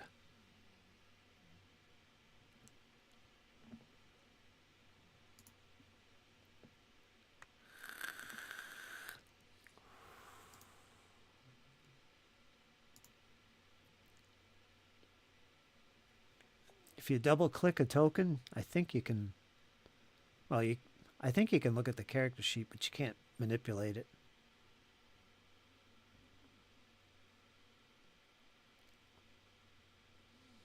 Not that it really matters. But I'll give you ownership of one of them. Just tell me what you want. Dwarf? All right. All right, good choice. Dwarf's taking a little bit of a beating, but he's okay. He's okay. It's expected of the dwarf. So let's see. Let's give you ownership. Owner. Now you can open up the sheet, double click the token, and you can manipulate the numbers and click buttons right off the sheet. You can rename your warrior. It's all pretty much self-explanatory how it works.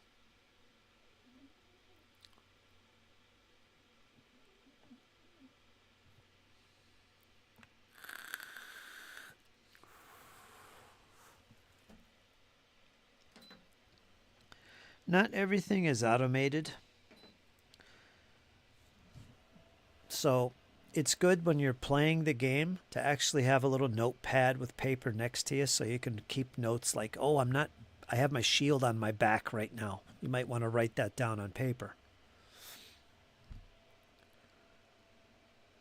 You have 4 javelins. If you shoot one and throw it, You'll have to manually go into the character sheet where it says trackable resources right there in the combat section and change that 4 to a 3.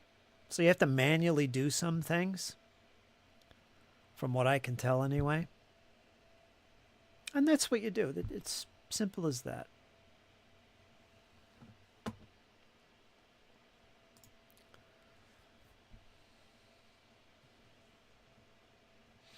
$20. Total score of 20. There you go. That was melee attack with the dagger. Okay, you hit, so roll your damage. That's the little broken heart symbol next to the dagger. Just click that, and that'll be your damage. 4 points of damage. Wow, 1d8 for a dagger? Holy cow. That's all you do.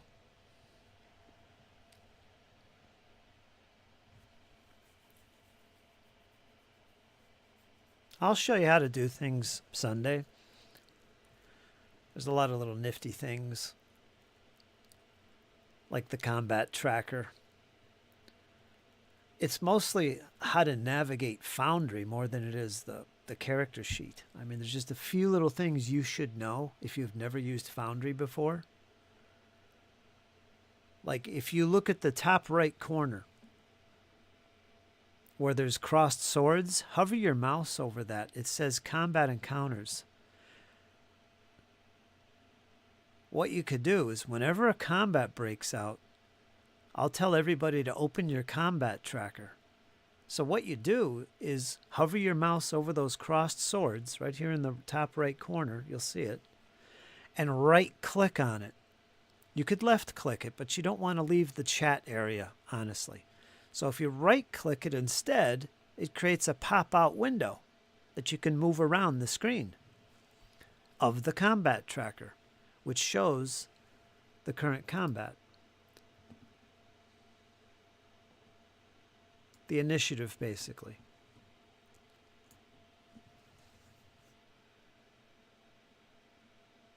Initiative, by the way, is just a simple D10. There's no modifiers normally. There's nothing. It's like drawing from a deck of 10 cards. And then it goes in descending order. And it changes every round. So at the start of every round, you're basically rolling a D10. You just click on the combat tracker. It'll be a little dice symbol. You click on it, boom, it'll come up with a random number from 1 to 10. You want to roll high. That's all that is. Yeah, just look around, poke around, click some buttons. The upper right-hand corner where all those icons are, those are everything from controlling your volume, like when there's music in the background playing, which I often use. You can control the volume of that on your end. All the characters that are available to players to look at are there. The making a character is there. You can create characters here. Items lists where you can find like a longsword and drag it to your character sheet. Yeah, that's all. Just explore. Poke around. You won't break anything.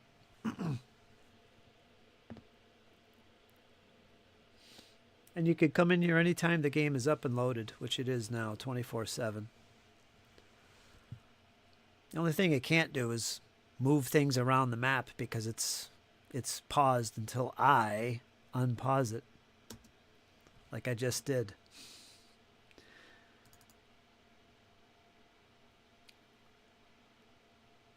And the way you move your token, click on your token by left clicking, and then drag it. Or you can use the up and down arrows.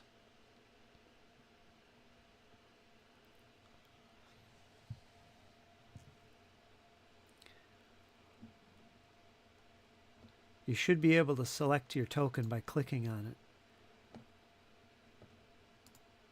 If not, it's probably because you're not on select mode, which I could show you how to fix in a second, but try and move your token.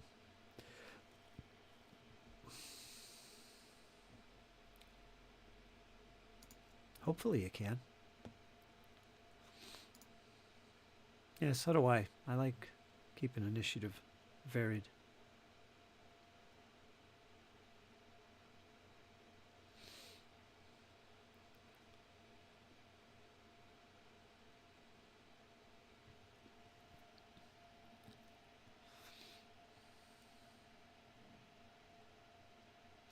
I only see the cover for the game. I don't see the map like you have it displayed. Oh.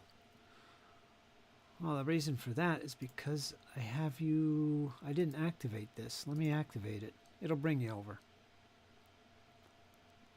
There you are. Kind of scroll up and you'll see it. That was the welcome page you were on. There you go.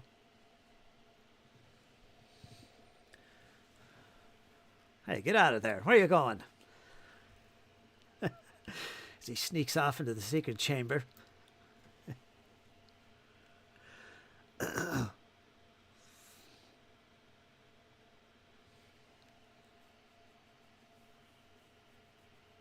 If all the lights were off, you'd see everything in dark vision. Everything would be grayscale, monochrome.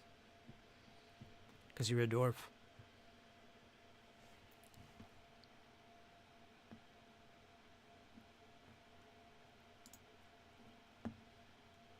Which is pretty fun.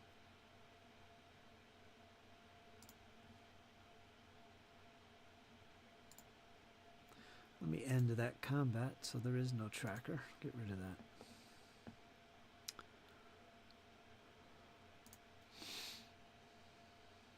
I'm the doorman. Yes, you are.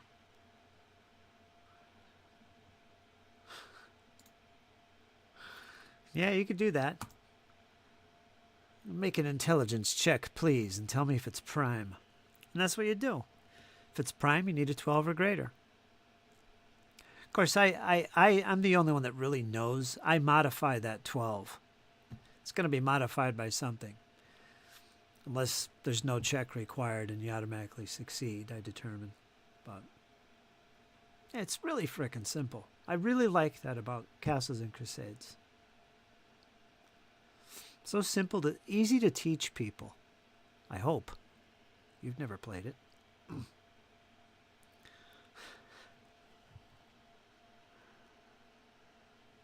So what do you think? Do you like that? It's pretty easy, intuitive. You think you're getting a hold of it?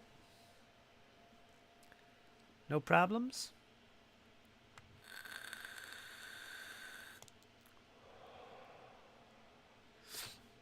Let me keep this as the default map. Because this is where we're currently playing.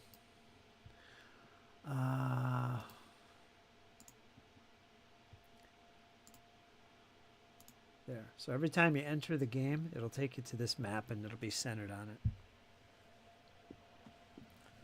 I have it activated. 10 for intelligence. You failed.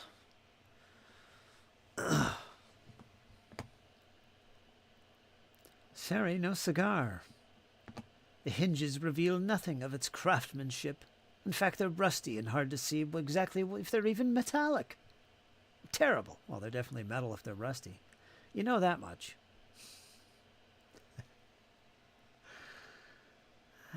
What a life. No problems so far. A 10 with no prime stat.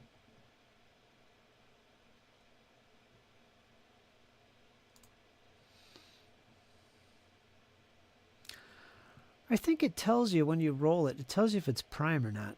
Yeah, it does. It says prime false. So I guess it already tells you this stuff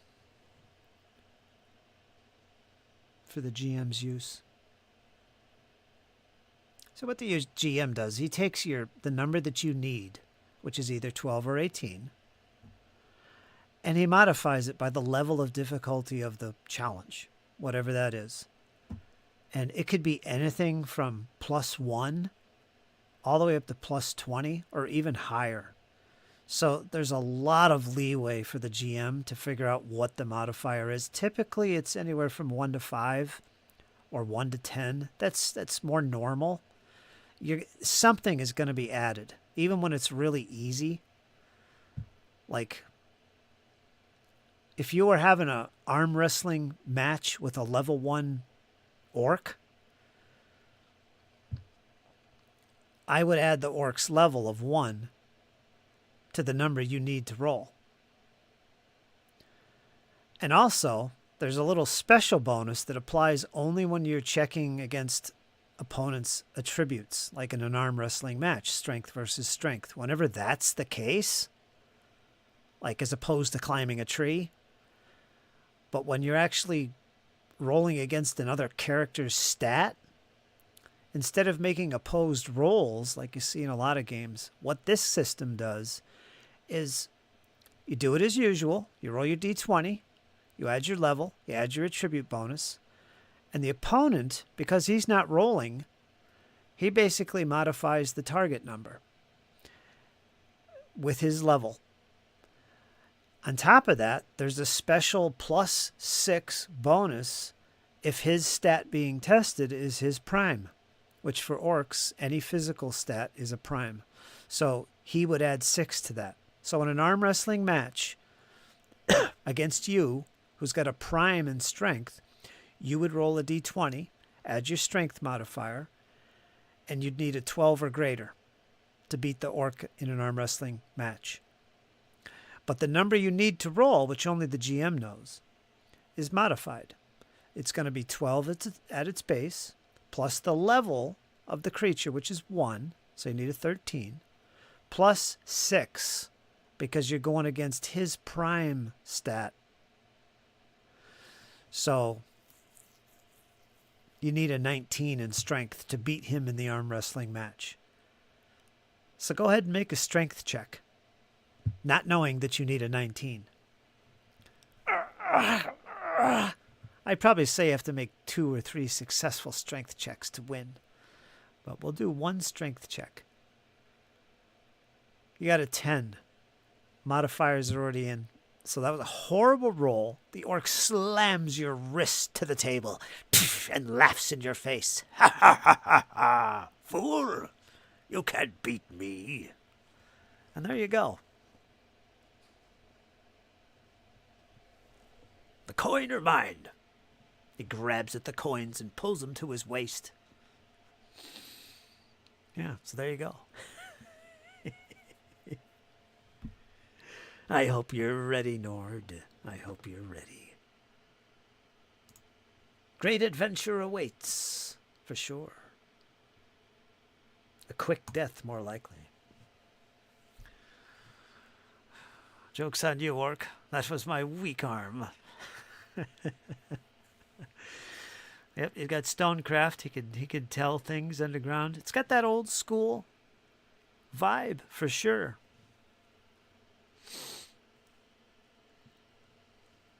It's based on the first edition AD&D game. So that's the good part.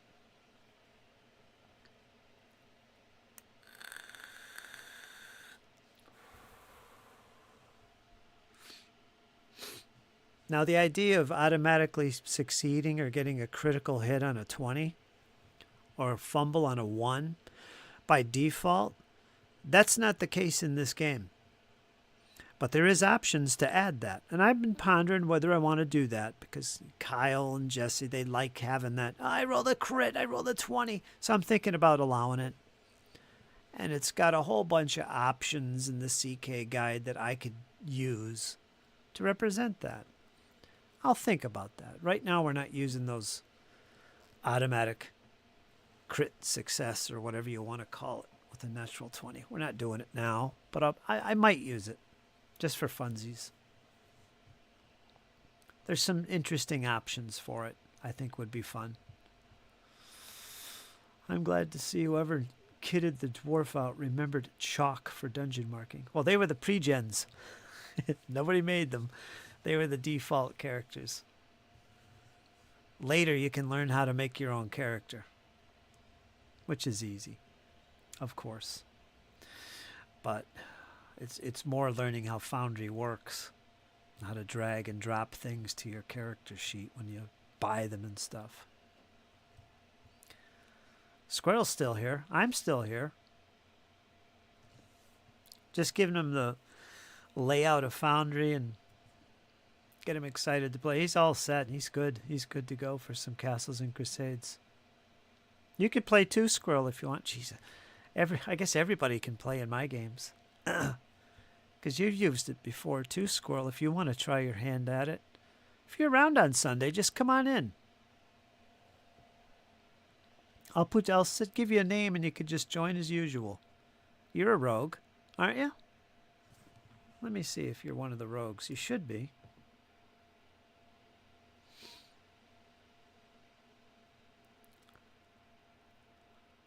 Oh, you know what you are? You're a friend of the Forge.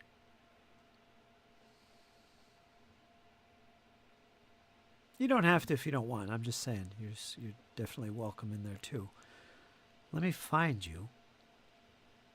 I'm curious if you're even able to get into the rogues. I think you are.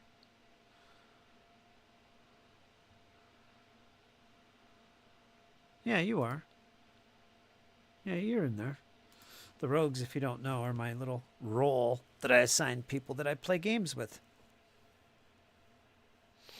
on the server.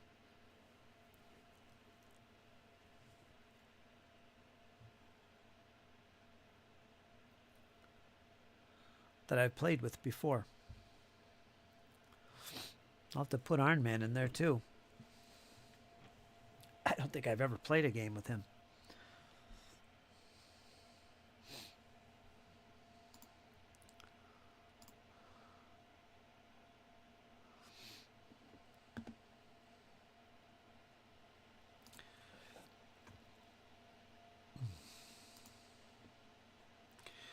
How does encumbrance work in this game? Well, for now, just ignore it.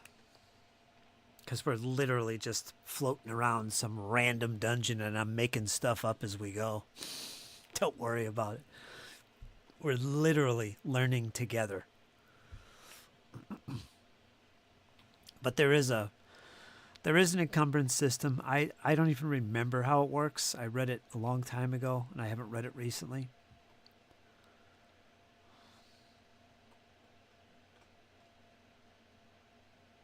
But everything has weight to it, so I guess you keep track of it by pounds or something. There's nothing special with it.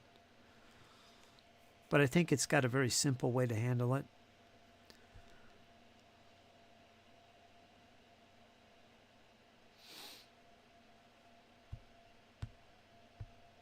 You as the CK keep the token for your use on any player's roll of a net 1.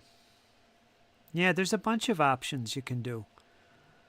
There's like over a half a dozen different options for using everything from hero points to fate points to how to use natural 20s and natural 1s. I like that about the game too because it's versatile. So you can make the game you would like to play. There's a fully laid out skill system if you're into that sort of thing. So there's all kinds of options to, play the game your way. I like that. In my case, I like it as simple as possible. For now, anyway. I prefer that.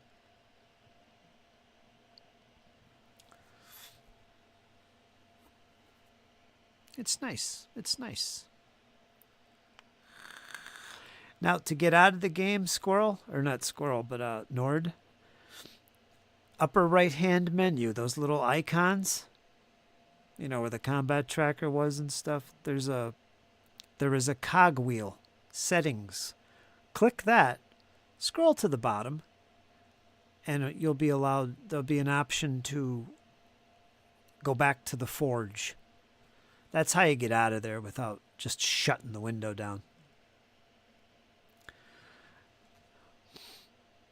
And if the game runs slow on your end, under settings, there is a setting under settings that you can change the resolution or, all the fancy stuff. You can set it to like low, just like you could a video game. There's options for that. If it ever gets laggy,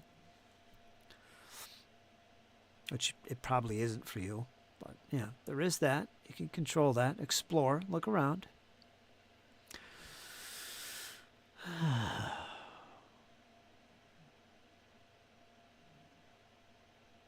It's a good idea, Squirrel, by the way. Squirrel plays this at the GaryCon. So he's familiar with it.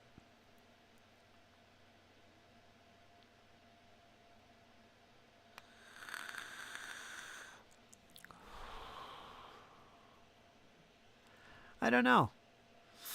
I'll have to read that.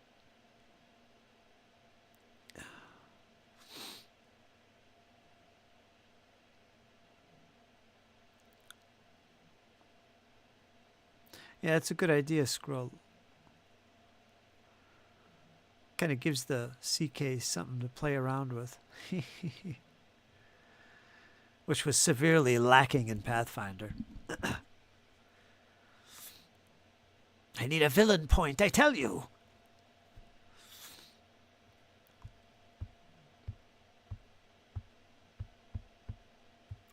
So I don't know about the percentage numbers. I haven't read any of the character stuff since last year, so I have to do that.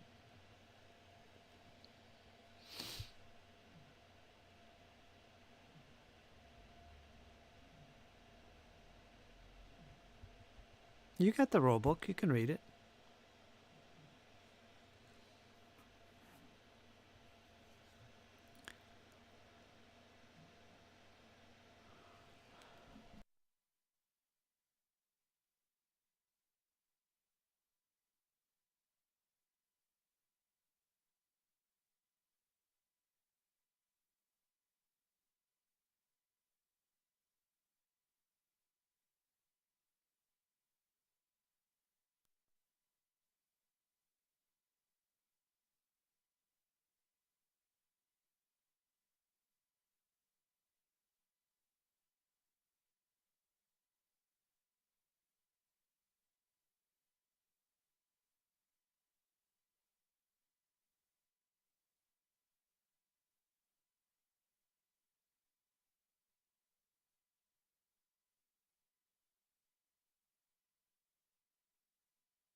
Yeah, I'm muted. What about it? Ah, jeez. I was muted quite a while, too. Oh, well. Some things better left unsaid, I guess.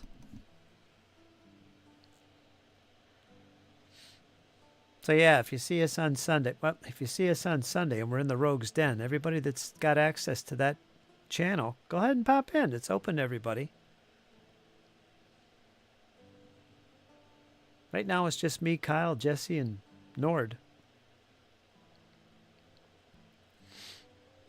You could pop in and play some Castles and Crusaders. Yeah, little Castles and Crusades. But I'm liking it. I think it's good fun. We'll see where I take it. I need to give it a fair shake for sure. And the more I play it, the more I'm liking it. I like its old school feel. I like its simplicity. I like its versatility.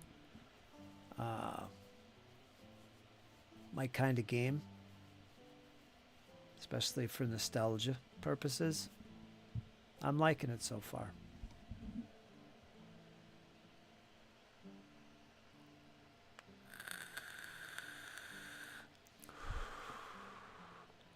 So if you got any questions, let me know.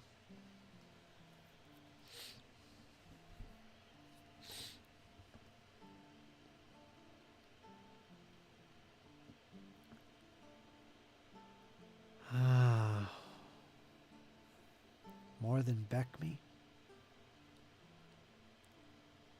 It's hard to say I like anything more than the original games.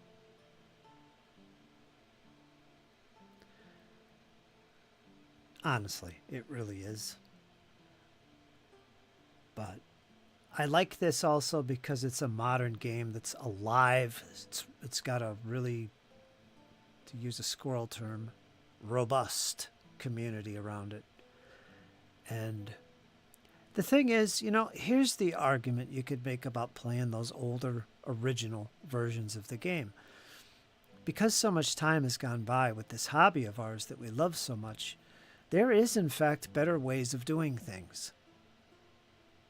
As much as I love Beckme or first edition or second edition AD&D, there's better ways to do certain mechanics,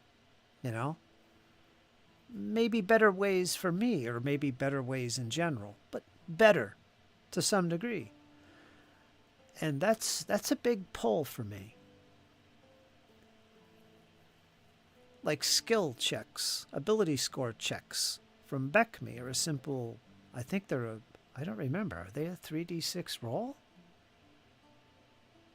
You have to roll under your stat, or is it a d20 roll under your stat? Well, regardless, it's got its way of doing ability checks that's kind of clunky in a way, I think there's better ways to do it outside of a full-blown skill system, which I think this game, Castles and Crusades, does really well.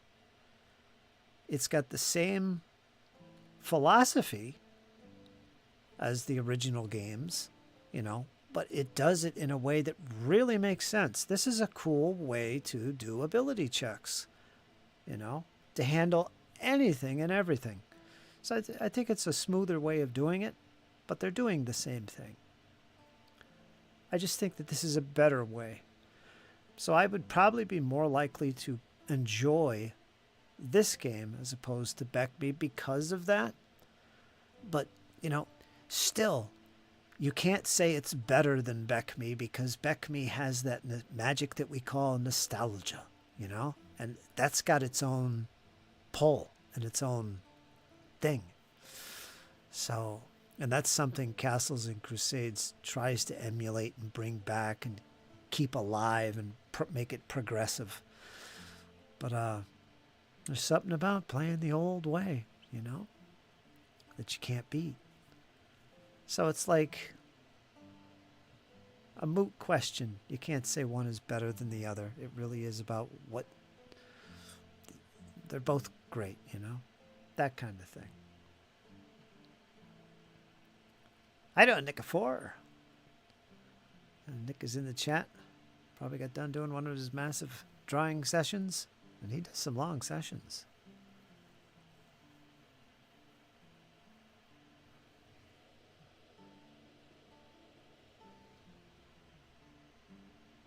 This says I've been streaming for half an hour.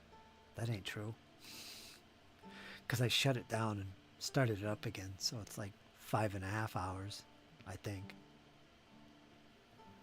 But yeah, depends on what I'm in the mood for. But to play some Path of Exile, then I saw this. Yeah, I'm just showing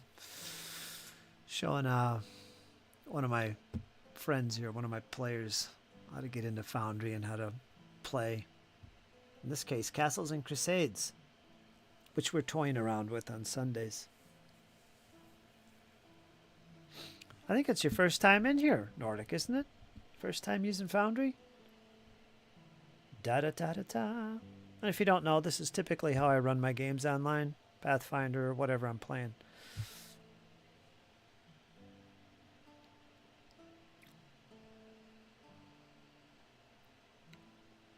Which I really enjoy. Foundry is awesome. What do you think of Foundry, Nordic?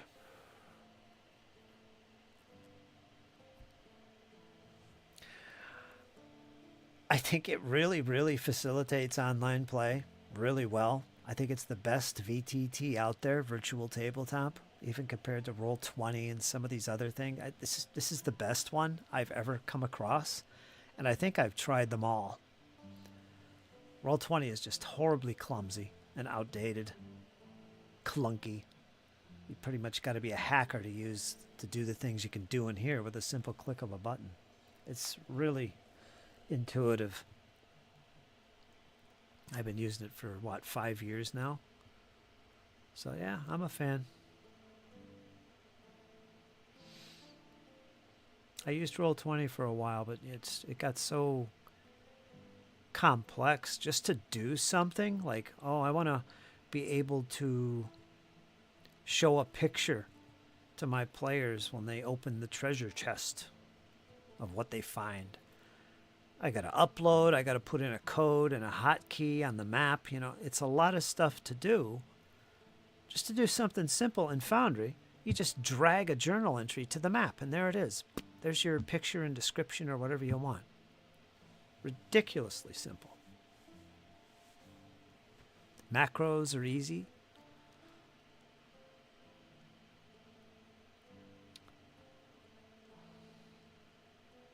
Foundry is free if you're playing in games or running games. You can run games here on my server. I could make you a GM and you can have total control. Add your own files and be a GM.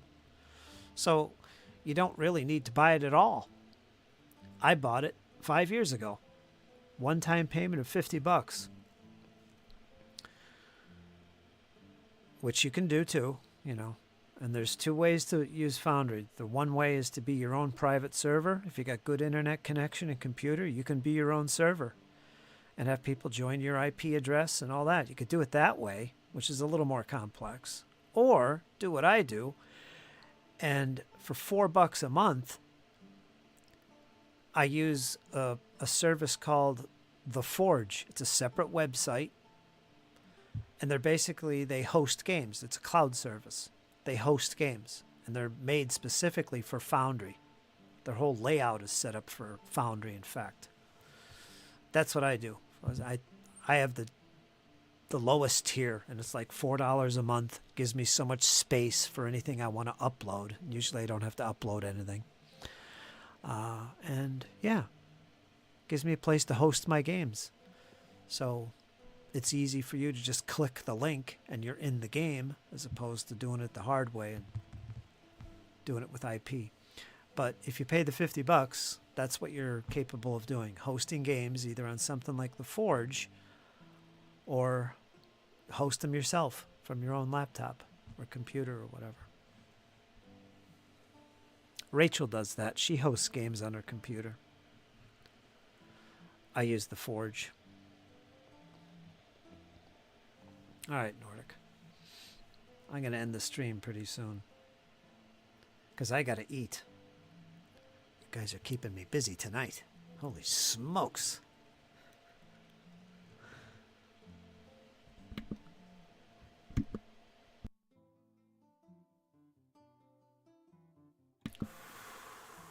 You take care, Nick. Thanks for popping in. How is everything? Everything good? I saw the March of the Gnomes. Very good. Now you got something else going on. Wish I could sketch.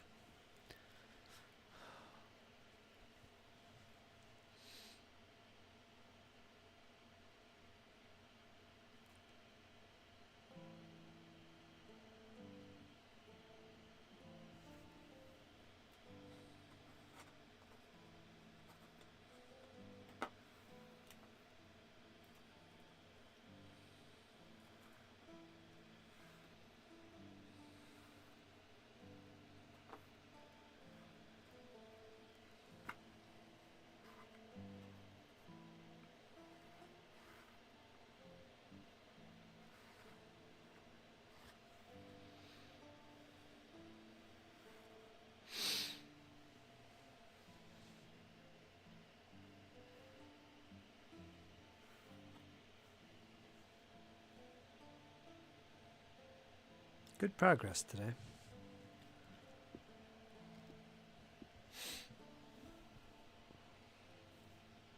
Take care, squirrel. Thanks for popping in.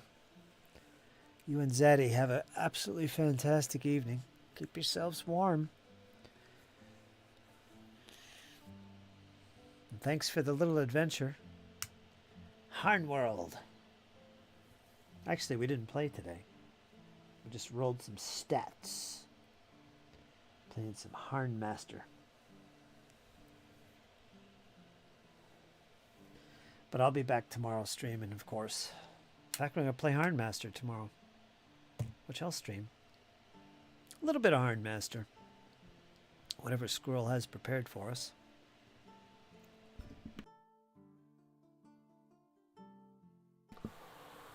During my normal stream of painting. I don't have anything special set up.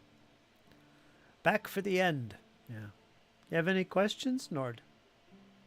If you ever do come up with something, just ask me. And that link, save, because it's the same link. You come in here anytime that this server is loaded. I usually got something loaded. And again, just look for your name in the drop-down menu. Or just use guest. I rolled my space heater right up to next to me. Not sure what the temp is coming out, but it's getting warmer.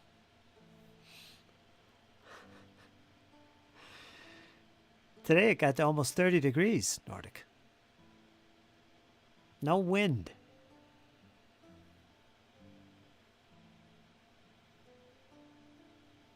Yeah, go for it, Nordic. It's a really versatile game.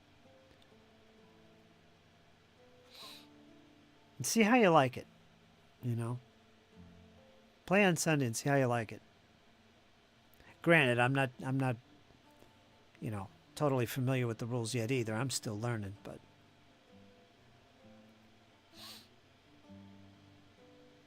it's so easy.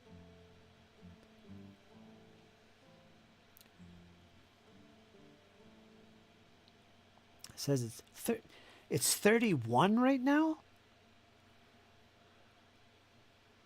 Mine says my temperature is 22. Are you kidding me? Jeez, what's going on here? Well, it's funner for a group to learn together, at least, right? At least it's funner. I've had the rules for years. I've read it like... I've attempted to play it, we'll say, 2 other times, so I'm somewhat familiar with it. But my memory isn't the best, so it's like starting over.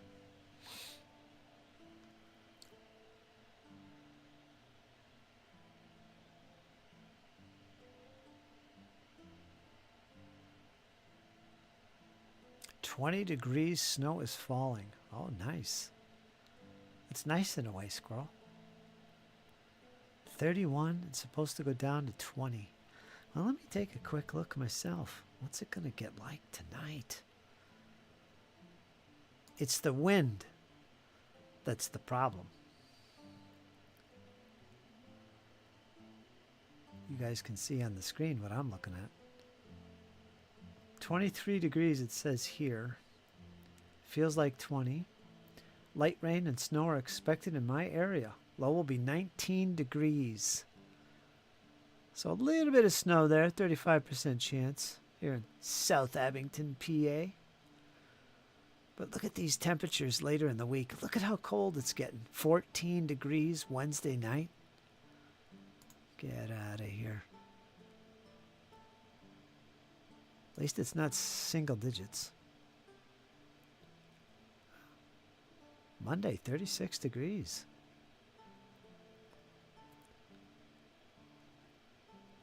But again, it's the wind.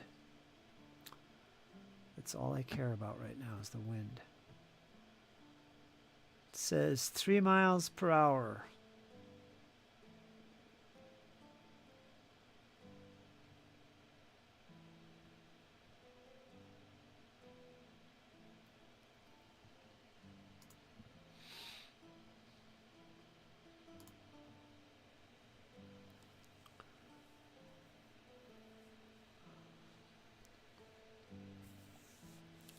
When you're inside and warm, snow is awesome.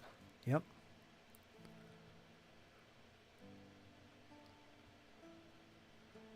Four nights in a row of winds that were like close to 20 miles per hour.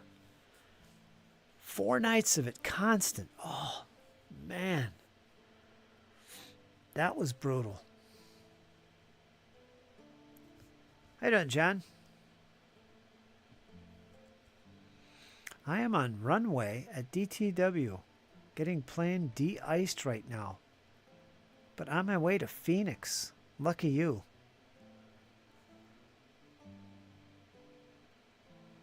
God, you're sitting in the plane or the terminal? Are you in the plane? Better watch out. Better watch out.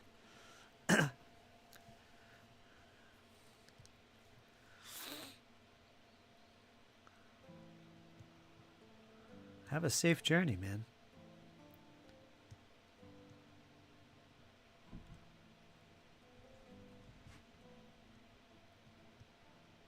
I'd have been a Nordsicle, yeah.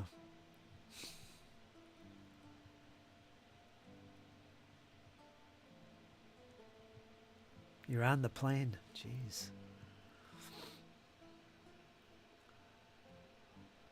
I've never been on a plane, and I have no intention of ever being on a plane, and we'll leave it at that.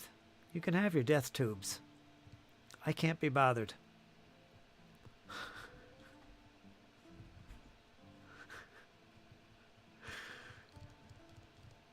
I'll jump on my 10-speed, thank you. Or build a raft. I take a cruise. I've talked about it. I've talked about going over and visit my friends across the pond. And yeah, it would be a cruise. I'll take the scenic route, thank you. A little bit more pricey. Unless I can find a banana boat. Do some work there.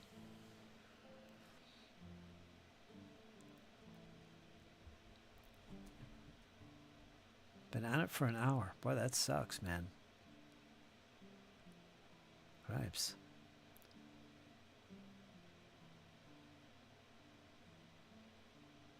Wi-Fi at 10K? Well, they don't let you use the phones on there, did they? While you're in flight?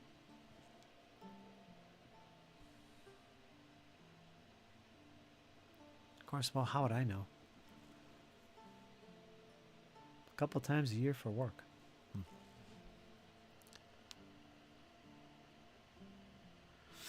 Yeah, well, if it goes down, I'll take my risks with a boat. Because when you're in a plane, there's nothing you can do. Nothing. You are completely helpless. At least on a boat. Even if you don't know how to swim, there's still a chance of survival. You could do something. Just no thank you. We better stop talking about it. Poor out John there. He's sitting on a plane right now. Airplane mode. Don't want to be freaking people out. You got this, John. You got this. Don't worry about it. You've done this 1,000,000 times. Don't listen to us.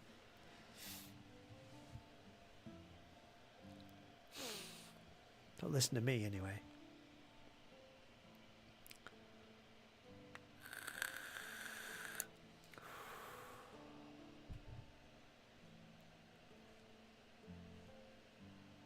Oh, there you go, Nordic. Good choice. All the trips I've taken across the United States, and there are plenty, I've always taken a bus.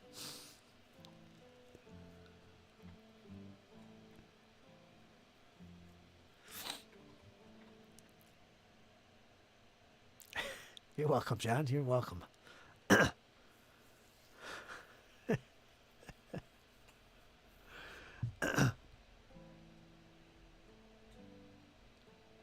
Yeah, go figure. And I like the naval stuff.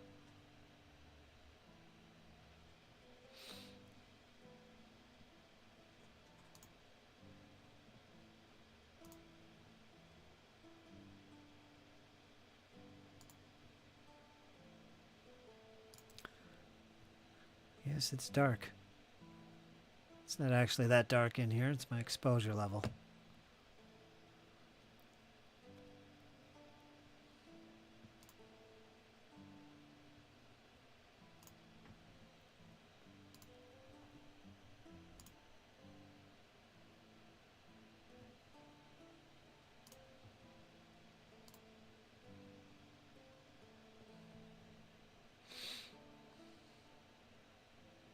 Train, that's even better.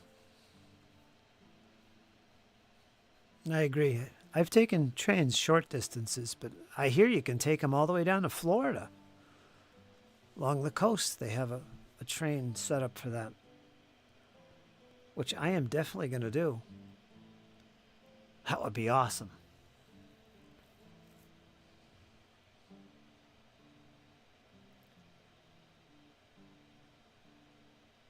Well, you love sharks too, so you're at home in the water, so you can have the sharks. But yeah, 95% of risk is takeoff and landing. Yeah.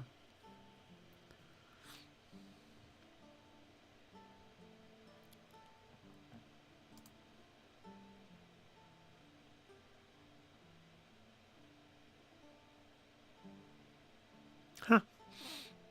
Philly and Pittsburgh. That's cool.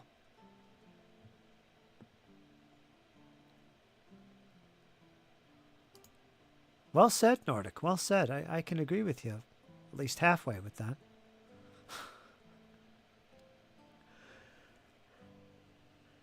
You and your Apache girlfriend. I got stuck on a train underneath Lake Huron for 4 hours. I don't do trains. Wow. Yeah, that would have an effect on you, wouldn't it? Ripes.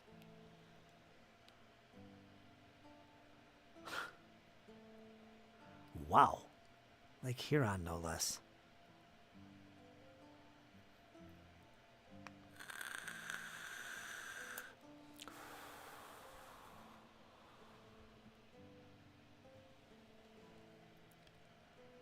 What are you going under the lake for? The heck were you going? Sarnia? Pitch black, no power? Wow. Boy, you like walking on the edge, don't you, John?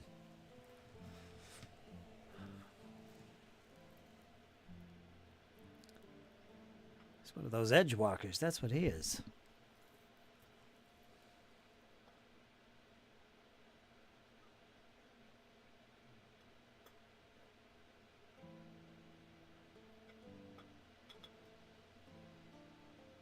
Went to Toronto.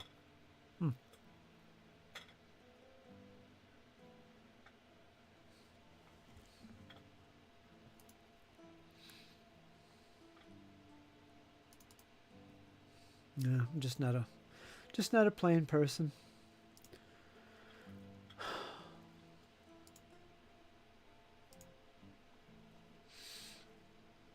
That's me though.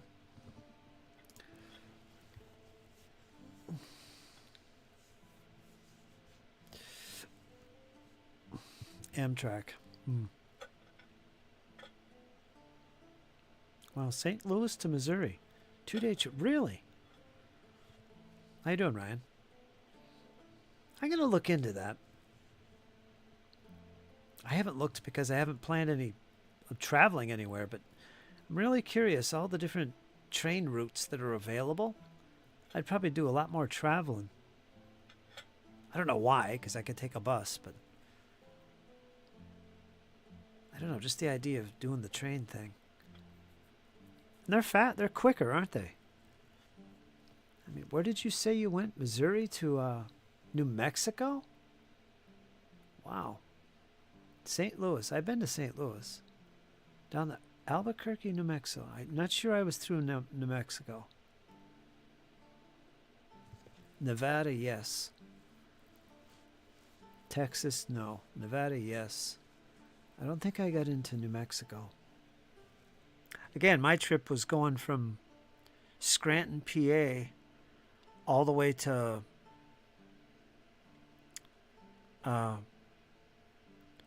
SoCal.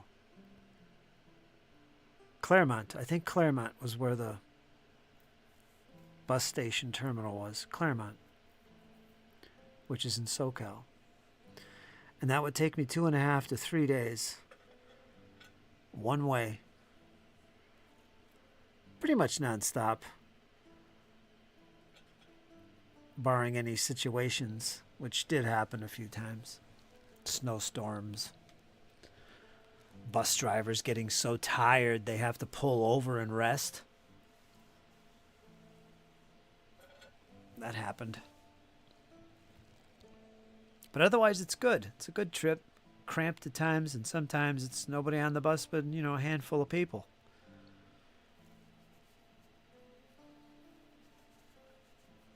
Stop over to eat and rest. But yeah, I did that a lot. And it took me all the way through the northern states. More than anything south. I mean, the furthest south I've gone is Nevada. And up. But it was great meeting new people and seeing all these cities. Like St. Louis. I've been in St. Louis so many times. You could see the arena and everything. Chicago. Where you change over to a different bus or something. That kind of thing. So I got a chance to walk around and do some stuff and see some of these places. Las Vegas. Many times Las Vegas. Bust you back to Lansing. 6-hour trip from near Pittsburgh to Philly on one Amtrak train. And I forget what it cost. I think a one-way trip was like $180 or something. I think. I can't remember. That was a long time ago. I was doing that back in 2009, 2010, 2011. That's when I was doing my traveling. It was like the same price as a flight.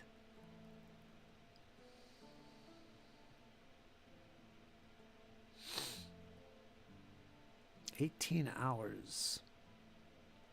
Yeah, that is crazy. It's sad.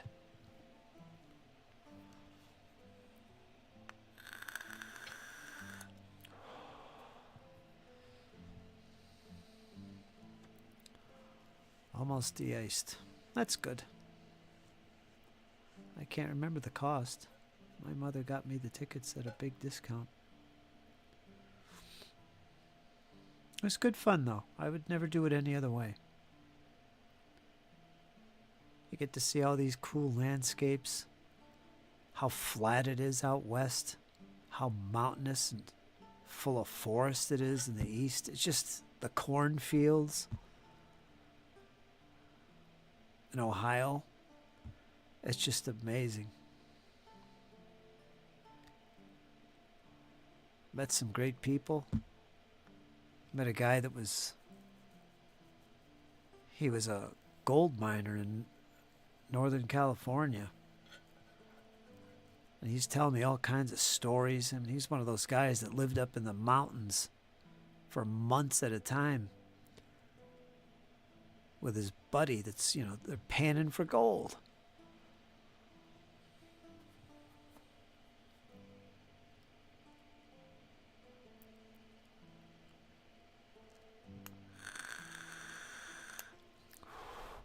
But the biggest thing is being able to see these places and, step out into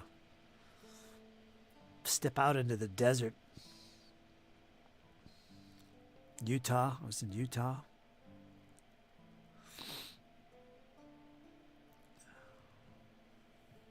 That's when I first went out there. I saw, for the first time in my life, I thought I woke up in the bus. I was on an alien planet. I looked out the window and it was snow in the desert. We're talking these big rock outcrops, red sand. And there's snow, clumps of snow all over the place. Where the hell am I? I never saw that before. Didn't dawn on me, how cold it gets in the desert at night. And yeah, they get snow.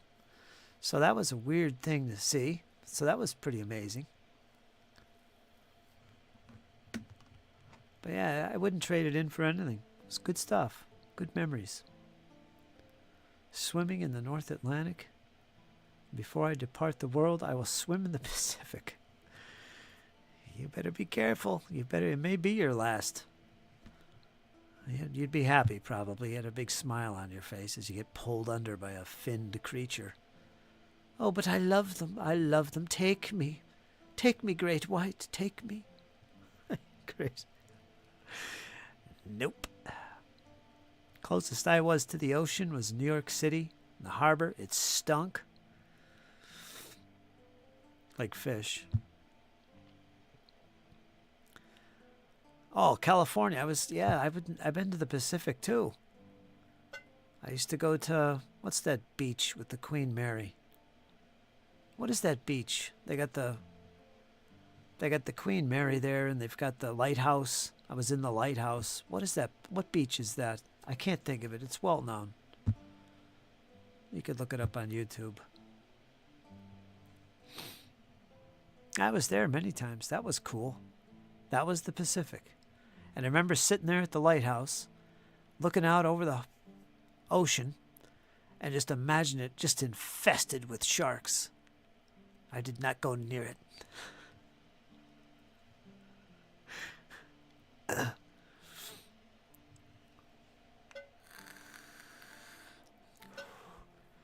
I won't do it, I tell you. I won't do it. Well, if I was on a big old boat, maybe. Not Huntington. Oh, come on. You guys know what beach it is. I know what it is, but I can't think of it. Queen Mary location. Long Beach. It's in Long Beach, California. Boom. Yeah, that was a good time, man. California, to be honest with you, was beautiful. It was a great time in my life. It was paradise that first week of being there. Southern California. Oh my God. If you've never been to California, I don't know about these days. It's a different story, but back then, a decade ago, it was just unbelievable. Constant sunshine, beautiful weather, barely a cloud in the sky, not much rain. And clean. I mean, everywhere I went, it was clean. It's like everywhere is a park. It was literally paradise. You get used to it after about a week, but man, what an experience. Nowadays, it's a different story. Sad. I don't want to go into that, but yeah, that's freaking sad. I wouldn't go back now. But actually, they got fires out. Not this time. SoCal's burning down.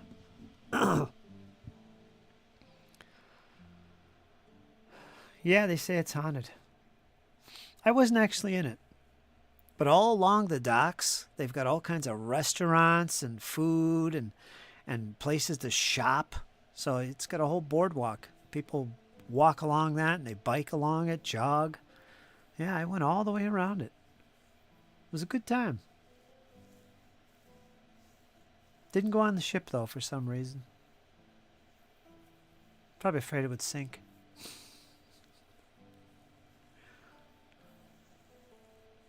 Anna Kendrick. Yes. There you go. Those are two good points. I was on the Hollywood Walk of Fame, walking around. I saw Arnold Schwarzenegger's footprints and handprints in this pavement. All that stuff. It was pretty cool.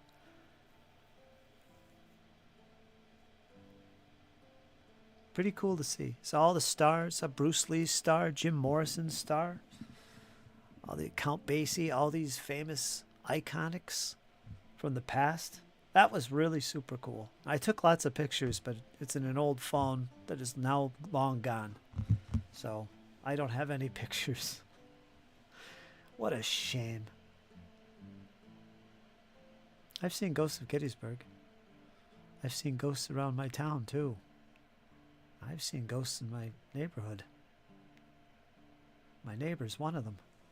Never comes out of the house. Crazy. Oh, wait a minute. That's me.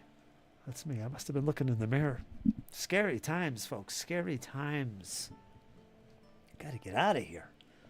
Losing my mind. I gotta do some traveling pretty soon. Right. All right, folks. I'm gonna get out of here and eat before I lose my mind. How long I've been on. A whole extra hour. Bonus hour today, folks. How do you like that? Let me see how long I streamed before I go. Gotta see how long I streamed. You take care of yourself, John. You be safe on that plane there. And we'll be thinking about you.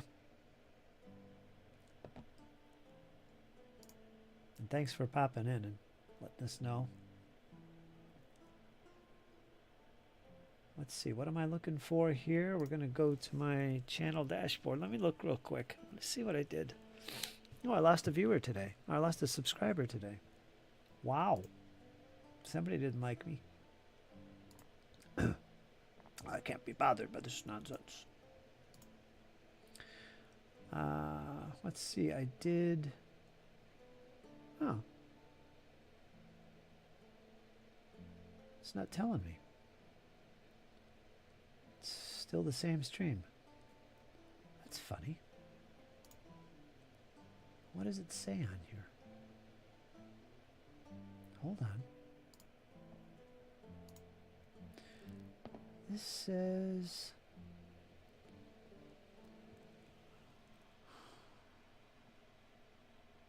"1 p.m. A little after 1, so 6 hours. All right, 6 total hours. Yeah, that's a long one. I'll be on tomorrow though, and be a little bit more casual with our chat tomorrow because it's Saturday and I got a lot done today. I don't have as much to do now. Just a few things. Got to paint some drums and paint muskets. That's it. So I'm going to get that done next week. This commission will be done. The painting will be done. And then we're going to base. And then we're going to do the flags at the same time. So that'll be at least another week. And then this commission will be complete. And I'll take a few days off. And plan the next project. Yeah, that's going to feel good. I'm going to have... I don't know. I was thinking about cooking pasta, but it's kind of late now. I might actually just eat fried ramen again. I already had it for lunch. God. Might have fried ramen. I might have potatoes. I might have potatoes and fried ramen. I don't know. It's probably going to take me a half an hour to figure out what the hell I want to make. Another hour to make it. So I don't know. Guaranteed there'll be a potato in there. I got some new cheese to make pizza. Fried potatoes and fried ramen. Yeah, that's what I usually do. Fried potatoes are easy to make. Easy to make. Instead of waiting an hour for a baked potato, I might go for the old fried. I had that twice today too. I've eaten fried potatoes twice already. And once I had ramens. So, man, that'll be 3 times with the potatoes and twice with the ramens today. Or I could have pasta. I could have Alfredo. I could have tomato. It's a lot more cooking though. A lot more prepping. I don't know. My sink is probably freeze to death just making dinner. Cripes, what a life I live. I can't wait for spring.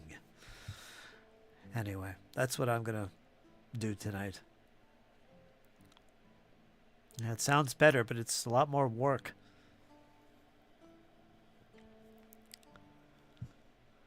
Unless I go with Alfredo, that's a lot easier. I don't know. I don't know. I'll let you know. I'll let you know what happened. the big decision. Did he cook up the frozen solid sausage? It's in my fridge and it's frozen still. It's been frozen for 3 days in my fridge. It never de-thawed. I think I broke 2 knives trying to cut it apart in the frying pan. I did. I'm not lying. 2 knives just broke. God, it's crazy.